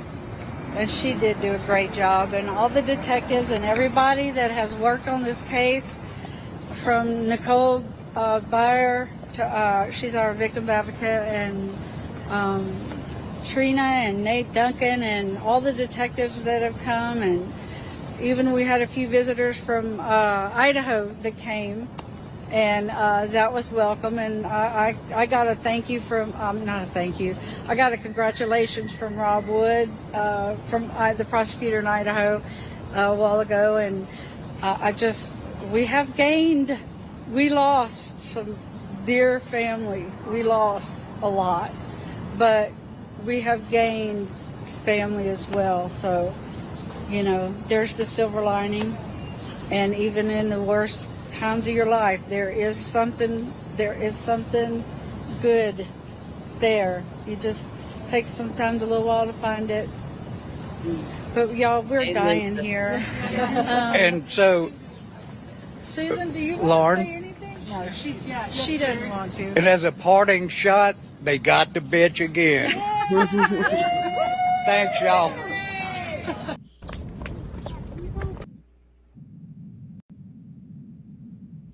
That was pretty awesome.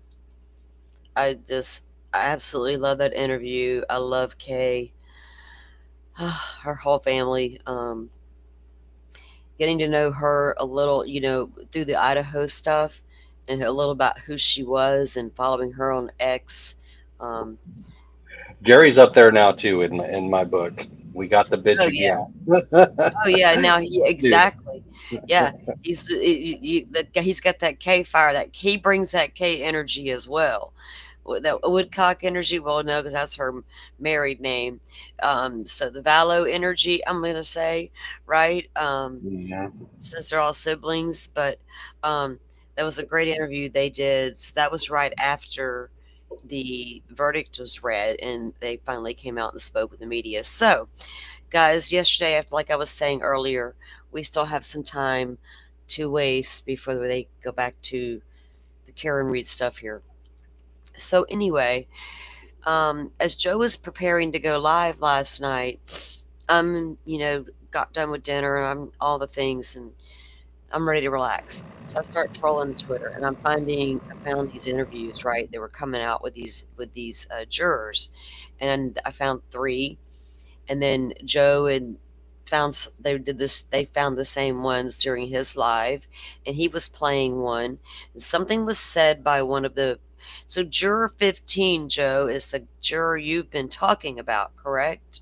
From day one, literally from day one, he has been a troublemaker, and I have been worried about him. So, okay, tell us a little bit about juror 15. So juror 15 has been called out by the judge 3 times. 3 times. So well, that's him, the same guy? Yes, same guy. Yes. Oh no! So, no wonder day one, you had that. No wonder you had that reaction you had. Okay.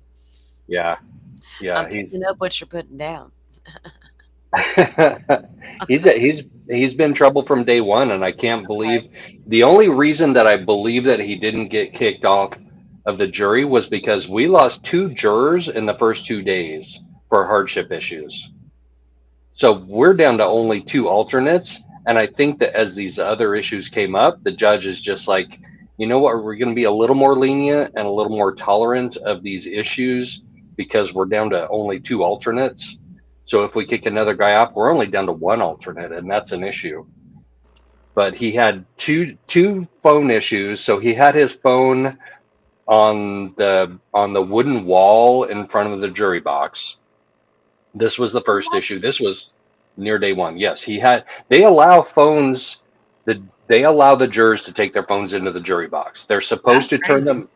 It is. It's cray. It's out there. Like I've never heard of it before, and I don't know anybody that has. But they allowed jurors to take their phones. I've never heard of that either. That was crazy to me. Yeah.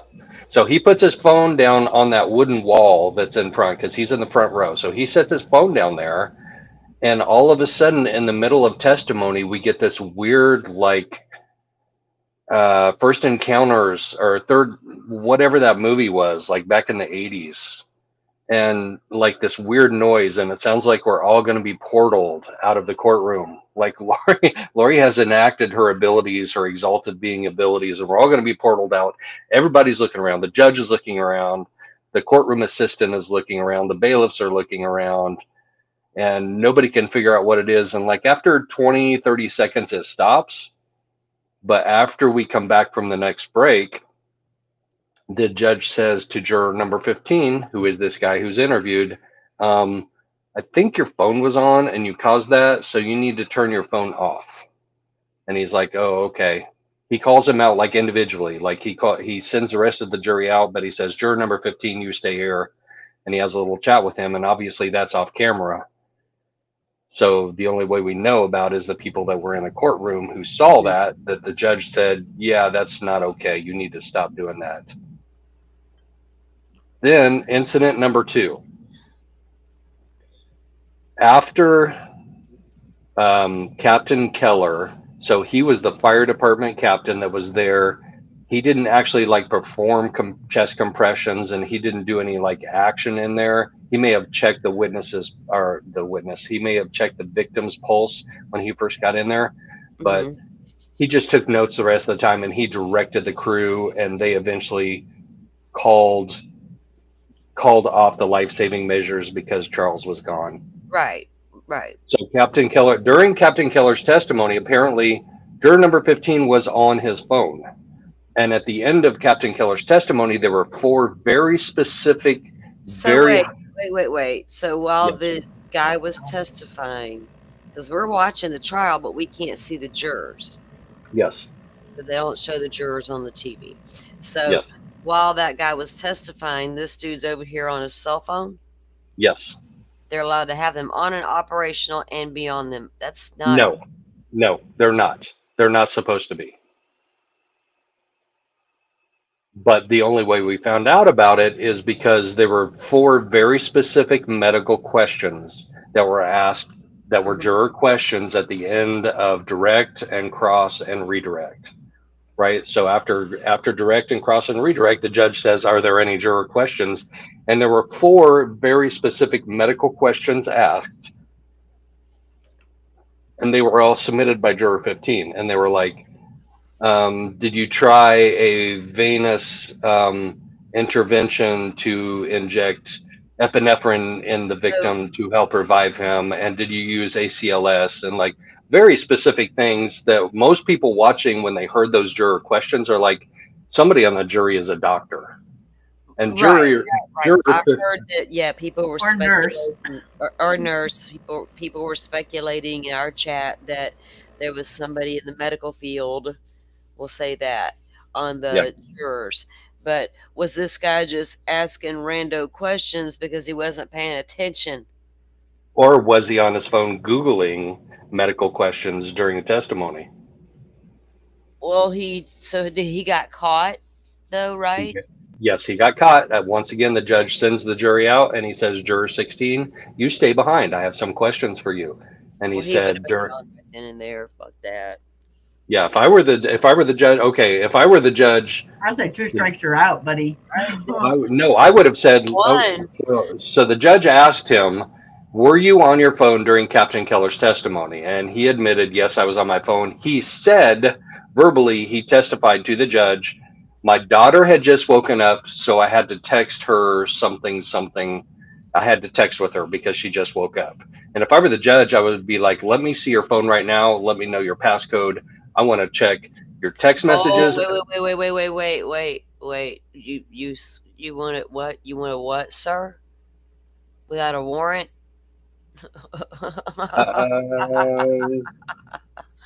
I think when you're the judge, I think you can request you get away with it. I think so. Well, it's not a crime to use your phone. It's just you're going to get kicked off the jury. I'm breaking the rules. It's a good point. But he could ask for voluntary surrender of the phone. I'm about to say that's like they didn't do it. Like they didn't do with Lori. Like they didn't do with Alex. Like they didn't do with Tylee. They didn't ask for any of their voluntary surrender of their phone. At all. Yeah.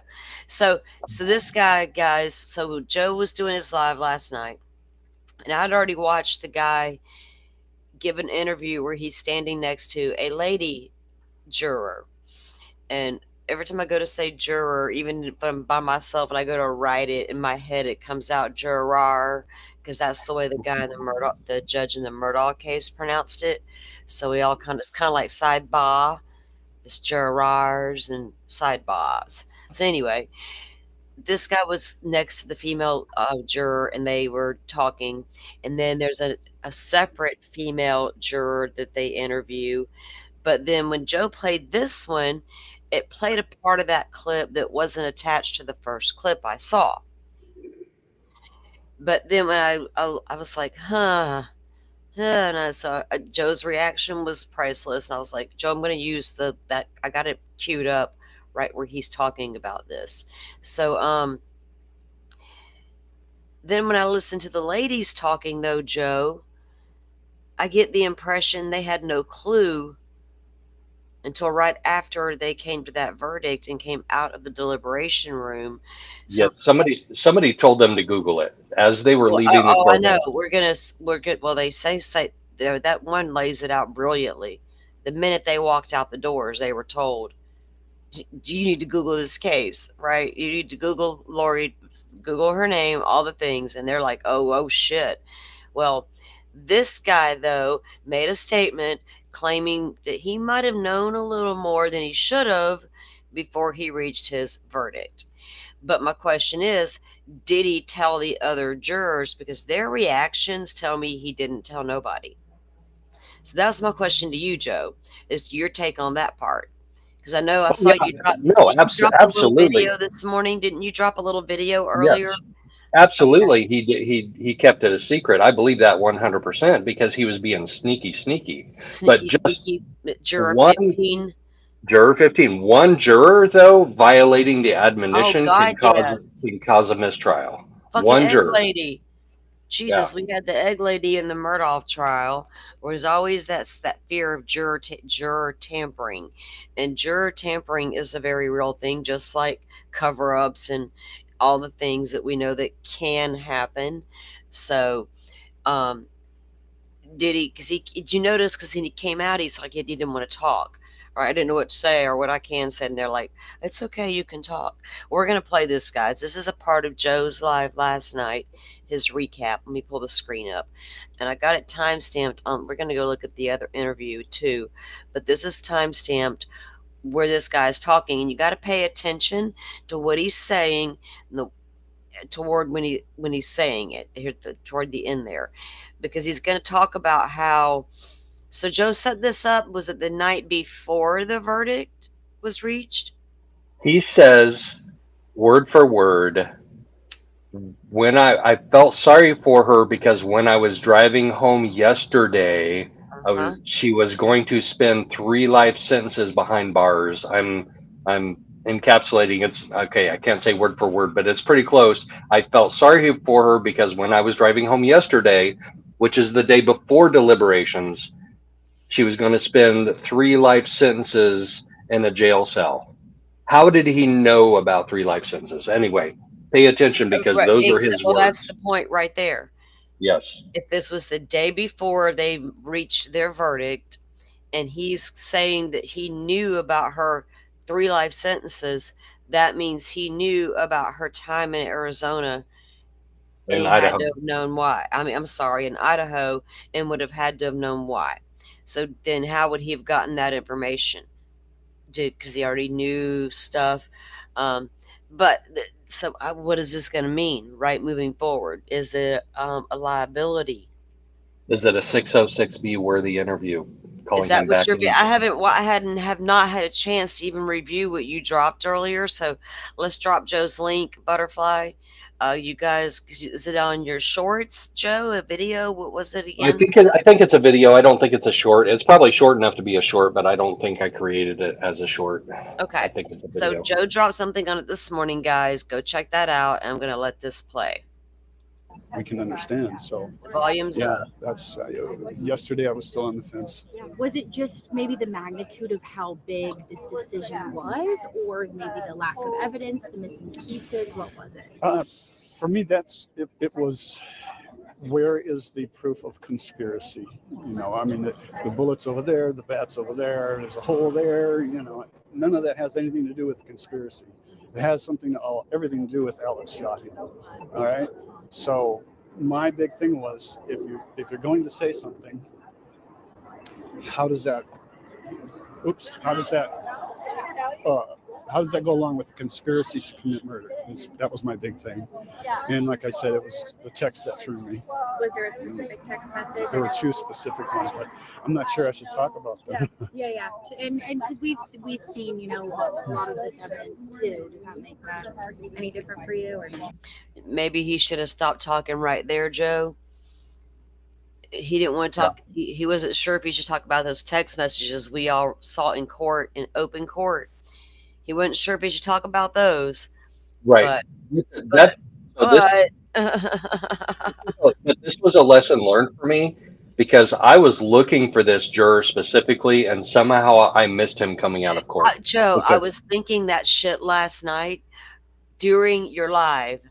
I was like, why Joe should have got to this guy. Right. Dude, And if you would have been calling me, I should have been so in producer mode.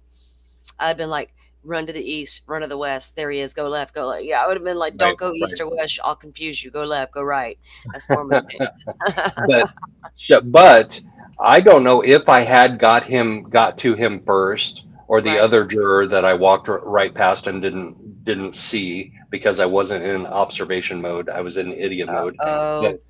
But I'm not sure if I had got to them first, that I would have had the right questions to ask them, because these reporters are actually asking very good questions, and I will be ready. I will be ready next time. I guarantee you, I will be ready next time. You learn as you go, Joe. Yep. I mean, you know what I'm saying? There was nobody to interview boots on the ground in Delphi. You just got, you ran into the accidental people down there at Lady Bird Lake. We'll call it that. When you got run up on down there. But that was off camera. Only you and I knew about that while it was happening. But the more you do this, the more you know, right? Yep. And the less intimidating, I guess it'll be, if that's the right word. Because you never know when you're going to end up in the elevator right next to one as they dismiss court, or have that opportunity to, like during court, make that eye contact with every now and then, and what up, you know what I'm saying? Form that little relationship. But you'll get there, dude. You'll get there. Do you plan to attend Brandon's trial? I was curious. Yes, that is the plan right now. Okay. All right. So pay attention to what he's going to be saying coming up, guys. Here we go. Of course, it's going to do its thing on restart. It's only on restart for some reason. If I pause it every time. Can you tell me what evidence you saw on the text messages? There was one that had something to do with insurance. That was one of them. And the other one was basically the Nephi thing. So. Now that you know that so many people that were talked about in this case are dead, did you know that originally, or that's what you're? I had never heard of Lori Daigle before I got picked for this jury. I've never, because I watch Fox News, but I don't watch Fox News 10. I watch Fox News. I like the different shows that are on, but I don't watch NBC or CBS or anything like that. So I didn't know. No, I had no idea of any of it. Now when you're realizing the magnitude of this case, what's kind of That's Kinsey. It's just wow. That's all I can say. It's huge. You know what, Joe? Do you remember your reaction learning that she has been convicted in killing her 2 children? Right here. I feel sorry for her. I mean, I knew it. Driving home yesterday, I knew it. It's like, God, she's spending the next 3 lives in prison in a cell. I mean, you got. Wait, Dizzy. Whoa, back it up. Did he say he felt sorry for her? Yes, he did, Squeegee. Oh my God. Beep, back it up. Okay, guys. So I wonder, Joe, because Gigi on Twitter had a theory, Pretty Lies and Alibis. She followed the Vallow case, Daybell stuff closely, right? She was there. She was there at trial most of the time. Not the last few days. I don't think I saw her, but most of the time. Yeah. Well, her Twitter was on fire, and so we were stalking her Twitter as well, and So she was wondering, you know how they went to deliberation when Lori rested, all that bullshit. So they go in, they're 17 to 19 minutes in, and they call it a day. And they went home, and then they came back the next day, and we watched them deliberate for over nearly 3 hours. So it didn't make, her theory back then was, did they make a decision so quick that they just were like, whoa, that was too quick, let's just go make sure to sleep on it. But then they wouldn't have come back and deliberated for 3 hours the next day. Not in my opinion. Mine either. So, so with all that said, I'd said that to say this: there was no chance that they did determine quickly guilty, and then he go out and Google her that same day, which would have been the day before, like he was speaking of. But sounds like he knew about the 3 life sentences in Idaho before they made their deliberation and came to their conclusion.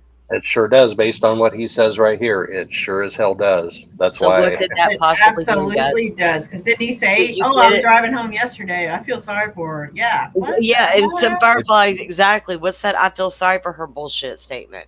I feel sorry for her spending 3 lives behind bars, or 3 lives in a jail cell. 3 lives. How did he know about 3 lives if he didn't know about her Idaho convictions? Exactly. Which is a clear violation of the admonition from the judge. So that's bad news. If somebody finds he out. lied.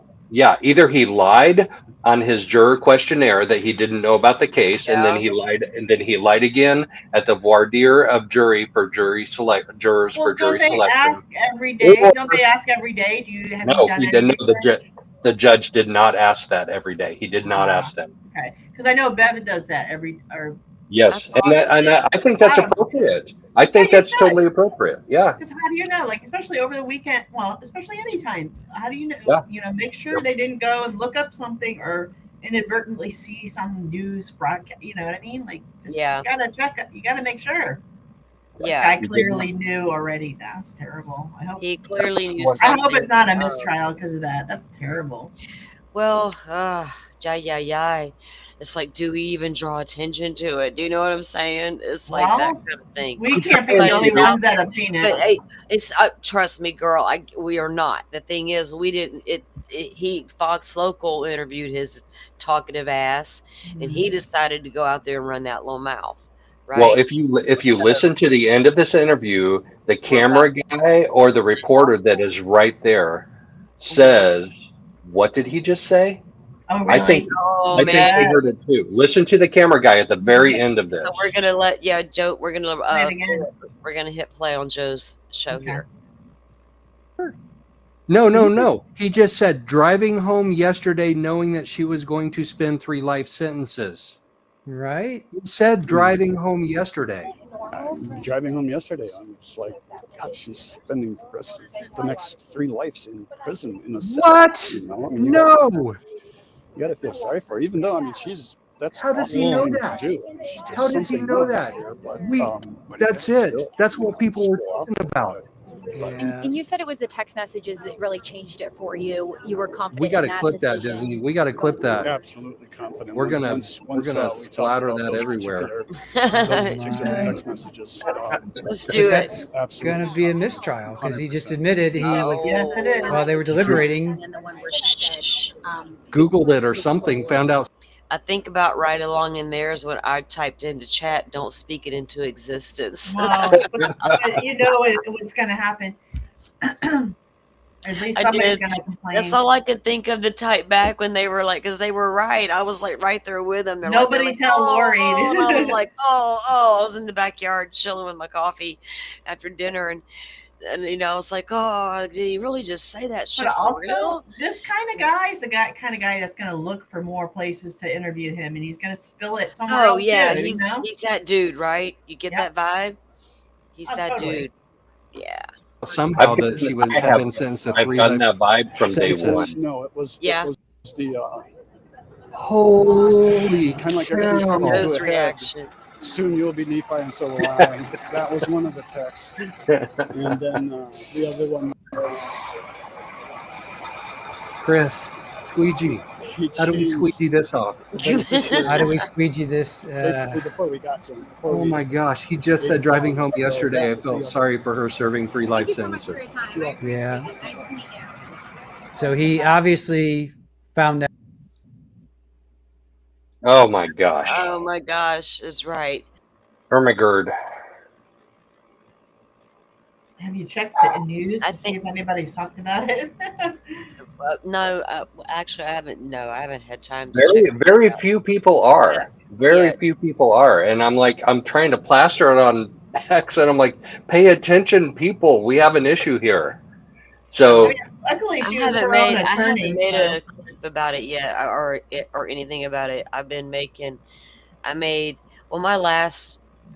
my guilty verdict short for Lori's got over 1,000 views, and my justice for my last 2 Lori both have over 1,000, but I haven't made one on the on that particular piece yet. I haven't had time, but that's crazy that juror was saying that shit to start with.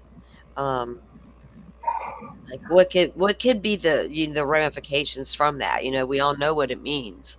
well, the next step would be a 606B interview with a judge. Yeah. If the judge gets wind of this, he's going to call this guy in, and he's going to be like, "Did you say this? And what did you mean by this?" And how is Judge Bereski going to hold his feet to the fire when he's let him off 3 times on 3 other issues? Oh, he's gonna be like, I knew I should have got rid of this guy. Well, Trina K is gonna. So when he had the other issues with his cell phones, and then there was another one we didn't talk about, where after they had the Social Security Administration investigator for the Inspector General guy up there, when Sari was up there and testified, the jury was dismissed. After that, we had like a afternoon break or something. Mm-hmm. Juror 15 or juror 16 said something to him, this guy, juror 15, about, wow, that's a lot of money. So he's talking about how much money Lori was going to get. She was going to get $4,000 a month between her and JJ's benefits. And he's like, wow, that's a lot of money, which is an inappropriate comment by juror 16 to juror 15. And juror 15, if he knew his stuff, would have just ignored it.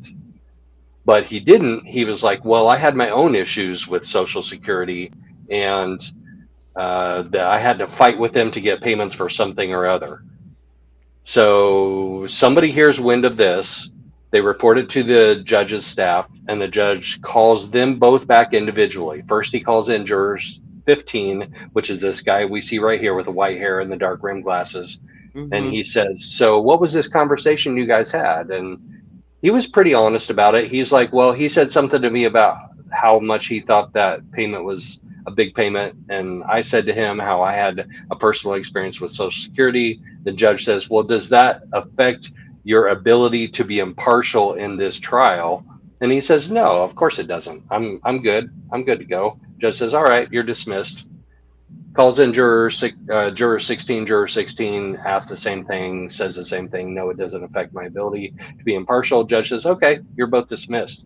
So, but at those points in time, before the judge says, oh, it's all good, I believe you, he has to ask the defense and the prosecution, are you okay with these 2 jurors still remaining on the jury?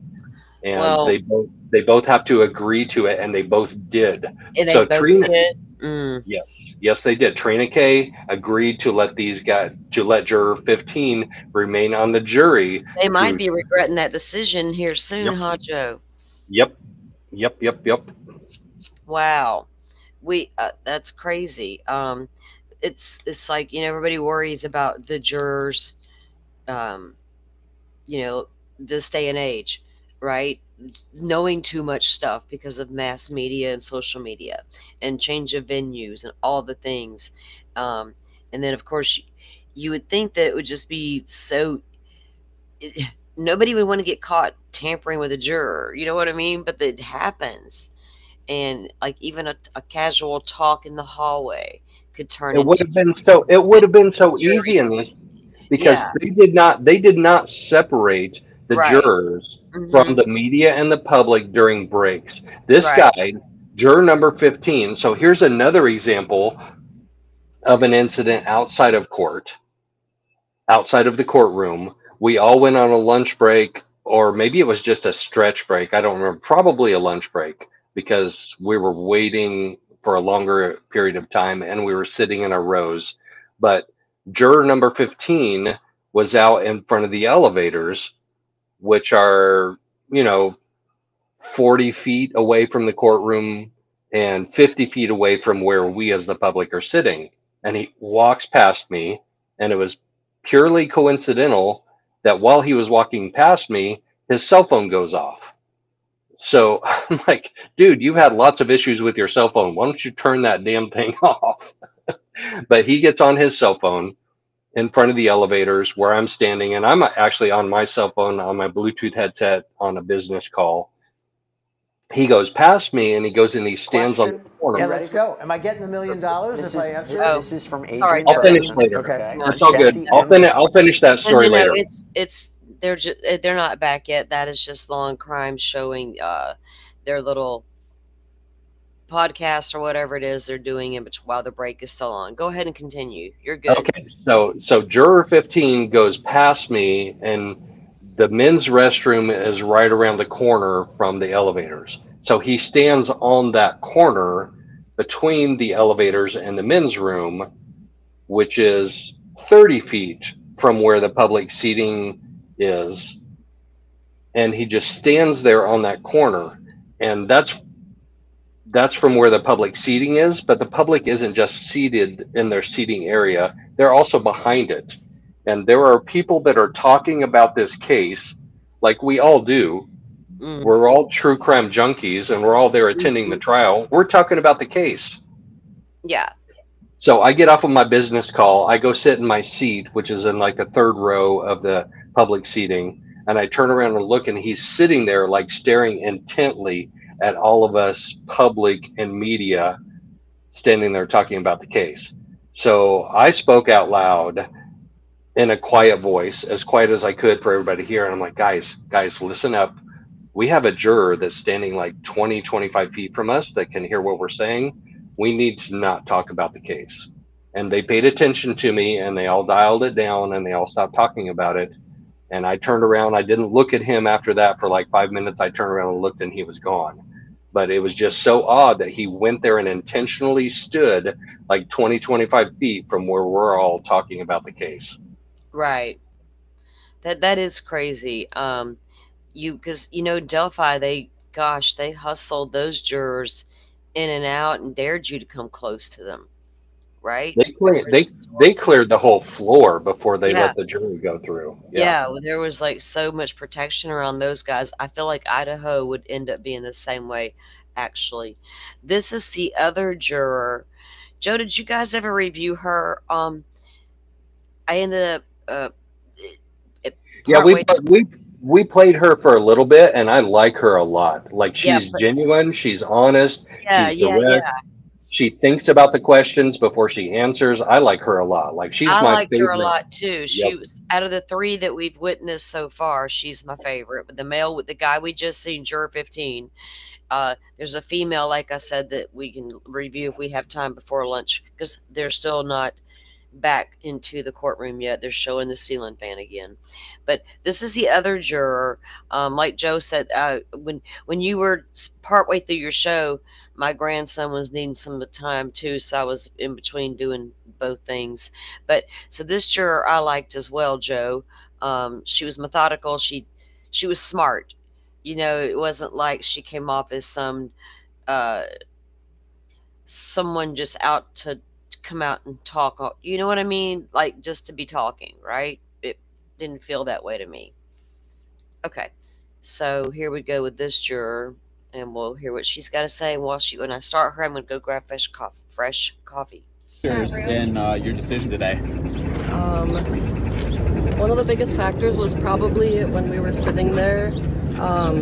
Whenever they would ask a question about the Mormon stuff and all that, she would just kind of look at us and smile and smirk. So it kind of gave it away for a lot of it. Just kind of didn't really care.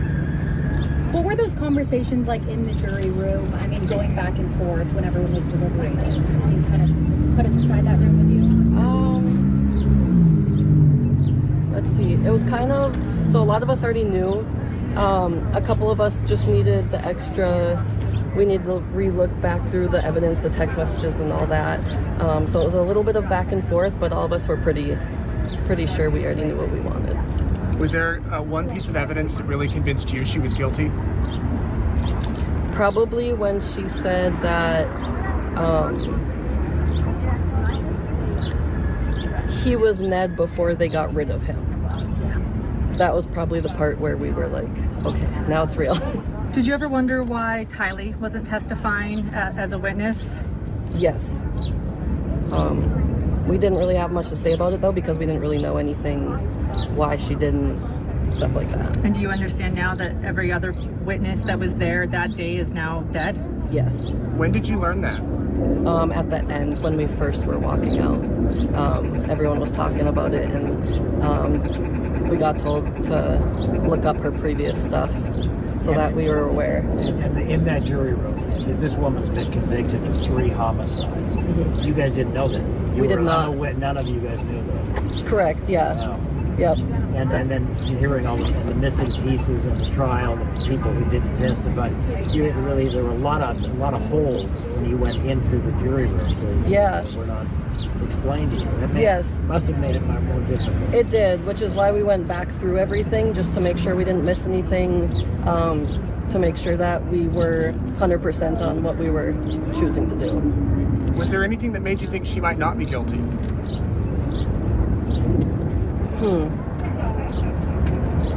No. And I think we got to leave it there, guys, with that no, right?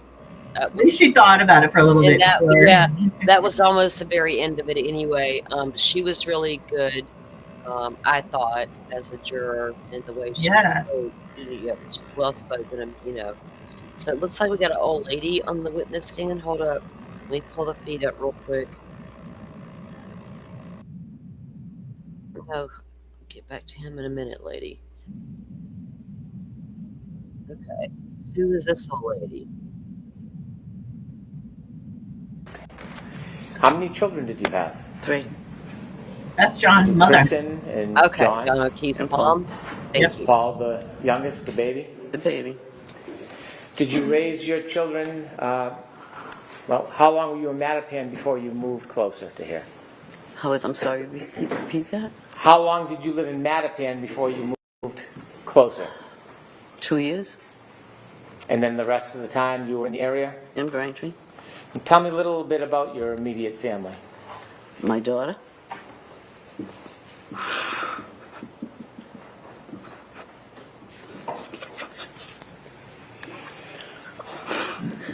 My daughter Kristen had a tumor, a cancerous tumor that she had for 5 months. And she died in November of 13. She had 2 children. And then 2 months after she passed, her husband passed from a heart attack. And then you all know about John. And then my son Paul is over there. That was 2013, ma'am? Could I ask you about her children?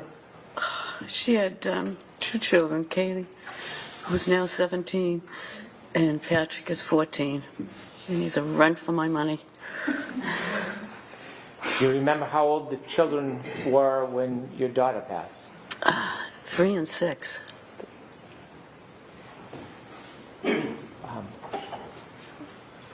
When that happened, was there any plan for the children?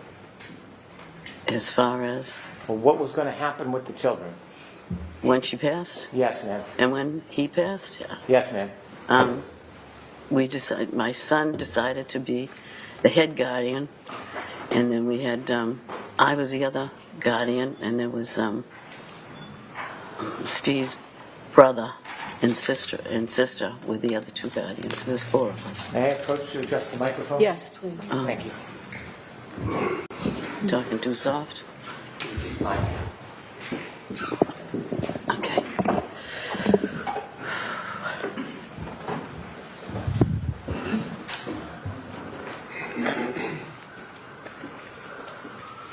Did I understand that there was a decision that John would be the primary guardian? Yes. Can you share with us how that decision came about? Well, he was single. The other 2 guardians were married, and they didn't have children, but he decided to do it himself, and then I was the second one in case he needed me. So I was over there most of the time, like when the kids get home from school or, take them places, and then have them on weekends so he could have a break. So that's what I did. Did other people help out in addition to you and John? Yes, my husband was there, and Paul and Erin were there, and the other members of Steve's family. I understand at some point John worked in law enforcement? Yes. Besides that, could you just share just a little bit about him with us? He was a police officer at headquarters. And when he first started, he was in Hyde Park, and then he moved to Dorchester, and then into Boston itself, and that's what he did. I was hoping if you could tell us a little bit about John besides his work. He was enthusiastic with sports. He was wonderful with the kids. He took care of them and did everything for them. Take them places on vacations and everything. He was their number one when they called him JJ. Would you mind if I showed you a photograph? No. May I approach? Yes.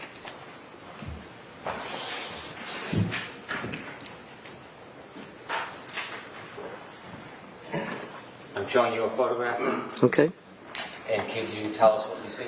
That's my son. Thank you. May I introduce this as an exhibit? Yes. Exhibit 16.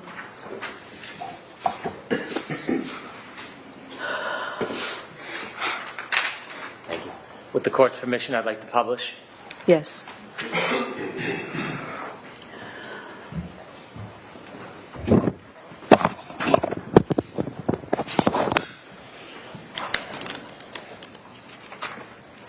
And so, Keith, do you know when this picture was taken? Oh. I really don't know. It was in the summer of I don't know what year. I really don't know the year. But is that one he probably took him to a fair or an amusement park, and he had his picture taken there with that. And then the kids were with him too. So. Do you know how old he was in that picture? 43, maybe. Okay. What year was John born? 75. Miss Gilman, could you take the photo down, please?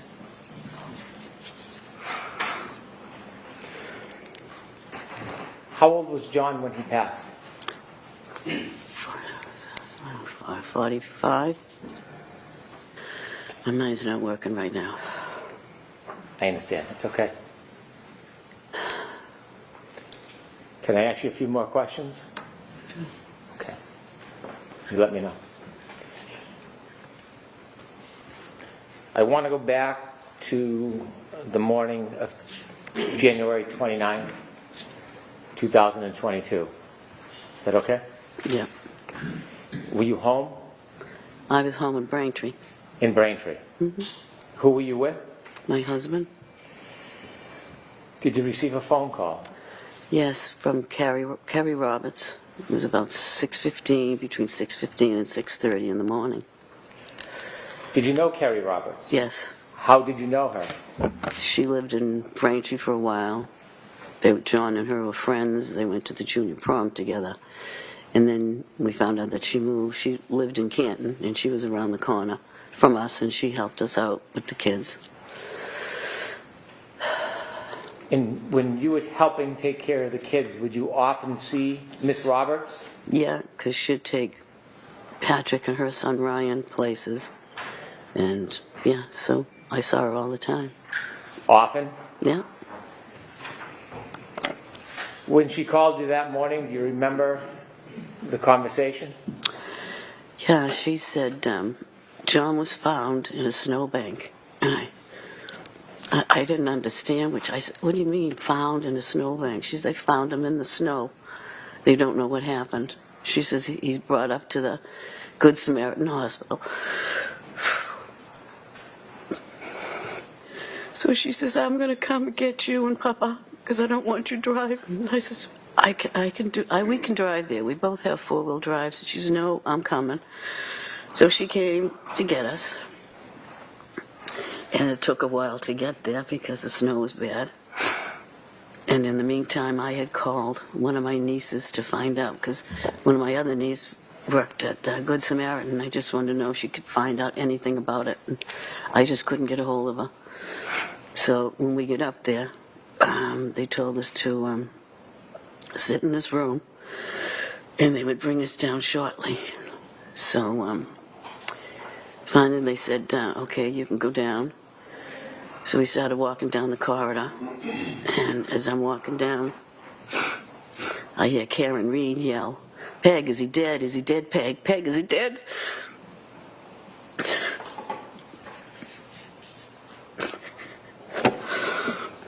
And I just kept walking, and then I asked, I don't know who it was, a nurse or a worker at the hospital, and I said, what is she doing here? And she says, oh, she's being psych evaluated. So then they brought us down to the room where my son was.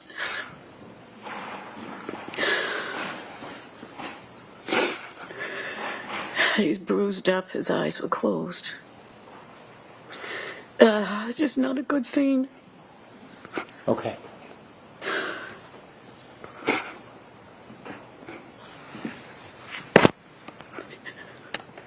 I'd like to go back, if I may. Okay. May I? Yep. When Kerry Roberts picked you up in the car, did anybody go with you and Miss Roberts on the drive from your home in Braintree to Good Samaritan Hospital? No, we were the only three in the car. Who was the third person? My husband.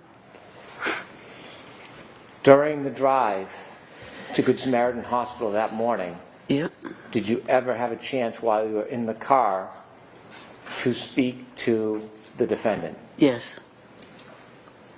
Please tell the jury about that conversation. She, I asked her what happened, and she said, we went to a party. I left him there. I said, you just left him there? She said, yes, I just left him there. Did she say whether she left him inside or outside? No, she just said I left him there. Did she tell you whether or not she left him in the driveway or the street? She just said, no, I just left him there. You told us that when you got into Good Samaritan Hospital, you were walking down the hallway and you had another interaction with the defendant. Yes. And you told us that she was asking if he was dead. Mm-hmm. Can you describe a little bit where in the hospital you had this interaction with her? When they took us down to the emergency room, the doors open, and there was a corridor to go down to the other rooms, and she was on the left-hand side, and that's when she saw me come in, and that's when she started yelling, is he dead, Peg? Is he dead, Peg? So when she was yelling, could you describe her mood or demeanor? Was she animated? She's just loud, and I don't know, she was just loud, and as she was saying it. And when she was asking you, is he dead, did you again ask her a question? I just asked the nurse, what is she doing here? Okay. And did you speak to Miss Reed herself? No. Okay. No. At some point, and you and your husband got to see John? Yes. And were you with Kerry at some point? Kerry was there, and then my son Paul was there. How did you get home? I think I went home with Paul, and I think my husband went home with Kerry. We went back to Canton at the time. Do you remember generally the time frame? Was it morning, afternoon, evening? No, it was morning. Do you remember getting home that day? Yeah. It was snowy, icy. Was anybody home when you got back? No, it was just us. And then the kids started coming home. And that's when I was trying to, take care of them. And then there was a knock at the door.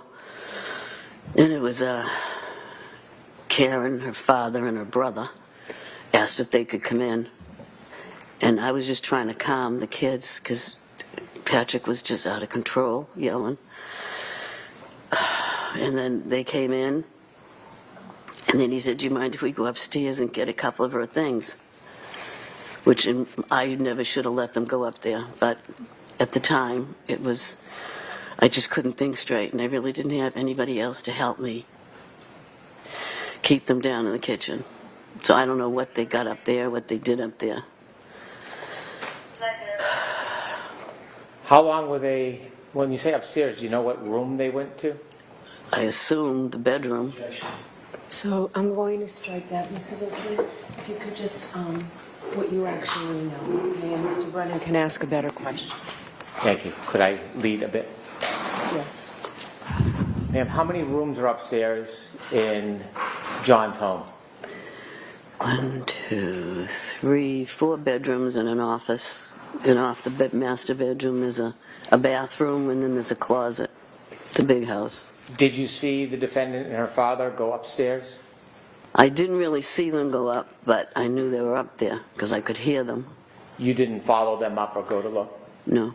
You didn't know which room or rooms they were in? No, I'm assuming the bathroom and the master bedroom.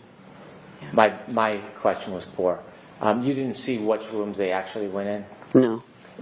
How long was the defendant upstairs in John's home with her father? I don't know, maybe 10, 15 minutes. Did you see them come back down? No, I did not. When they were upstairs, what were you doing? I was trying to calm the kids. Both of them? But yeah, well, mainly Patrick. How was Patrick reacting? He was very upset once we told him. Because he slept over a friend's house the night before. And he just said, I'll never see him again.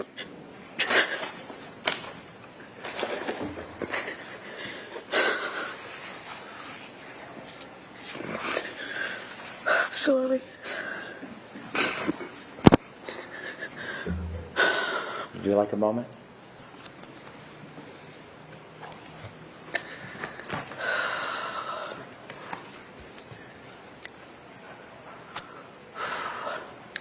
Mrs. O'Keefe, would you like to take a short break? No, that's fine. Thank you.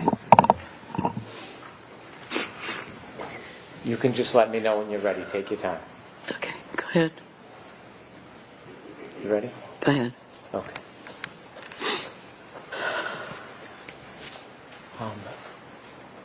That morning, when the defendant and her father came into your home, did you personally interact with the defendant? No. Was there any hugs, condolences?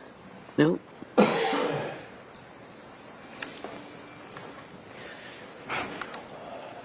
Did you ever confront the defendant with any accusations when she was in your home that morning?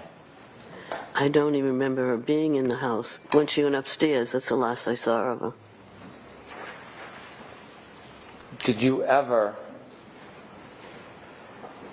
lean over a kitchen island? Do you have a kitchen island in your house? No. Did you ever lean over the kitchen island and say, I think he looks like he got hit by a car? No. I don't remember talking to her that morning. Did you see when she left? Nope. Did you ever see her Lexus in the driveway? No.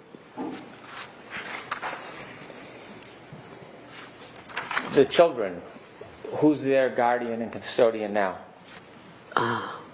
Well, there's still 4 of us. 4 of us. Where do they live? One in Boston, one in Stoughton, and Paul's in Bridgewater, and me. Where do the children live? With me. In Canton. They live with you full time? Yes. You're their primary caretaker? Yes. Thank you. You're welcome. Yeah, just a little.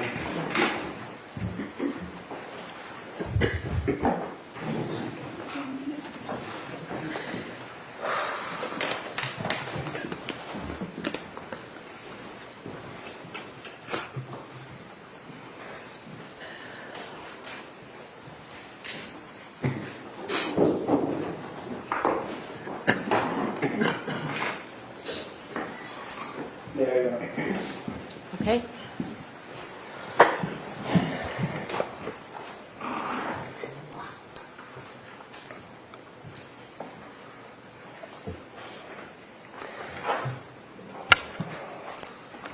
Mrs. O'Keefe, I'm very, very sorry for your loss. I have no questions for you. All right, Mrs. O'Keefe, you're all set. Thank you. Right, so court officer.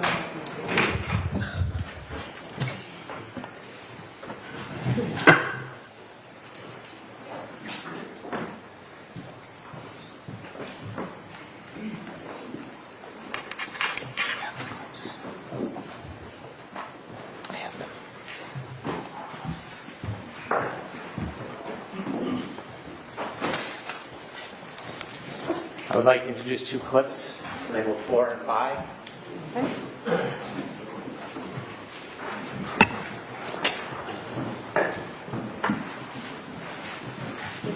They're both on. Both, Can you explain? both clips 4 and 5 are on that zip drive. Okay. 17.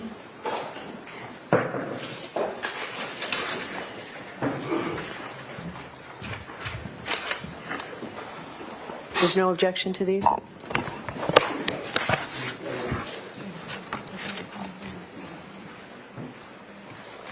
I don't know what they are.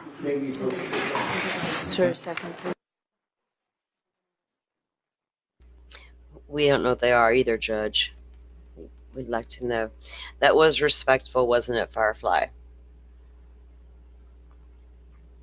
I thought so, yeah. Yeah. And, you know, guys, keep that up. I'll mute it. There goes the fan again. Oh, boy. So you can imagine her losing 2 children, but imagine those kids for a moment. That's what I was thinking. Even the kids, even worse, losing both their parents, then their uncle who took care of them. Like, God, And, and right? their children. Ugh.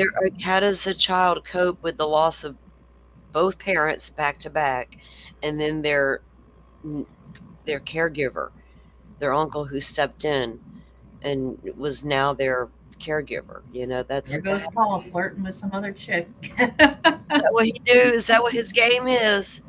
Oh, supposedly he's the hell of a player. Like yesterday was his wife. Really? I don't know who Quality's this a is. player. Oh, Well, hell yeah. I And guess. I swear the well, mom was on the stand and she said It's- something about Paul and she just kind of like made a face like. Doesn't this Paul. whole town act like players? Oh yeah, Karen was a player. John O'Keefe seemed to be a little bit of a player. I feel like these people in Boston was drinking and playing. Yeah. Unfortunately, something terrible happened that night. We don't know what the hell happened because it turned into a hot freaking mess. Which, how did things get out of hand in a court case to where once isn't enough to get everybody there to a conclusion at least, and done totally in the light and done totally by the letter of the law, all the things. And even if the judge ruled by the law and all these different things actually took place, because I really don't know, all the evidence wishy-washy stuff, like this, what's happening with some of these cases. I know. I think part of the problem is why why are they insisting on going for second-degree murder? I can see manslaughter. You think she hit him, and she was intoxicated. That makes sense, or whatever it is called, justified. Well, and so yeah, but leaving the scene of a crime, but second-degree murder, trying to make it. Well, if you didn't know you hit somebody, you can't. I don't know that, you know, how could you charge them with leaving the scene of a crime if they weren't aware a crime occurred? So that was always my thought process with that. And like us with that video we saw yesterday, I could see it being a total accident, but that doesn't rise to murder. Right. At all. And thinking. so, but then I needed to figure out, okay, so I can see that it could be a vehicle accident. I also see that it could be this over here in the other hand. So now show me the evidence as to which way I'm going to lean and which one's going to carry the most weight with me. To those injuries that I saw, because I have looked at those injuries on that arm extensively over the year. But from what I saw and from what the description of the tail light lens by various people and different stages of brokenness, we'll call it broken. Yeah. We're going to create that. Yeah, that all's a little messy. That's the stuff that matters the most to me. Seems like that part got exaggerated. Like, I don't know. I don't know what to think. I'm curious to see it again just to refresh my memory of it all. But yeah. Hopefully you'll get to walk right through the first session courtroom this time. Thank you. Court, all rise, please. Close your notebooks and follow me. Those never notebooks again. Oh shit. We're going on break or already? I'm not sure what's going on. Oh Lord. I'm telling you. Wow. We have so many breaks. Wow, lady. Wow. You're a trip, lady. Hold up. Holy cow. I'm not sure that you and I are going to get along real well, lady. That's what dragged it on. See, the only reason I dealt with it okay last time is because I was working, just had it on my phone while I was working. Oh, there, we're coming back. All right, so I'll watch the first one, then I'll hear your argument, Mr. Brennan and Mr. Jackson. She must have heard us. So, Ms. Gilman, if you play that first one, please. They had pulled into the driveway before me, so I was presuming she saw my cracked tail light and was thinking, did you hit my son? I could sense from her that she was looking at me very warily. And then when John's nephew came home, I just wanted to see him and squeeze him. It was quite uncomfortable. I said, Dad, come upstairs to the master bedroom. I said, I think I need to leave. I said, I think John's mother thinks I did something to John. All right, so tell me why I should admit that clip. You should admit this clip because it demonstrates consciousness of guilt. On the morning of John's death, Miss O'Keefe sees her son at the hospital and goes back to Mr. O'Keefe's home. In the driveway is the alleged murder weapon, the Lexus with the broken taillight. It's the middle of a snowstorm, and a prelude to that is there is a phone call from the defendant's father to the Dighton police looking for a ride to go in and see his daughter at the Good Samaritan Hospital. He's looking for a police ride because the weather conditions are so terrible. When the Dighton Police Department declines that ride, he gets the assistance of his son and his son's wife pick him up and bring him to the hospital. At the hospital, there are a number of comments made. I think I hit something. There is evidence we have where the defendant, her mother, and her father admittedly discuss in different ways the broken taillight. It is an issue that is primary on their mind.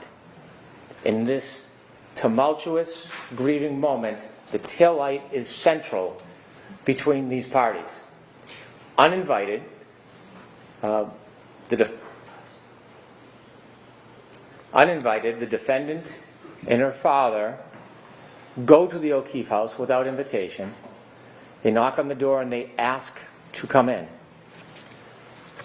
They go into the house. There does not seem to be any interaction, at least with Peggy O'Keefe. And curiously, they go upstairs for 15 minutes. They stay at the house for less than an hour. This is a family that's grieving the loss of their son.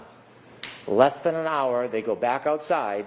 Instead of leaving in the one car, they take the alleged murder weapon, they get into 2 cars, and they drive away and remove the Lexus with the broken taillight from the scene. That is clear consciousness of guilt evidence, removing the murder weapon from an area where witnesses can see, photograph, identify the damage. In fact, despite the other evidence about the cracked taillight and the testimony, it is a centrally contested issue in this case. The defense has already questioned and confronted, as they have a right to do, about the shape, manner, and extent of that broken taillight. The removal of it is helpful for the defendant. And so the fact that they stay for less than an hour, remove the Lexus from the scene, is important. This statement by the defendant is clearly an attempt to create an excuse, a ruse, for why they removed the murder weapon from the scene. It is an attempt to suggest that she somehow is targeted. She somehow on that morning is victimized. She somehow on that morning is the intent or the object of something that is abusive from Peggy O'Keefe.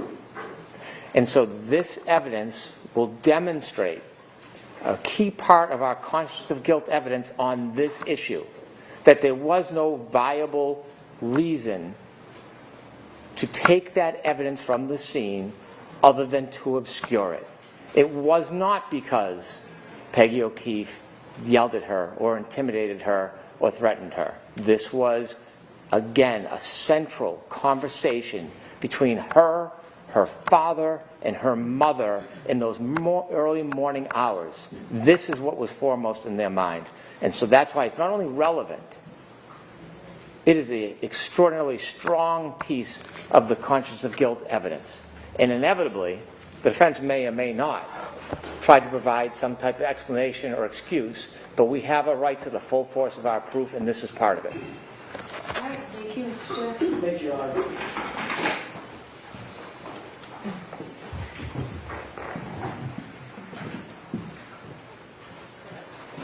With regard to the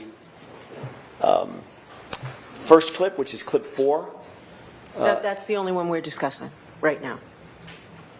Then, in that case, now that I look at it and I see the transcript, I'll withdraw an objection. I don't care. It's not. I don't agree with anything Mr. Brennan just said. It doesn't go to consciousness of guilt. As a matter of fact, I think it very clearly shows the opposite. Okay, so there's no objection. So there wasn't an objection until I said, is there any objection to this? And then you all came to sidebar. I mean, they were just going to play. So there's no objection to the first clip, right? Yes, correct. Okay, so let's hear. I made an objection to sidebar from withdrawing. Okay, so Mr. Brennan, play the second one, please. Yes.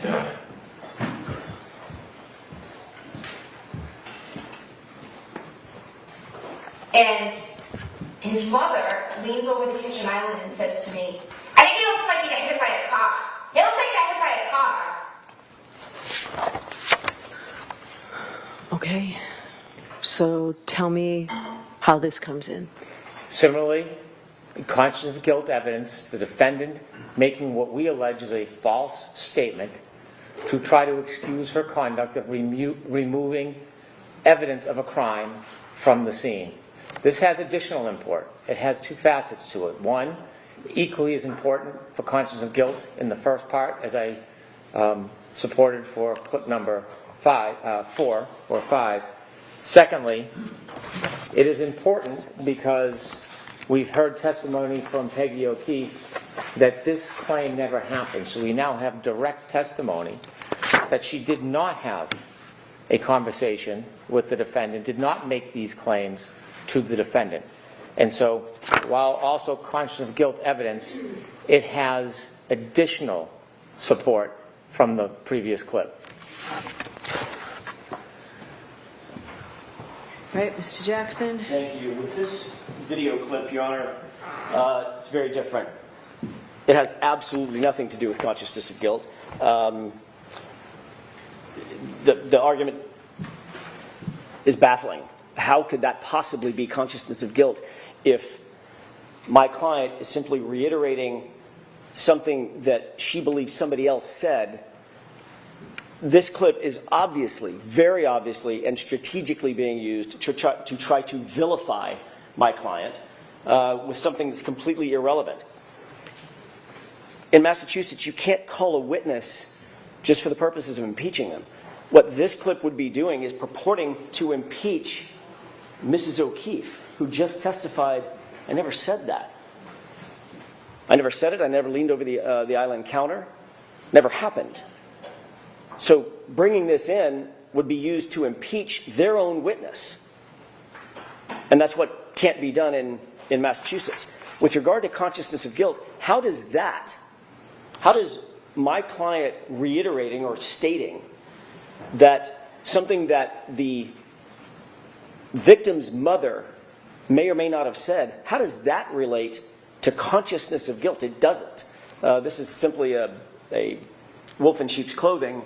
They're trying to get it in because it makes my client look bad. They've just put on a very, very sympathetic and empathetic witness, John O'Keefe's mother, and they're trying to make my client, Ms. Reed, look bad by saying something what they perceive to be pejorative, in a tone that's pejorative about that very same witness. He's trying to, at this point, there is no issue about whether or not Peggy O'Keefe leaned over and said something about the car, being hit by the car. He's trying to create the issue so that he can put this video clip in. It has nothing to do with consciousness of guilt. It's not for impeachment of Peggy O'Keefe. We don't take the position that Peggy O'Keefe is lying. This is a statement of the defendant. It's in the form of an admission or a statement which qualifies for admission substantively, not for impeachment purposes. The defendant should not be able to pick and choose which of her statements do not look good for her and do not look bad for her. She made the statements that are relevant to this case. It's not unfairly prejudicial. It's a statement that they embraced and they chose and they publicized, and it goes directly to the issue of consciousness of guilt. Just because it hurts, just because it's incriminating, just because it's difficult for the defense is not a basis to preclude it. It is an admission, a statement of the defendant. It's admitted substantively. If that were true, Your Honor, then they would simply put in the transcript. They wouldn't need to play the video. Transcript is one line. And his mother leans over the kitchen island and says to me, I think he looks like he got hit by a car. He looks like he got hit by a car. Sorry. I think he looks like he got hit by a car. It looks like he got hit by a car. They can just put that statement in. They want to play this because of its prejudice, because of the tone that it sets. It's not in evidence at this point. The witness who supposedly said the statement has denied having said it and said it never occurred. This is far, far more prejudicial than it is probative. If they want to simply use the transcript, that's one thing. But playing this video is simply being used to vilify my client because of the tone of voice she used in the clip. That's it. That's what's not allowed. That's overly prejudicial, and it's not relevant. All right. So what I'm going to do is I'm going to think about this. And if I decided to let it in, you can let it in first thing tomorrow morning. I'm not going to let it in now. May I ask for a ruling in the morning? Yes. May I introduce the one that was not objected to? Yes. Do you want a consciousness of guilt instruction, Mr. Jackson? No, we don't believe that So you're in agreement that statement just comes in? We're not objecting. I'm not trying to introduce it. Don't put words in my mouth. I'm not trying. No, I said you're okay. But I'm not objecting that it at this point that it should come in. Okay. We'll bring the jurors back and we'll do that. Tony, can they come right in, or is it going to be 5 minutes? Can they come right in? Thank you. Oh, yeah.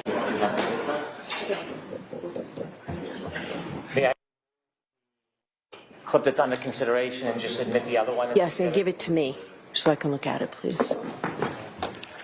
This is it. So I'm sorry, Your Honor, do you want me to leave that on there so you can look at it tonight? And if we decide to take it off in the morning? Yes. Okay. Thank you. Because you can just single it out and play one, right? Okay, thank you.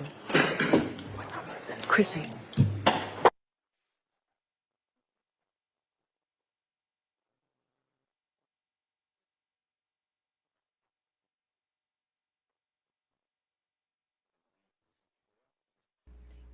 Well, I think the defense is right with that last argument. Yeah. We'll see how she rules. We has had a very similar argument up there in Idaho. I wonder how she'll rule. Well,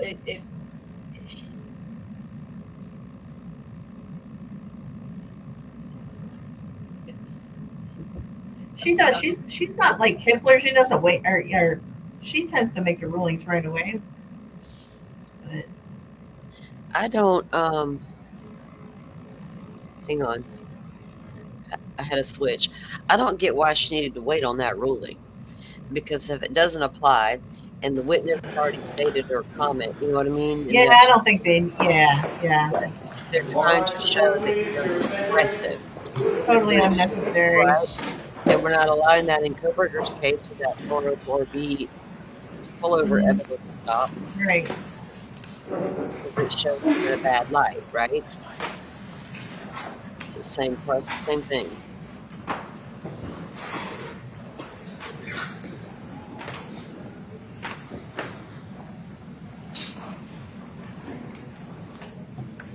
This is the jury's coming in, right? Is that why?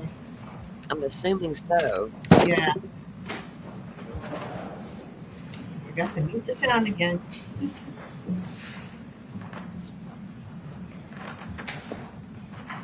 Court is back in session. You may be seated.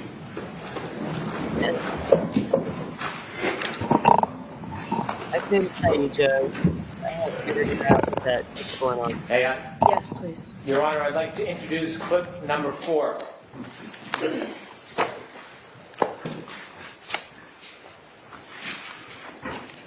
They had pulled into the driveway before me, so I was presuming she saw my cracked tail light and was thinking, did you hit my son? I could sense from her that she was looking at me very warily. And then when John's nephew came home, I just wanted to see him and squeeze him.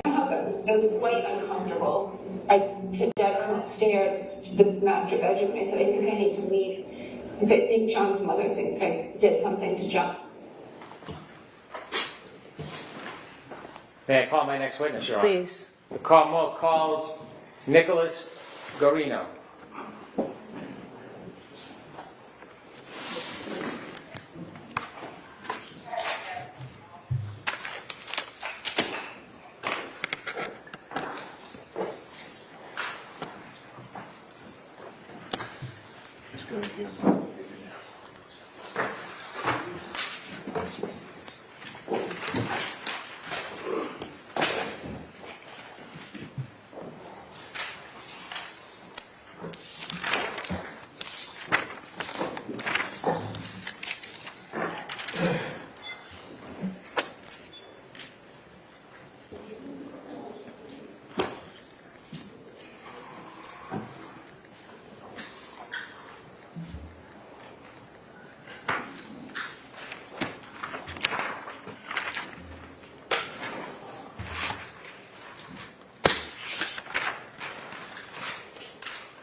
Follow me, please. Okay, thank you.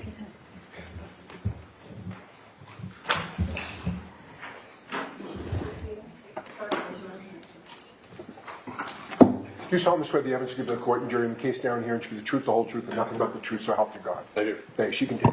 Hi. Stand or sit, however you're most comfortable, okay? Thank you, Your Honor.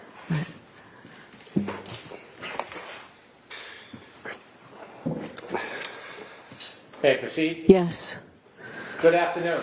Good afternoon, sir. Could you please introduce yourself to the jury? Yes. My name is Nicholas Garino. Mr. Greeno, where do you work? I work at the Massachusetts State Police at the Norfolk District Attorney's Office. How long have you worked for the Massachusetts State Police for? This is year 10 now. How long have you been assigned to the District Attorney's Office for?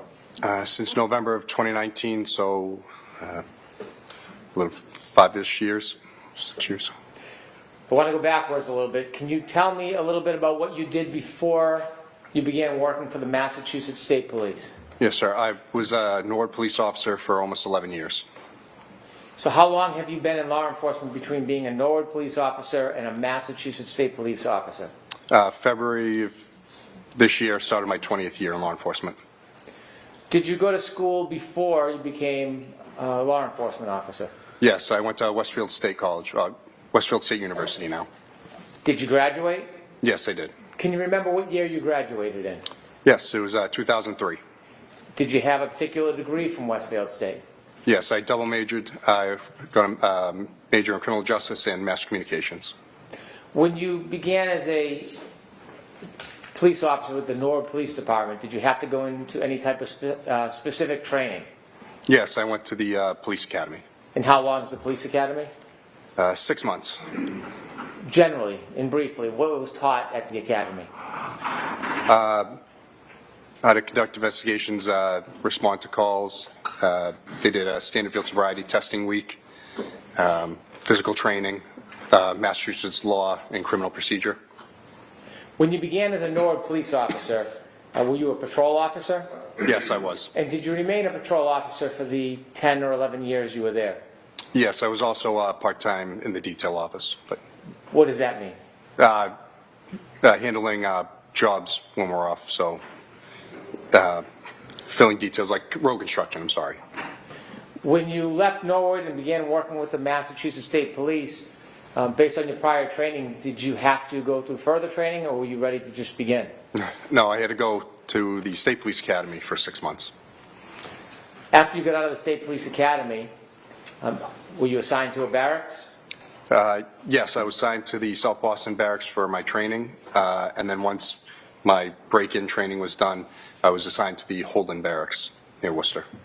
At some point during your time in your career with the Massachusetts State Police, did you start to receive any type of training in the specific field? I'm sorry. Did you receive any specialized training at the Massachusetts State Police after the academy? Once I got into the District Attorney's Office, yes. And can you tell us a little bit about what type of specialized training you received when you were assigned to the Norfolk County District Attorney's Office? Yes, so I was hired by the District Attorney's Office. I do cell phone and computer forensics, as well as I'm a sexual assault investigator. I had prior sexual assault investigator school done, and I went for digital forensics classes as part of my now daily duties. In order to work with cell phone forensics, did you have any particular background in it at that point? I had taken some classes when I was at Norwood PD, but I didn't have any of the Cellbrite or Axiom classes that I do now. We'll talk about those in a minute so you can give a little more explanation. Did you ever receive a specific advanced degree in data forensics? No, I didn't. Did you ever receive any specialized further degree, a master's in data forensics? No. So your training came while you were a Massachusetts State Police officer through the Massachusetts State Police? Yes, that's correct. What type of courses did you take to learn about forensics? The first one I took was Cellbrite Certified CCO CCPA is their intro course that teaches you how to use the program and how to extract cell phones using the Cellbrite program. There's a couple words I want you to help us understand. Yes. The first is an extraction. What is, as simple as you can, a cell phone extraction? Yes, quite literally is plugging the phone into specialized hardware or software, and it pulls the data from that device to make a digital copy of it so that way we can load it up later to look at it. So when you extract the phone through a download, it basically mimics the content of the phone, but it's in a different shell, it's in a different form than inside the actual phone itself? Yes, exactly. That way we're not manipulating or changing any data while looking, because if we were to open the device, it would change data by going through the phone itself or computer. Okay. When you plug it in, can you explain a little bit about what you're plugging it into? Yes. So the main program and hardware that we use is GrayKey.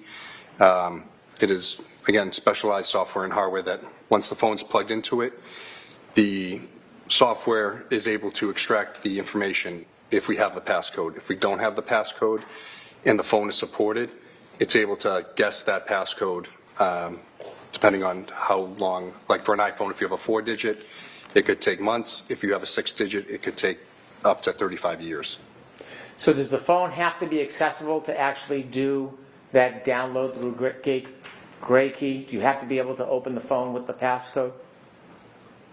No. So if we don't have the passcode and it's supported, it can guess the passcode without making the phone useless after, say, for an iPhone, I believe it's 10 passcodes. Is it a quicker process if you do have the passcode? Much. It would take hours to download the device, depending on how much information's on it. How do you ensure that the information that you extract from the actual device is accurate and the same when you're making a copy? How do you ensure the integrity of it? So with GrayKey, it produces a progress report as it goes through its process. The only two fields that we can sort of amend in that PDF that it spits out is the ID number and then the investigator name. So after the data is pulled out, it creates a hash value, which is like a digital fingerprint for that specific information. So if you had gone in and to edit or change it, that digital fingerprint would change. It would change the big long string of numbers that it attaches to that file. The digital fingerprint, is that the same thing you're referring to as the hash value? Yes, exactly. And how do you ensure that the hash value of the product, the copy, is the same as what's on the phone? You can run the zip file that it creates with the information into a hash calculator, and it will give the same hash as what is produced from the GrayKey PDF report. So if something had changed or there was an error with it, the hash would not be the same as what was given from the PDF, and that's how we would know that the data was not the same. So if you download a phone and it has a hash value, this digital fingerprint, and then someone was to manipulate the phone and remove anything, even a period, from that data, if it's run again, will the hash value change? Yes, it would not be the same because Even it will if it's show. just, I'm sorry, even if it's just a period? Yes, any alteration to that initial extraction with that number, it immediately would change. So if you have an item, a computer or a phone, and you put it through the GrayKey program, and you do an extraction, a copy, where do you store that copy of information if it's not on the phone that you originally have? What do you do with it? So once the program pulls that information, we have to place it onto our secure server at the office, and we'll take any of the files that were given via the extraction process, and it's saved there for us. And so you copy it on another link or another digital file? Yes, we'll save it to the server at the district attorney's office. Can it be put on a physical item, like a zip drive or a hard drive? Yes. If you put that download onto a zip drive or hard drive, how will you know if that information on the hard drive matches the same information you originally downloaded from the phone to the server through GrayKey? Again, like I said, you could run the hash value of that file again to correlate it with the PDF that we were given once GrayKey has given us the information. So that's how you would know all the information is the same, nothing has changed. So for example, if you download an iPhone and it has that digital fingerprint, hash value attached to it, and you make a copy or multiple copies, is the way to test whether or not those copies are exactly accurate is to look at the hash value of each copy? Yes, and copying the zip file would not change the hash value. The only way it would change is if you physically went into it and deleted information somehow. So now that you have the item, say for example an iPhone, and you've downloaded it through Gray Key, which is hardware and software, and it's on a digital file, can you just open it up and start reading it like a report or a book, or do you have to do something else to it? No, once it's pulled into that zip file, it has to be opened into another program, which there are many forensic tools, but the ones at the office we use are Cellbrite or Axiom. They're two brands, and then those programs make that information readable so we can actually look at it. So if you were to download a forensic copy and you were to open it up without using that subsequent software, would you be able to read or see anything that's on that data? To be honest, I don't know, because I've never opened one of those zip files to know what's actually in them. After the extraction happens, after there's that copy made, did you mention this further software you would use to be able to actually read the data? Yes, so that's Cellbrite and Axiom. They're two different programs, but those programs will make the information readable. Are those the programs that you typically use? Yes, they are. And there's other programs out there, but those are the two that we normally use at the office. Are they commonly used in the Massachusetts State Police? Yes, they are. Are there other programs beyond Axiom and Cellbrite that can be used to decipher the information so you can read it? Yes, there's many. Okay. In your entire time with the Massachusetts State Police, have you used any other programs other than Axiom or Cellbrite? To look at cell phones? Yes. We have Sanderson forensic software that can look at databases that are in the phone to look at information. I don't normally use those because I don't want to say, I'm probably not proficient enough that I would know this exactly means this, or I wouldn't want to confuse anything that I'm looking at. When you look at the information after it's been through the extraction and then the analysis through the software, is the data still available if you want to look into the data? From the zip file itself, sir? Yes. Yes, it's always available. It's, like I said, the data in the zip file that Gray Key gives us is never changed. It's just being loaded into another program so we can see it. That's all. The software that you use, whether it's Cellbrite or Axiom, does that do the work for you as a forensic examiner?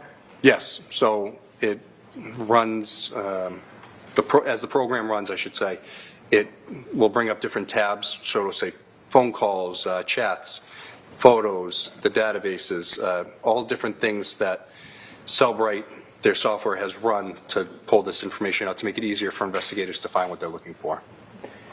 Beyond the initial report that you can look at and look for the information, if you wanted to as a data forensic examiner, could you look deeper beyond the production of those software programs? Yes, you could.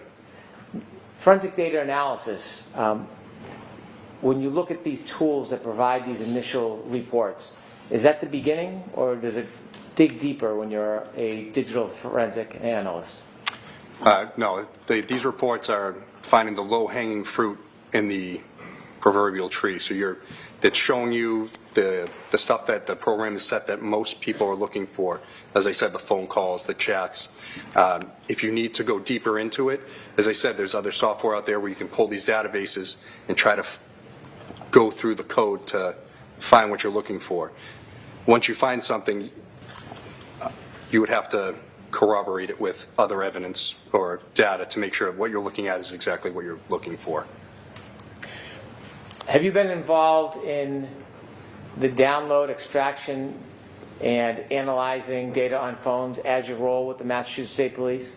Yes, that's my primary role in the DA's office currently. And how many years have you been in that role? Since November of 2019, so 5 years now. Have you worked on a number of different cases that involve forensic data? Yes, I have. Is there a routine or a practice in your present role when you make a copy about what process you use and how you produce it in a case?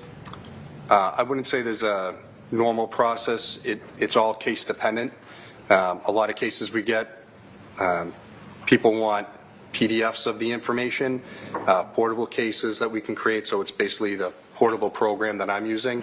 That way, someone could find the information they're looking for, or I give the raw information if requested. What's the difference between PDF form and raw information? So Cellbrite can create a PDF form of every bit of information in the phone. It could be like a 10,000 page PDF. It literally just lists everything that's in there. If I create a portable case, as I said, that is basically like me giving you the thumb drive, and it's showing you exactly what I'm seeing, and you can click on the tabs yourself from your own computer. And then if I give the raw file, that means someone has to go in and load it themselves to look for it. Typically, when you are producing evidence of discovery in a case, do you produce PDF or the raw file? As I said, it's all case dependent. Not all cases have forensic experts to come in to look at the information, so I'll supply whatever is requested. Normally the PDF or the portable case is what I give, but if more is requested, that's readily available. And so the raw data, if requested, do you provide that as well? Yes, if requested.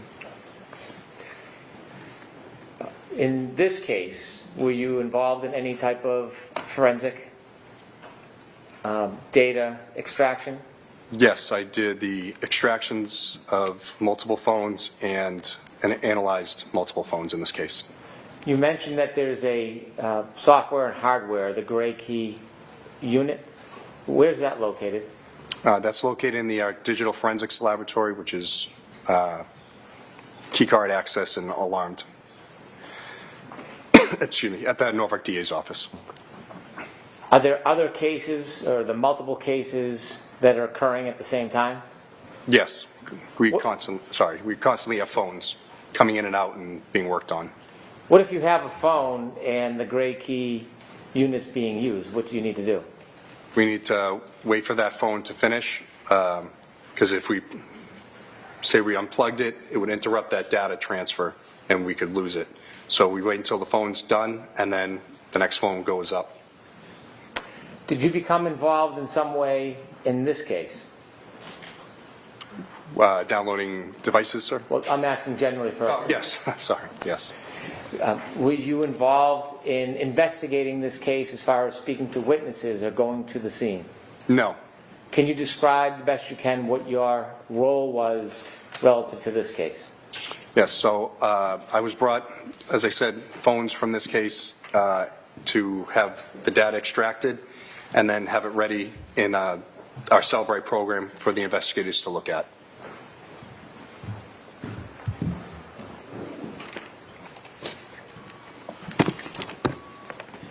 At some point, were you provided a phone that you later identified as a phone belonging to Mr. John O'Keefe? Yes, I was. Do you remember when you were provided that phone? Yes, it would be January 29th, 2022, about 7:30 p.m. that night. Do you remember where you received that phone from? Yes, I was at the DA's office. I got it from Sergeant Buchanan and Michael Proctor. Do you remember about what time of night that was? As I said, about 7 to 7:30 p.m. Thank you. When you received that phone, did you have the passcode? No, we didn't. Without the passcode, what were your next steps? So the phone was placed in our digital forensics lab until we could get the passcode. I was told that a family member was going to be bringing it in so we could download the device. Did you ultimately get that passcode? Yes, we did. And do you remember when you received it? January 31st, 2022. After you received the passcode for Mr. O'Keefe's phone, can you walk us through the process of what you did? Yep. So once the passcode's obtained, we'll unlock the phone and then plug it into GrayKey, and then it's able to pull the full information from it without having to guess the passcode. How long does that take? Again, depending on the size of the phone, a few hours. After the information was downloaded, then what happened? We placed on our digital evidence server at the DA's office, and then if the phone is evidence, it would go into evidence. If it was a consent, we'd give it back to the person who gave it to us immediately. Did this phone go into evidence? Yes, it did. When you downloaded the information through GrayKey, which you said was the hardware and software, Does it produce a report with that digital imprint? Yes, it does. It produces a report from the time you plug it in to the process it completes, and then the amount of data, and then, like I said, that digital fingerprint hash value at the end. And did you do that with this phone, Mr. O'Keefe's Yes, phone? I May I did. approach, Your Honor? Yes. With a clean copy with no highlight.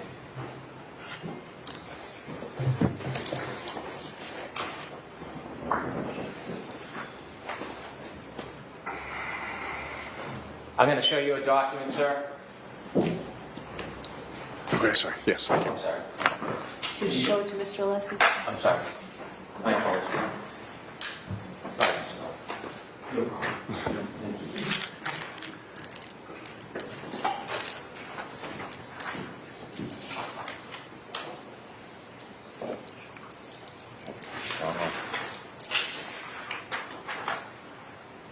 Thank you, Mr. Green. Yeah. Yes. I'm showing you a document.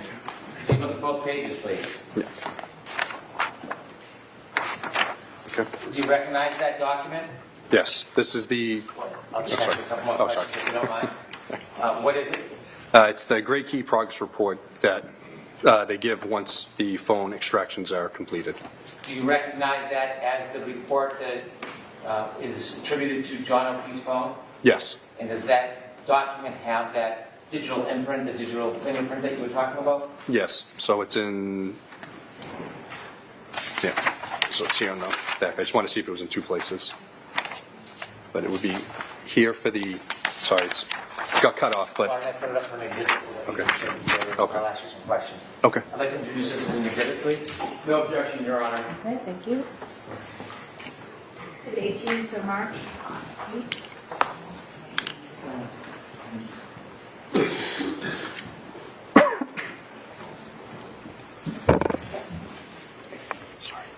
May I show that exhibit to the jury?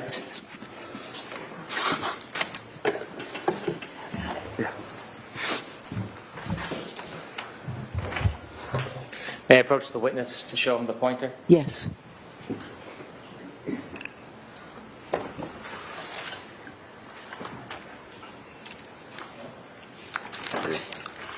On this top button will be the pointer. The middle button will change the screen. So Oh. it's the top button, please.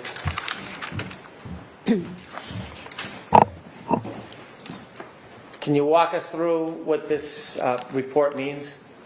Yep. So here at the top, there it is. Again, it says Gray Key progress report, and then it gives the report generation, date and time, and it is in UTC, which is, get the exact definition, universal time coordinates, I believe. So you'd have to minus 4 or 5 hours depending on daylight savings time. So this one would have been January's -5. 16:10, so it'll be noon, 12 o'clock for the actual time on the 31st. As we go down, device name is Johnny. The software version is the Apple iOS that was running at the time. The model number, iPhone 11. And then if you were to look up the N104AP is also a model number. The unique device ID. This one is what Gray Key assigns to the zip file that it creates. Serial number of the phone, the unique chip ID, the Wi-Fi address, the Bluetooth address, and then the phone number. And then there's more information underneath. Could we scroll that, please? Thank you. This here is the IMEI, which is the International Mobile Equipment Identifier. It's not uncommon now to have multiple of those identifying numbers. The data partition size of the device, which is 83 gigabytes. The lock state, if the phone was locked, it would say locked. This one is unlocked because we had the passcode.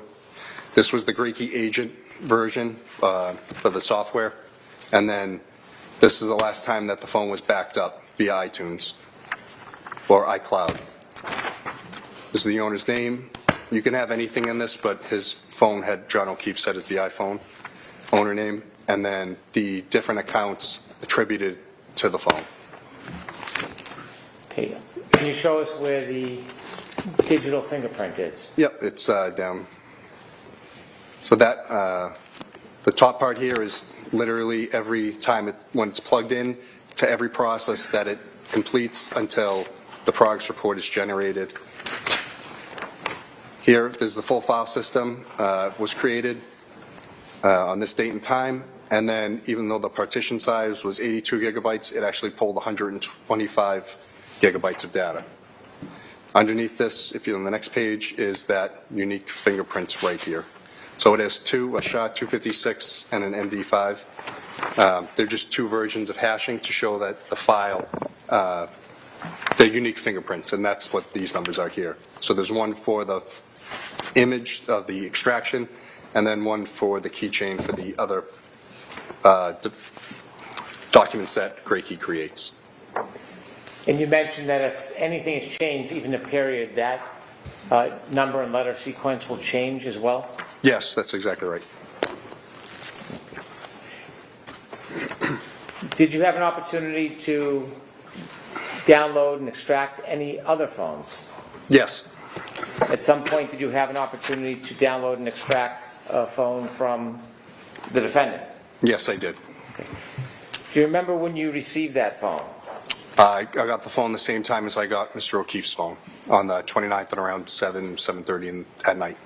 And so you received both phones at the same time? Yes. From the same people?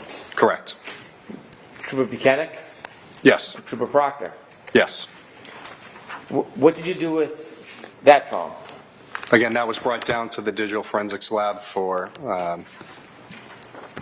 holding until we could get into it, or a warrant was written, or whatever legal process was going to be done, so we could get that information. Do you secure it?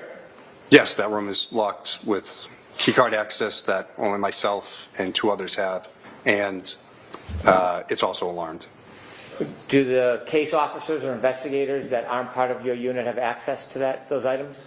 No, the only ones that had access were myself, Trooper Connor Keefe, and then the director, Samantha Vogt. She's a civilian that runs our lab. Okay.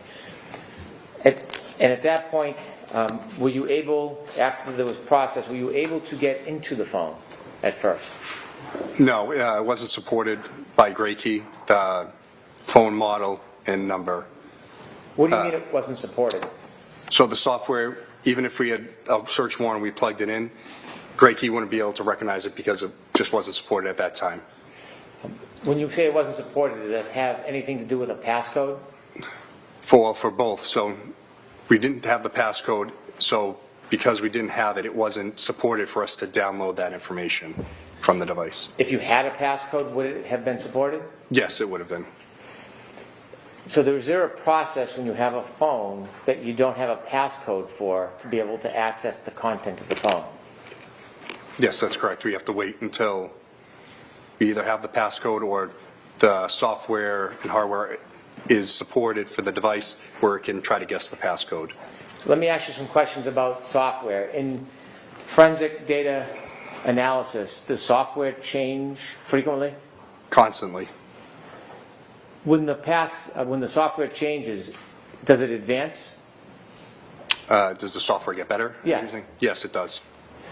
At the time you first had the defendant's phone, the software you had was unable to access the contents? That is correct. What do? Do you look for other software or do you wait for updates? What's the process? If there is another software out there, we will use it to try to get the information. If not, we are at the mercy of waiting for the developers to come up with the information for us. Did you wait in this case? Yes, we did. We had to wait. Ultimately, did software advance so that without a passcode you were able to access? Yes. How long did you have to wait before you were able to access? I believe it was July of 2022 that the software had been upgraded enough that it was able to brute force or guess her passcode for the device. And where does the device remain until you're ready to try again? In that locked digital forensics lab. So when the software updates and advances, do you know that it will be successful, or you plug it in and you try? No, so on Gray Key they have like a link where you can click and it brings up a whole matrix, so it shows every make, model of phone and then the software associated with it, and it says it can do a partial download, a full download, a password guess, and it tells us, so when there's a new update, we'll check that to make sure that the devices we have can be accessed. Did you make an attempt to have the software access the phone without a passcode? Objection, Your Honor. Move me approach, please.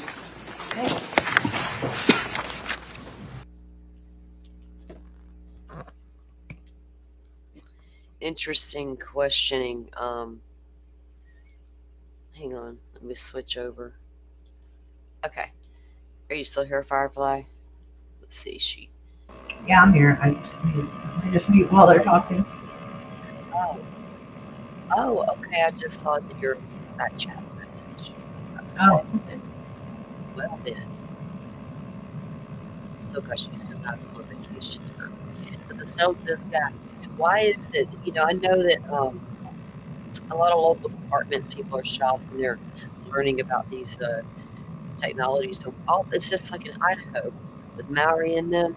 All they did was they take and they plug the phone in to a software program that they use. They're not really recovering anything themselves. They go to drink. That's what this guy was doing as well, right? Yeah. And he was also doing the stuff Kerber was training for, the forensic data shit. Recovery. Yep. Okay. Well, they're gonna talk amongst yourselves. Man, some been taking notes still.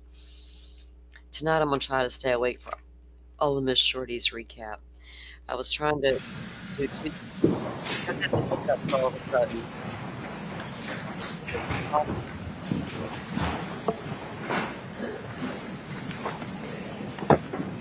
Boy. Thank you. Did you use software inevitably to open the defendant's phone? Yes. And how many times did you download? So there was 2 downloads. One of the partial part of the phone, and then in the same time that we had it plugged in, we had the password brute force guess software installed onto the phone, so we would try to guess the passcode. So there were 2 downloads, one with very limited data, and then one with the full file system extraction, which is everything on the phone that it can get. May I approach? Yes.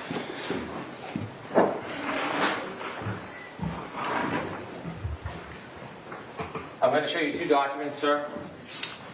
It's Ms. Alicia. Did you need a copy? Thank you, Mr. President. Do you have an extra copy of the phone?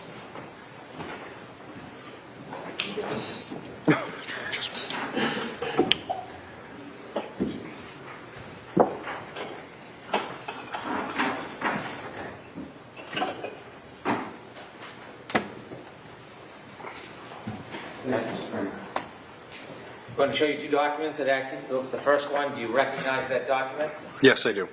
Is that a result summary from Gray Key for a search of the defendant's phone? This is the initial extraction that we created before the password guess process went through. I'd like to introduce this as the next exhibit, please. Okay. No objection, Your Honor. That's the original? Yes, this is the first one. Thank you. Yeah. Exhibit 19. I showed you a second document. Do you recognize that? Yes, this is essentially the same information, except it goes further of all the password guess attempts longer until we actually get all of the information from the phone. I'd like to introduce this as the next exhibit, please. All right. No objection, Mr. Leslie? No objection, Your Honor. Exhibit 20. So marked.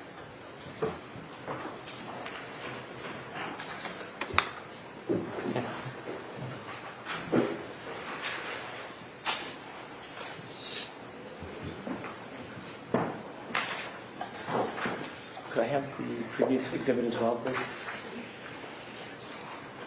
Sir, I'm handing you back Exhibit 19, which was the partial download. Okay. Exhibit 20, which was the subsequent download.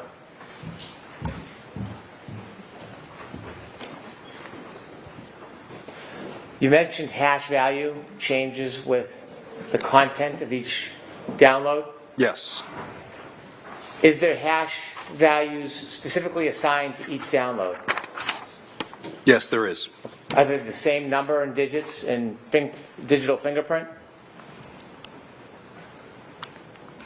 No, they're not. And explain again why they would be different.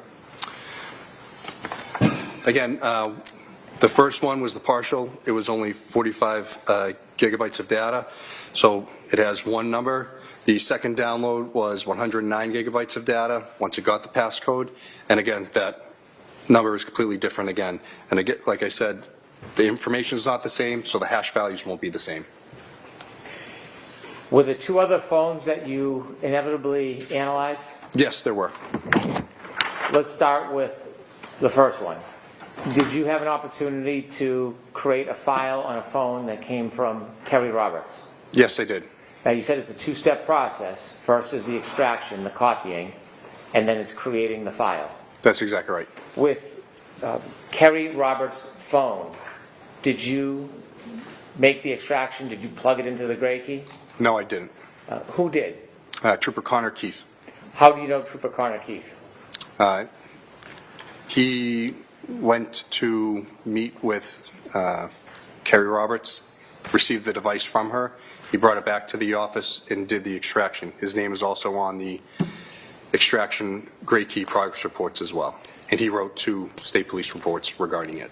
Do you work with Connor Keefe? Yes. He works with, I'm sorry? Yeah, I would say we do the same, essentially the same job working together. So he's in your unit? Yes, he is. In the digital forensic unit? That's correct. That phone, did it come with any paperwork, any forms? Yes, he had 2 signed waivers of consent from both parties for each device, one for each device. And so as far as the copying, the extraction, you did not do the extraction on Kerry Roberts' phone? No, I did not. After it was plugged in and a copy was made, did you then access it? Months down the road. Were you assigned at that point to analyze or look at any of the data on that phone? Initially, no. At some point, did you create a file so that you could provide it to the parties? Yes, I did. Was that upon request? Yes, it was. And separately, did you know, or did you, let me ask it a different way, was a phone from Jennifer McCabe extracted? Yes, it was. Did you do the extraction? No, I did not. Was the information, after extracted, again provided to a digital file? It would have been, yes. Did you, at some point later, did you make a copy to provide to the parties? Yes, I did. Can you tell us what a USEF reader is? So the UFED reader is a portable case that I can create through Cellbrite. Again, like I said, it's the exact same program that I would be viewing if I was sitting at my desktop. Instead, it can be made into a thumb drive to give to defense, prosecution, investigators, whoever. And there's no chance for the data to be manipulated because it's just a reader. When you have the digital file that's been extracted and then created into a PDF or a form that can be read, can you print the entire file on paper if you'd like? Yes, you could. Would that include, could you print it so it includes the entire content of the phone? Yes, it would be thousands of pages, but yes, you could. Is there any way to isolate particular things of interest that you might want? For example, if you wanted just the chats between 2 people, is there a way that you could have a program isolate just those chats and then give you all of them in a form that you could read? Yes, so you can go in to cherry pick whatever information you're looking for to create into PDFs or other, it gives 5, I think, different mediums. You can have it output HTML, portable cases, XML files.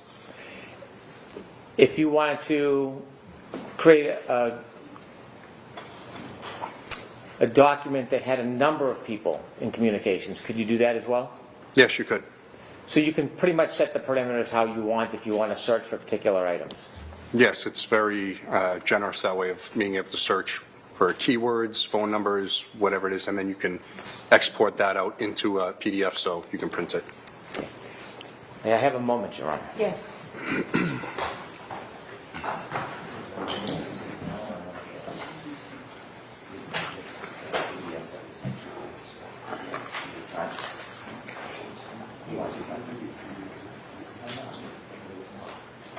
Okay.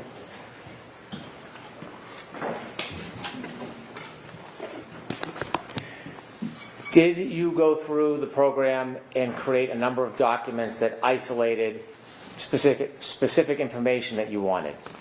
Yes. For example, did you go through and create a report for all of John O'Keefe's calls for a period of time? Yes, I did. Did you go through the program and create a report for all of the calls between John O'Keefe and the defendant for a period of time? Yes, I did. Did you go through the program and create a specific document that would show just the text messages between John O'Keefe and the defendant? Yes, I did. Did you go through the phone and create specific separate documents for communications, phone calls, and text messages between Mr. O'Keefe and other people, not the defendant? Yes. For example, Ms. Roberts? Yes, that's correct. Ms. McCabe? Yep. Did you go through any of the phones and create documents to show any text or conversation between parties not involving John O'Keefe? If directed, I could, but I don't believe I did. When you took on the task of creating these documents, was it something you did on your own or something that you would wait for a request from a prosecutor or another officer? I would wait for a request. Again, my knowledge of most of the cases is very, very limited. So if they're looking for something specific, I can assist them. If they need some type of help, I can assist them. But normally, I will open it up for them, and they have a better knowledge of the case, so they know what they're going to be looking for. Everyone in our office is Cellbrite trained, or if someone new comes in, that's the first thing they'll go to is to a Cellbrite training, so they know how to use this program. And it doesn't put the burden on myself and Trooper Keefe to try to find everything for every case. Thank you. John, at this time, I'd like to conclude this witness's testimony to be recalled again. You're in agreement with that, Mr. Lessie? We are, Your Honor, subject to the recall. Okay. All right, Trooper, you're all set. Thank you, Your Honor. We'll see you again. Should I? You could just leave him right there. Thank you.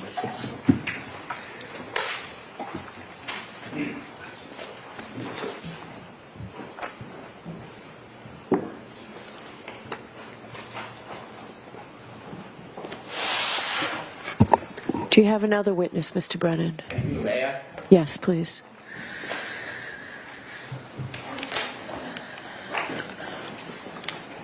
Commonwealth calls Mr. Whitley. Okay.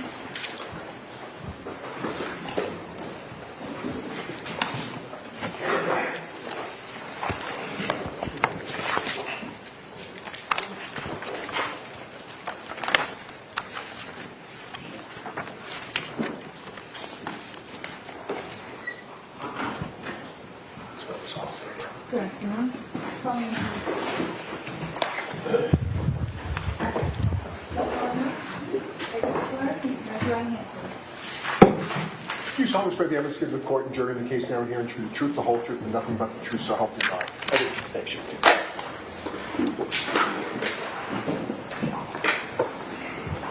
May I? Yes, please. Thank you, Your Honor.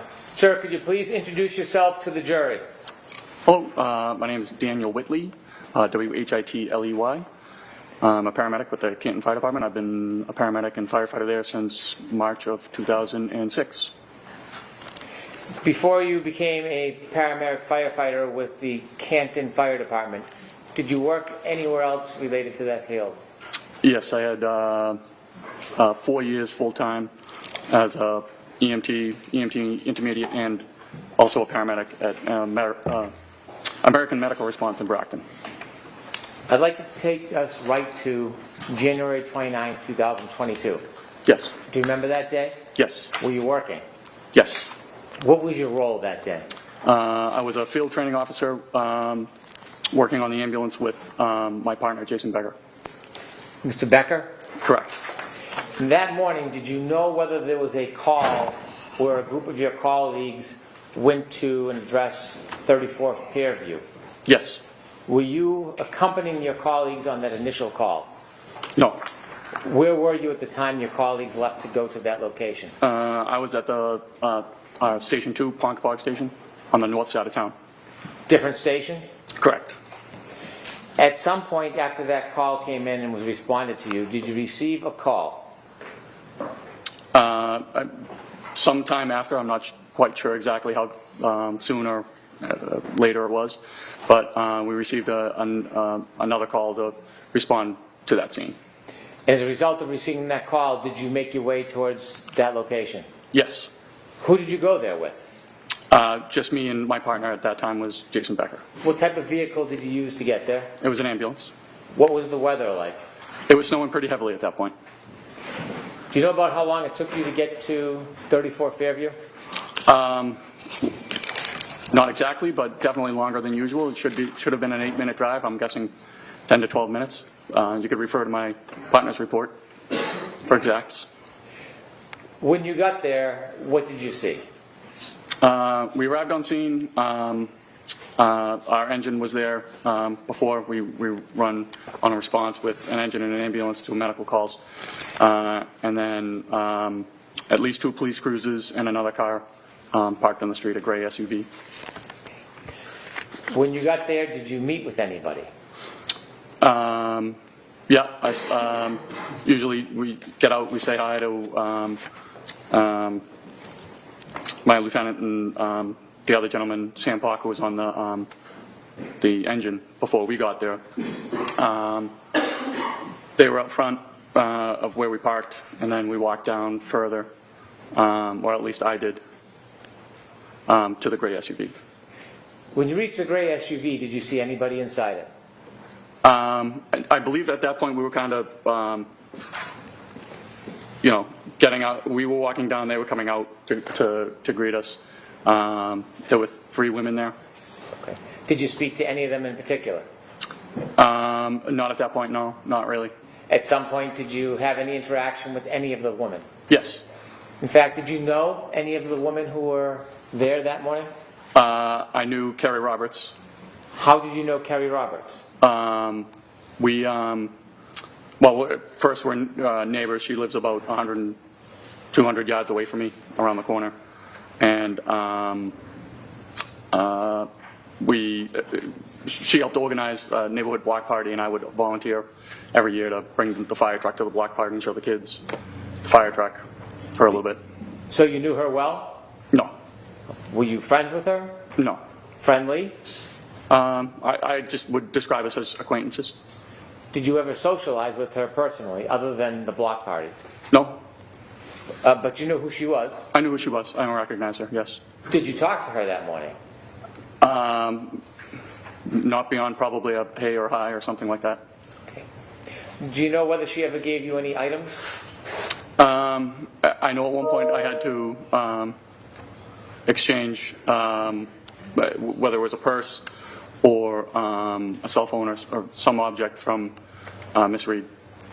At some point that morning, did you have an opportunity to meet with the defendant? Yes. Where did you first see her? We were in the process of getting her to go to the hospital.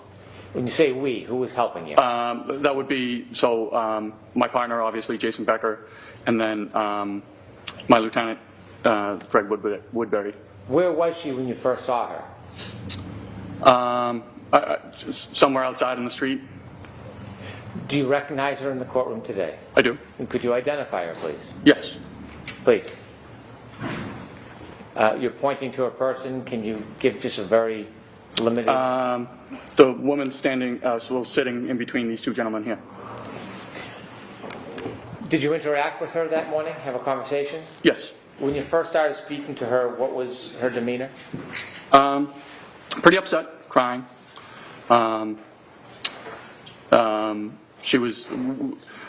We had a Section 12 in hand, which is a medical order or a police order to be taken to the hospital for a psychological evaluation.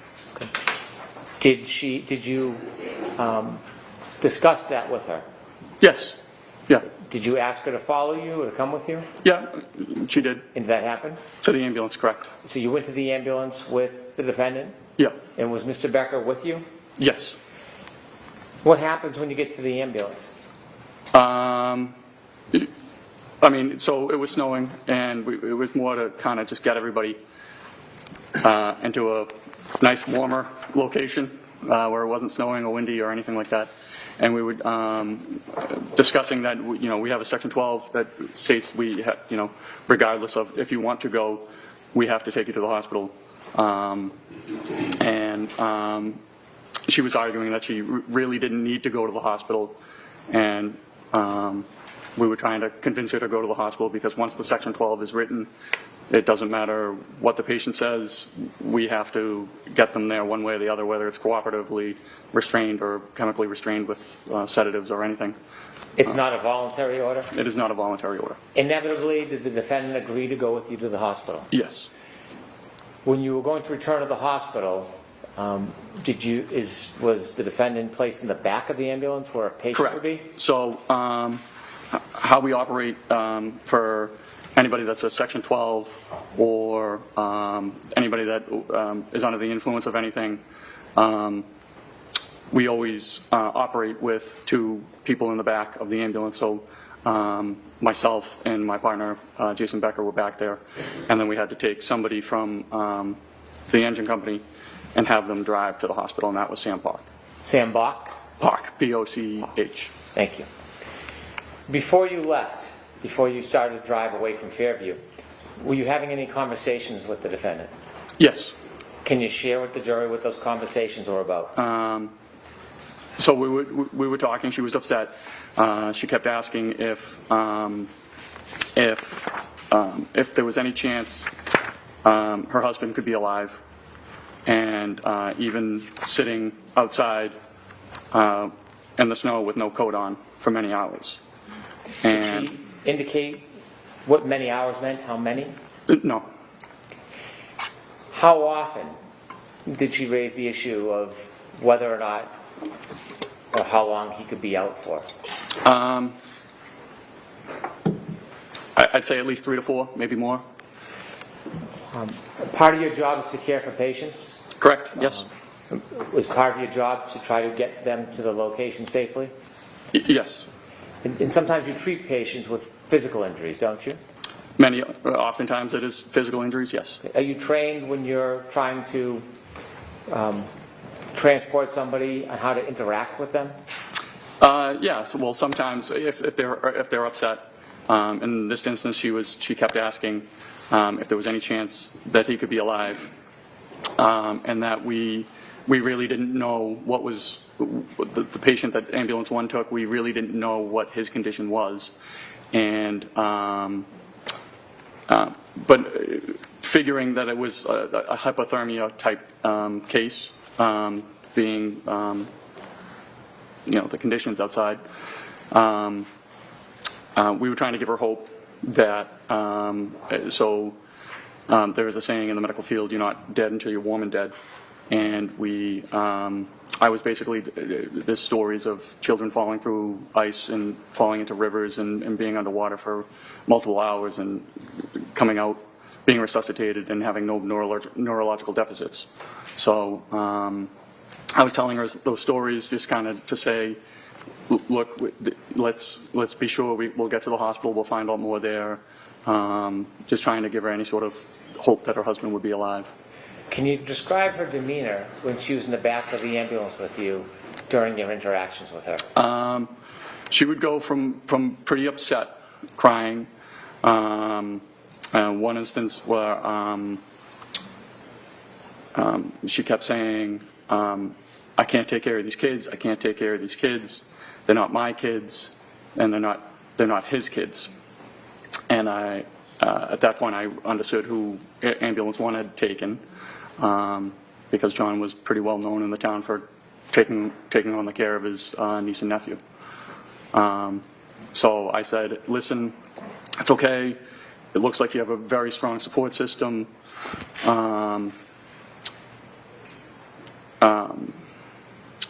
And then Miss Reed said, do you know Carrie Roberts? And she had been crying, and she picked her head up and said, do you know Carrie Roberts? And I said, a matter of fact, I do. And she said, anybody who knows Carrie Roberts wouldn't say that about her. And I said, well, she did come to out at early in the morning to look for your husband in a blizzard. And she just rolled her eyes and put her head back down. And I thought it was just bizarre. Objection. Move to strike. I'll strike that last sentence.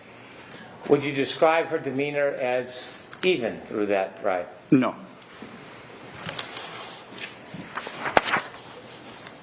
How long did it take to get to the hospital? I mean, you can refer to my partner's ambulance trip report. I'm sure it has the... Do you have it right with you, sir? I do not, no. Well, let me ask you. I would guess about 15 to 20 minutes, somewhere in there. You don't have an exact memory? No. When you get to the hospital with a patient under these circumstances, do you leave them at the door? No. What do you do? We have to hand off care. So we go in and we have to give a report to a nurse to let them know what their condition is, why they're coming to the hospital, and what we found taking them to the hospital. When you got to the hospital with Miss Reed, did you interact with the hospital personnel? Yes. Do you typically, after you hand off a patient to staff, do you leave? Typically, yes. This time, Miss Reed was, I'm going to say, not really cooperative with the nurse there. The nurse was asking her to get into a Johnny, give a urine sample. She was not cooperative. The nurse tried to work with her, had an ER tech go and ask the doctor if she had to get into a Johnny. She came back. She said, yes, she's a patient. She has to do all the normal stuff. We really didn't feel comfortable actually leaving the general area. I don't know if it was just shift change or what, but security wasn't there. And with her demeanor, we just didn't feel comfortable leaving the nurse by herself with Miss Reed. You said that there was some difficult times. Was there some difficulty about the defendant accepting wearing a Johnny? Yes, she was refusing to get into the Johnny, and the nurse kept saying, well, you got to get into this Johnny. The nurse did try to work with her and you know, asked the doc if... Objection. I'll allow that. And so the ER doc, the ER tech had to come back and say, yes, she has to get into the Johnny. And at that point, she did. She you know, seemed to have calmed down and was getting into the Johnny. Security personnel had shown up, and we felt comfortable being able to kind of leave the nurse and the tech on their own. Before security came, was there difficulty in her providing a urine sample? Objection. Do you know the answer to that? Can you ask the question again? I'm sorry. Why don't you ask it a little differently? Sure. Do you remember whether she was giving the nurses a hard time about a urine sample? Yes. Objection. So break that down, Mr. Brennan. The objection is sustained. You said that she was giving nurses a hard time.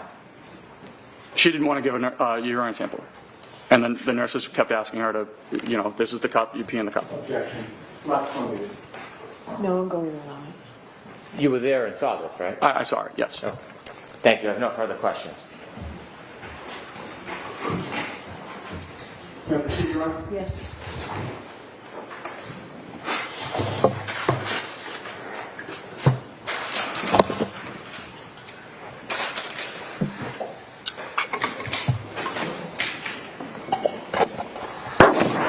Good afternoon, sir. Good afternoon. Sir, you knew before you got into Ambulance 2 that you were heading to Fairview Road for what is called a Section 12, correct? We were dispatched for a Section 12, correct. Right. And that was not your first call for a Section 12, right? No. You had been in that job since 2006? Yes. You've handled a number of them over the years, correct? Correct. The fact that the call came in as a Section 12 gave you some idea of the nature of the issue that you might be dealing with, correct? We had an idea that it was for a psychological issue. Correct. Right. It told you that somebody at that location was suspected of being in some type of either psychiatric or emotional distress, correct? Yes. And on your crew, or of your crew, I should say, you were the one to drive the ambulance 2 to the residence, correct? I drove to the address at Fairview. Now, you've said that when you got to Fairview Road, you don't recall the time, but you do recall that there were still emergency vehicles on scene, correct? I do. There was nobody lying in the front lawn of 34 Fairview at that time, correct? Correct. Do you know how much later, after 6 a.m., you would have gone there? You'd have to refer to my partner's report. You don't know if it was minutes or hours later? It was minutes. It was within the hour. I don't know. Within the hour, Yep. Okay. And you said that there were, or you testified that there were 2 police vehicles on scene, correct? At least 2. At least 2. There could have been more than 2. It certainly could have been. And those police vehicles in such a situation, particularly with the snow falling down, would have had their blue lights flashing? I'm not exactly sure if they did or they didn't.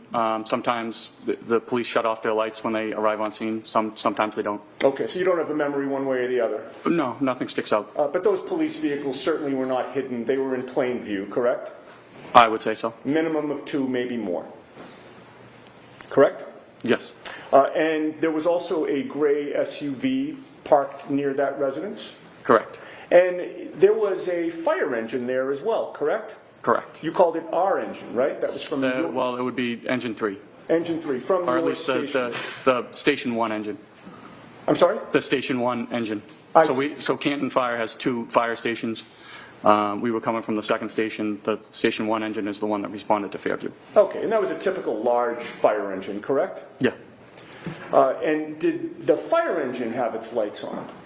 I assume it did, only because we rarely shut our lights off on a scene. Sure. And there were police officers walking about, milling about? Yes. Do you know how many? I know I spoke with Officer Sarif and Officer Mullaney. Okay. And so at least 2. And you know them by name? Yeah, Canton's a fairly small town, so you run into the police on a regular basis. Sure, and you work cooperatively with them, correct? Yes. Were there other police officers besides Sarif and Mullaney? I'm sure there could have been, but I don't recall ever speaking with them or interacting with them. Okay. Were there other EMTs or firefighters there when you got there? Just my Lieutenant Woodbury, and then Firefighter Sam Pock. Okay, and they were in charge of Engine 1? Well, the Station 1 engine. The Station 1 engine? Okay. And there were also civilians on scene, correct? Correct. So you would agree that there was a lot of activity outside 34 Fairview, correct? There was a fair amount of activity. I mean, there were people and vehicles and lights surrounding that residence, correct? I assume so, yes. Well, you were there, so you don't really have to assume, you know, right? There was at least 2 police cruisers and a fire engine. Right, and civilians, and police officers, and firefighters, correct? And civilians. Correct. All right. With all of that activity outside 34 Fairview, did you ever see the homeowner come out of his house? I wouldn't have known the homeowner. Do you ever see anybody exit the house? I was not focused on the house at all. All right. You were there to do a job, correct? I was there to take somebody to the hospital. Right. And you were there also to do a medical or psychiatric assessment while you were on scene, correct? Well, yes, my partner was. Correct. All right. When you got there, you learned, well, strike that. You knew going there that your patient would have been KarenRead, correct? No. Okay. When you got there, you learned your patient was to be KarenRead, correct? Yes. All right. And given the nature of the call, you knew when you arrived that you would be transporting her to the hospital, correct? Correct. One of the first things that you tried to do was to get a medical history from her, correct? Or my partner. All right. And you were present for that, correct? I may or may not have been. Getting a medical history is important so that you can pass along information to the hospital when you eventually arrive there with the patient, correct? Yes. And you know that when assessing and treating somebody, getting more information is always better than getting less information, correct? Not necessarily. Okay, so there are times when you'd like to get less information from a patient before you transport them? So it would be pertinent information. For instance, if somebody was complaining of chest pain and they had, stents placed in their heart, we wouldn't talk about how they had their tonsils removed when they were 12. Okay, fair enough. But getting more information is not going to negate the crucial information that you do get, correct? I mean, it certainly could in a critical stage. If there was a critical patient, we wouldn't typically overburden passing off a report to a nurse or a doctor with non-pertinent information. Okay. It's not your testimony that getting less information is always better than getting more information, is it? I would say getting pertinent information is better than having... That wasn't my question. My question was, is it your testimony that getting less information is always better than getting more information, sir? I would not agree with that, no. Okay, thank you. Now, the medical history that was taken from Ms. Reed listed her as having multiple sclerosis, right?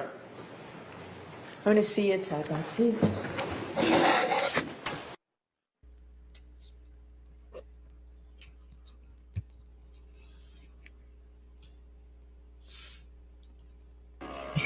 You try to get him to say that less is better than more information? Oh, yeah. Sure, buddy.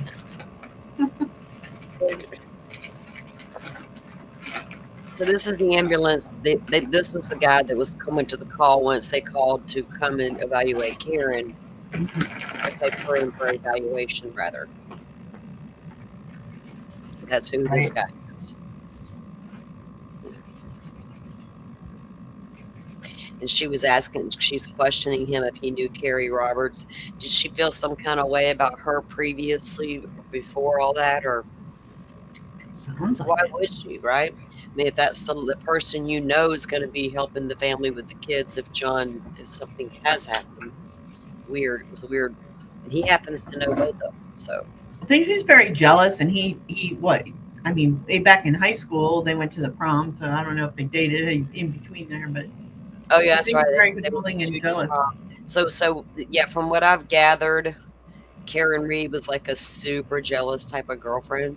Is that true? Yeah. Okay.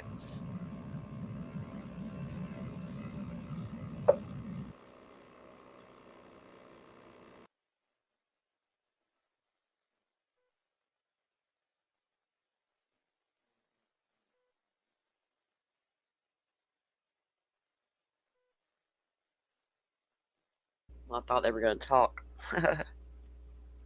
Oh, me too. They sounded like they were. But anyway. They fooled us. There's Brother Paul.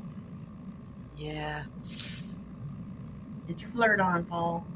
I don't know who that lady is. I don't know. People need people. This jealousy and stuff. I was never like a jealous person in my life. I thought something was wrong with me because I never felt like jealous of stuff, or like a person or a woman or nothing like that. Well, it's an insecurity thing. Am I supposed to feel? Well, I don't know. You hear a lot of women. My husband spoke to a woman or something, or a woman looked. To some degree, it's okay, but like some people are upset, like way too. Some people are upset with that shit. Just talking to another, like say another woman, that's you don't have to get jealous about that. Like if they're flirting, that's different. I don't know. A man or a woman, I think it's just, yeah. It's insecure.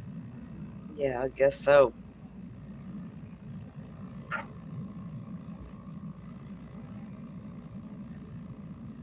The previous cobweb shot. Yeah, we saw that. She was stuck like minutes behind us, I guess, for a bit. Uh-oh. Well, So it's like 3:30 their time. They'll probably wrap up within the hour, I would say. Yeah, more than likely. Judge By 4 p.m. dinner and shit. She gonna let her jurors go get their Yeah, Rachel. I think Rachel said Karen was feeling very insecure about the relationship. John wanted a babysitter in place when convenient. Yeah, I mean that's kind of true. He did seem to take advantage of her. Like, I think he did care about her, but she was a good caretaker, and he didn't break up with her for that reason. Probably, you know what I mean? Like, yeah. That's from outside looking in. The little bit that I know, that was my whole take on that whole situation. But she was kind of using. He was kind of using her. It seemed like so. Yeah, that's why. Obviously, yeah. I think they were both using each other. Yeah, probably. You know, some people just have to hold on for dear life no matter what. He needed somebody around to help with the kids. She's willing to be around. Okay, and yeah, and then they're also got this toxic relationship shit going on. Toxic shit don't end well. Bad things down. I'll get out.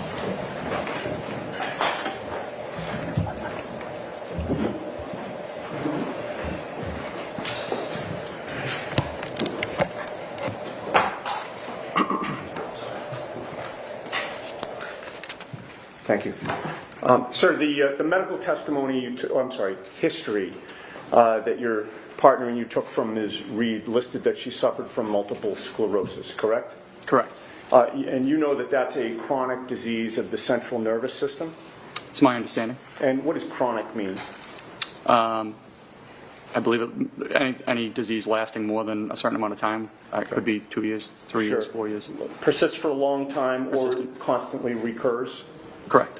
And it's a disease that affects neurological muscle control, correct? That's my understanding. And last question, it's also a progressive disease, which means it tends to get worse over time? My understanding. All right. Now, when you first interacted with Karen Read after you got to 34 Fairview and encountered that whole scene, it was clear to you that a major focus for her was whether John O'Keefe was alive or dead, correct? Correct. Bless you. She asked if somebody could survive after having been found in the snow without a jacket, correct? For many hours, correct. All right.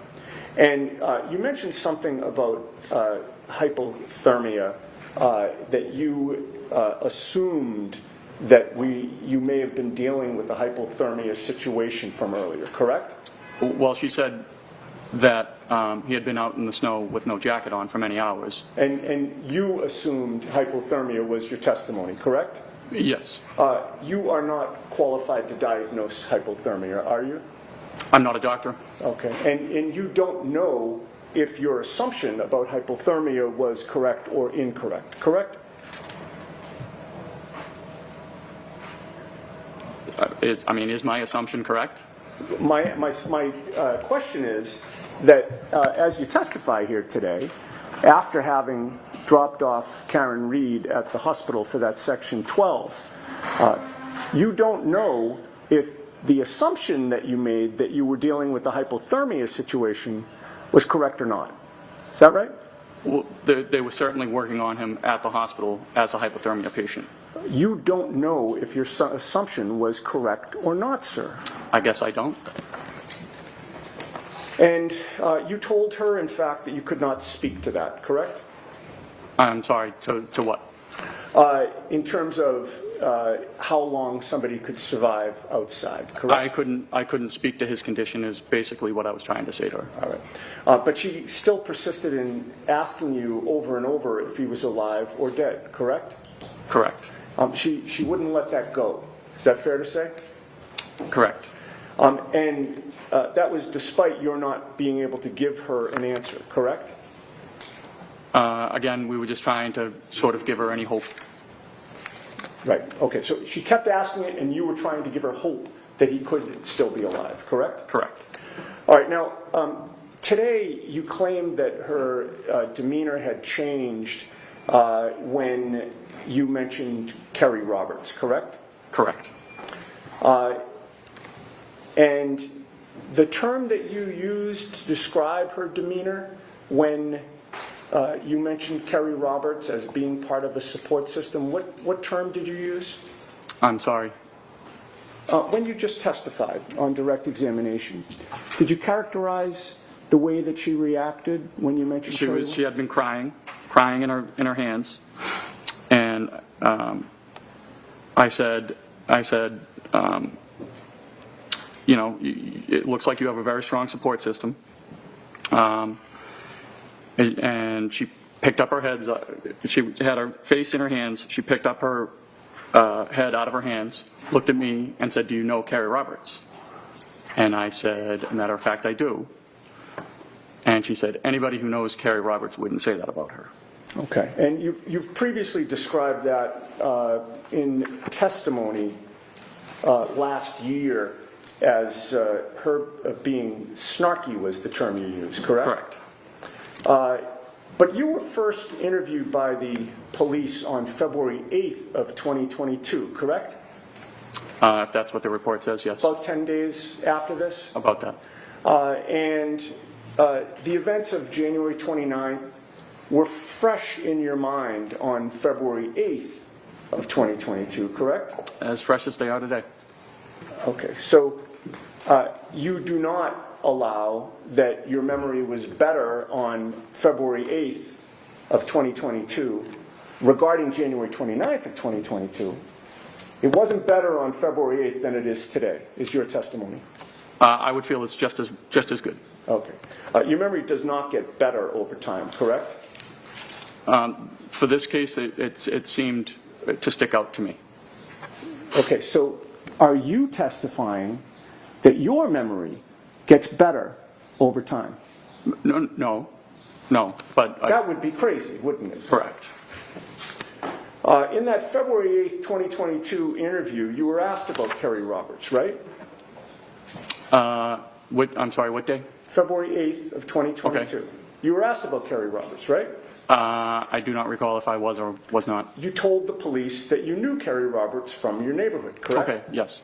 And you've testified today that she just lived 200 yards away from you, right around the corner, right? About that.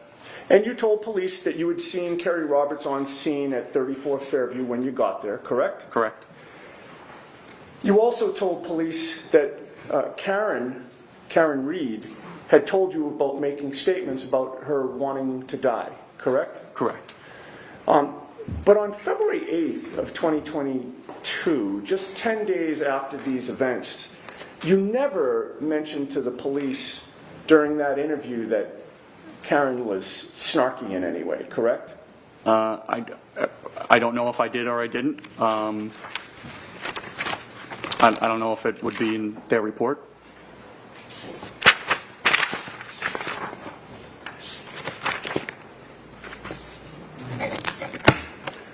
If you saw that report, would it refresh your memory as to whether or not you mentioned snarkiness? I don't think I mentioned snarkiness that day, no. Okay. All right, well, that answers my question. Okay.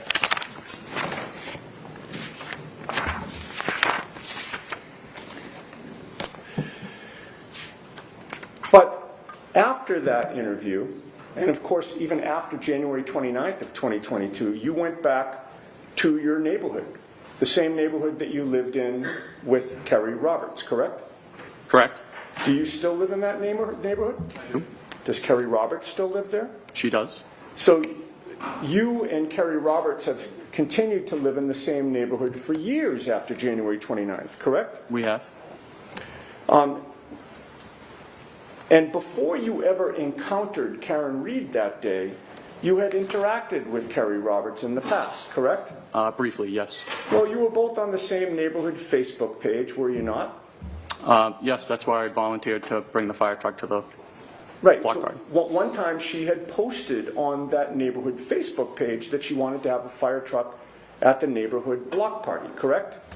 Correct. And that's when you replied and volunteered that you would bring the fire truck to that block party as she requested, correct? Correct. And you also worked with Kerry Roberts on the Ponkapog Civic Association, did you not? I did not know. She worked on the board prior to my arrival on the board. So you both worked on the same board, but just at different times? Different times, correct. All right. I think you had touched on this earlier. In addition to knowing Kerry Roberts, having been with the Canton Fire Department since 2006, there have been many times when you've worked in conjunction with the police, correct? Correct. And in addition to the 2 police officers that you mentioned having seen at 34 Fairview on January 29th, that being Sarath and Mulaney, you know many other officers at the Canton police station. I do. And as you say, Canton's a small town, correct? Relatively. People know each other, correct? Correct. You also knew former state trooper Michael Proctor before you arrived at 34 Fairview, correct? I did. Michael Proctor actually was 2 years ahead of you in school, was he not? He was. And you learned at some point that your school classmate, Michael Proctor, was the lead investigator into the death of John O'Keefe, this case, correct? Yes. And in fact, when you spoke to the police in February of 2022, Michael Proctor was one of the troopers to interview you, correct? Correct. You did not go to school with KarenRead, right? No, not to my knowledge. You didn't help coordinate neighborhood block parties with KarenRead, right? No. You were not in a civic association that KarenRead belonged to at any point, correct? No. She was a stranger to you on January 29th, 2022, correct? She was a patient of mine, yes. Well, as far as you knew, she was an outsider to Canton, correct? I did not know that. You didn't live in the same neighborhood with her? I'm not sure if we did or did not. You had no personal contact with her either before or after January 29th of 2022, correct? No. All right. Now, as a result of your having gone to the scene, there's a patient care record that is generated, correct? Correct. All right. And on this issue of the snarkiness and the demonstration that you just did, there's a contemporaneous report of your team's observations from January 29th, right? Are you referring to my partner's wrong report? Yeah, the patient care report. Yes. All right. And that patient care report is dated January 29th of 2022 and is timed at 9:03 and 34 seconds a.m. Does that sound right?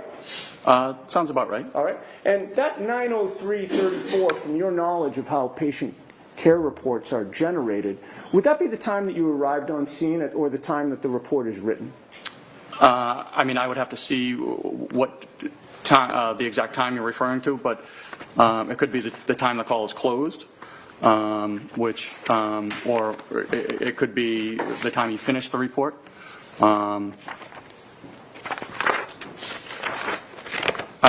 There could be multiple reports. I'm not exactly positive which report you're talking about. Okay. In any case, it was from that morning, correct? Well, I assume so. I mean, there was only one morning that you went to 34 Fairview. Well, no, but there could be 2 reports. So the engine has to write a report and the ambulance has to write a report. But they're both about that morning, correct? Correct. All right. Now, there are boxes to fill out on the patient care record, correct? Correct. One of the boxes is primary impression. Yes. What does primary impression mean? That is just what we believe the patient's not complaint is, but what we believe the patient is suffering from. Okay. And that is listed on the patient care record for KarenRead as a behavioral/psychiatric episode, correct? Yeah, so that's a box we check for just about any Section 12. Sure. And of course that mentions nothing about snarkiness, correct? No, that is my partner's report. Okay. There's also a box for secondary impression, correct? Correct. What is secondary impression? That might be like just a secondary complaint most of the time. A lot of the times, patients don't have a secondary complaint. Okay, but in this case it's listed as anxiety/emotional upset, correct? Yes. All right. And again, that mentions nothing about snarkiness, correct? That's my partner's report, yes. There's also a box for signs and symptoms, right? There is. And nowhere in the signs and symptoms box is snarkiness mentioned, correct? No, I don't think that would be medically appropriate. And then in the patient care record, it's recorded that Karen was found sitting in the front passenger seat of a friend's car, crying and visibly upset but cooperative, right? If that's my partner's words, yes. All right. And those words, actually nowhere in the patient care record is it listed that she was snarky in any way, correct? Again, that would not be something we would put into a patient care report. And you did not put it in, correct? It was my partner's report, and no, we did not put it in. Okay. And once Ms. Reed agreed to go with you in the ambulance, it's fair to say she was still upset and crying, correct? At times. If I may have a moment. Sure.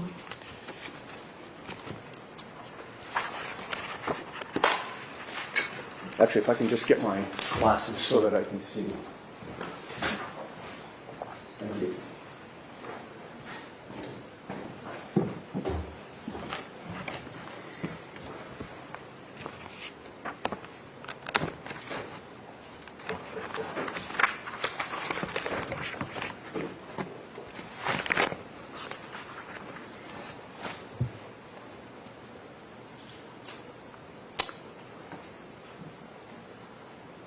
Okay. You had just testified that you said at times she was upset and crying when she got in the ambulance, correct? Correct. You testified on April 21st of 2022 before the grand jury, did you not? I did. And that was 3 months after the events that you're testifying about today? Roughly. And your memory back then was fresh, was it not? Yes. And you were asked the question, once she was in the back of the ambulance and she agreed voluntarily to go to the hospital, did she appear to calm down at that point? Do you remember that question? I do. And your answer was, I mean, she wasn't arguing against us at that point. I mean, once she, agreed to come with us voluntarily, I mean, she was still upset, crying, and talking on the phone. Do you remember that answer? I do. All right. You didn't mention in that answer that it was only at times that she was crying and upset, correct? No. Okay. The whole time, from beginning to end, Ms. Reed was constantly worried about John, was she not? Objection. Sustained. You recall that she was on the phone at one point speaking to someone that she called Papa, correct? Correct.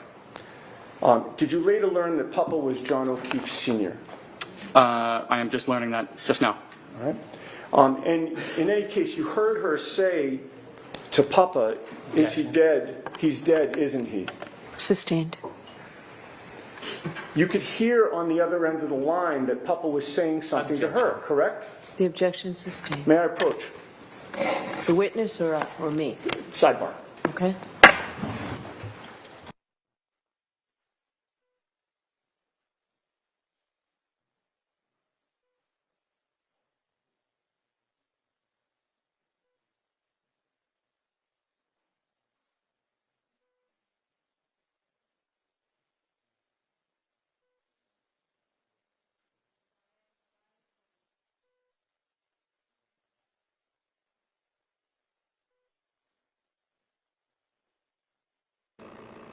It is such a tiny courtroom. I think this is pretty much it. All what they have panned around to, and then the jury box.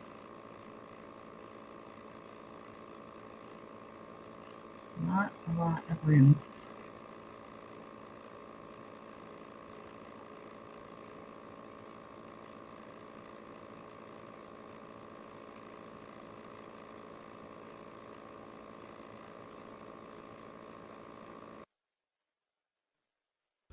That's crazy.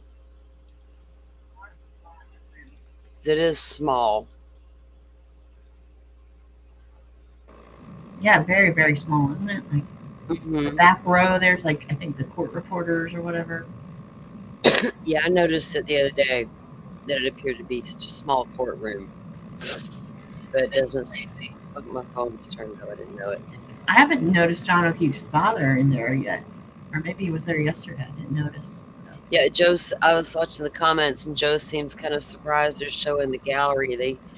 a lot of times the gallery does get shown. Letitia Stocks did. The camera was pretty much training that direction, but Lori's, they didn't show it in Lori's, not on purpose. But we saw all the witnesses. There wasn't no, you don't hide them. That's a matter of public record. They only hide shit in Delphi. I wonder how, like, Paul O'Keefe, he's there like every single day, and last time, so 8 straight weeks. How does he get time off of work? You know what I mean? Like, maybe he owns his own business. I don't know. I don't know, but if it was your brother, you'd figure out. Yeah, definitely, but yeah. That's I mean, he's probably got a lot of support. There's no telling. There's no telling.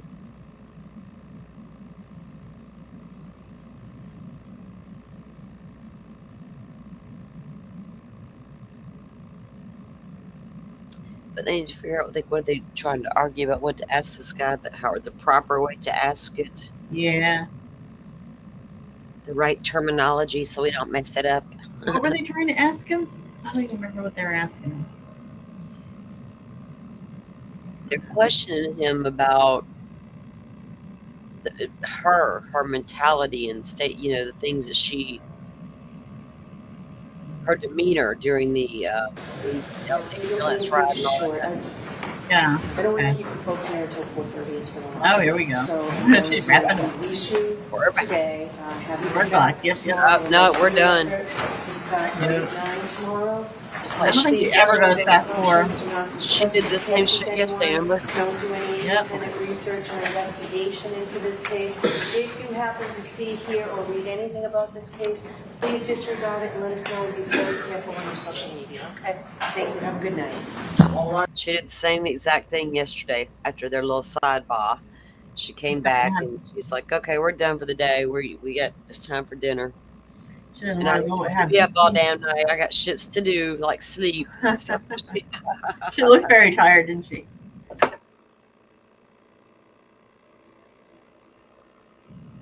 Well, okay, ma'am. Alrighty. Well, guys, I need to drink of water. Okay. So I have the stuff on Stern's hearing, and I also have the press conference for Peaches. If you guys want to come back in a little while and go through that stuff with me, I'll come back because we won't have time to do it tomorrow. Taking notes on this KarenRead stuff, like maybe over the weekend we can do like a little. I'll be at Shorty's on Saturday for sure, doing KarenRead over there for our weekly, because I want to be able to do like a weekly recap with you guys once we get through a week of a trial. So we'll do that over there. But I'll come back in a little while. What time is it? Goodness. Oh, it's 3 o'clock. Yeah. I don't stream a lot at night, so I don't know if people go. I don't know what y'all watch at night. I don't know what y'all do at night. So I'm like, I've only done it. I do it occasionally, but it's okay. If y'all are around and you want to come back for that, listen in. We'll go over the Gilgo Beach press conference first, and then we'll do the Stearns hearing right after that. And then, we'll do that tonight. But it'll be after dinner, which I'll probably be back about 5 o'clock, 2 hours or so. Okay. All right. You gonna be available, Firefly, later? What did you say? 5 o'clock your time? Well, it'd be about 2 hours. Yeah, it'd be about my time. It'd be 6 Eastern. I'll try it. It depends on how much time I spend outside. Yeah, gotta go outside. It's kind of. I walked out there a little while ago. The last 2 days I've had kind of grayish skies when I had like days of sunshine, and I'm back to gray kind of icky stuff. It'll be 9 p.m. for flip-flops by that time. Okay, well, I won't go any later than about 5 p.m. that way. But I hate to cut into you guys' dinner time as well. But I got to squeeze in this show when I can squeeze it in. So I'll get it set up, and I'll see you guys back in about 2 hours or so. Firefly, thanks for coming up. Join us tomorrow if you want. We'll be doing day 3, obviously, day 3. So, all right, guys, I'll see you back soon. See you later. Bye. Thank you all for watching this here video. Please like and subscribe and follow. Much love from Little Yas to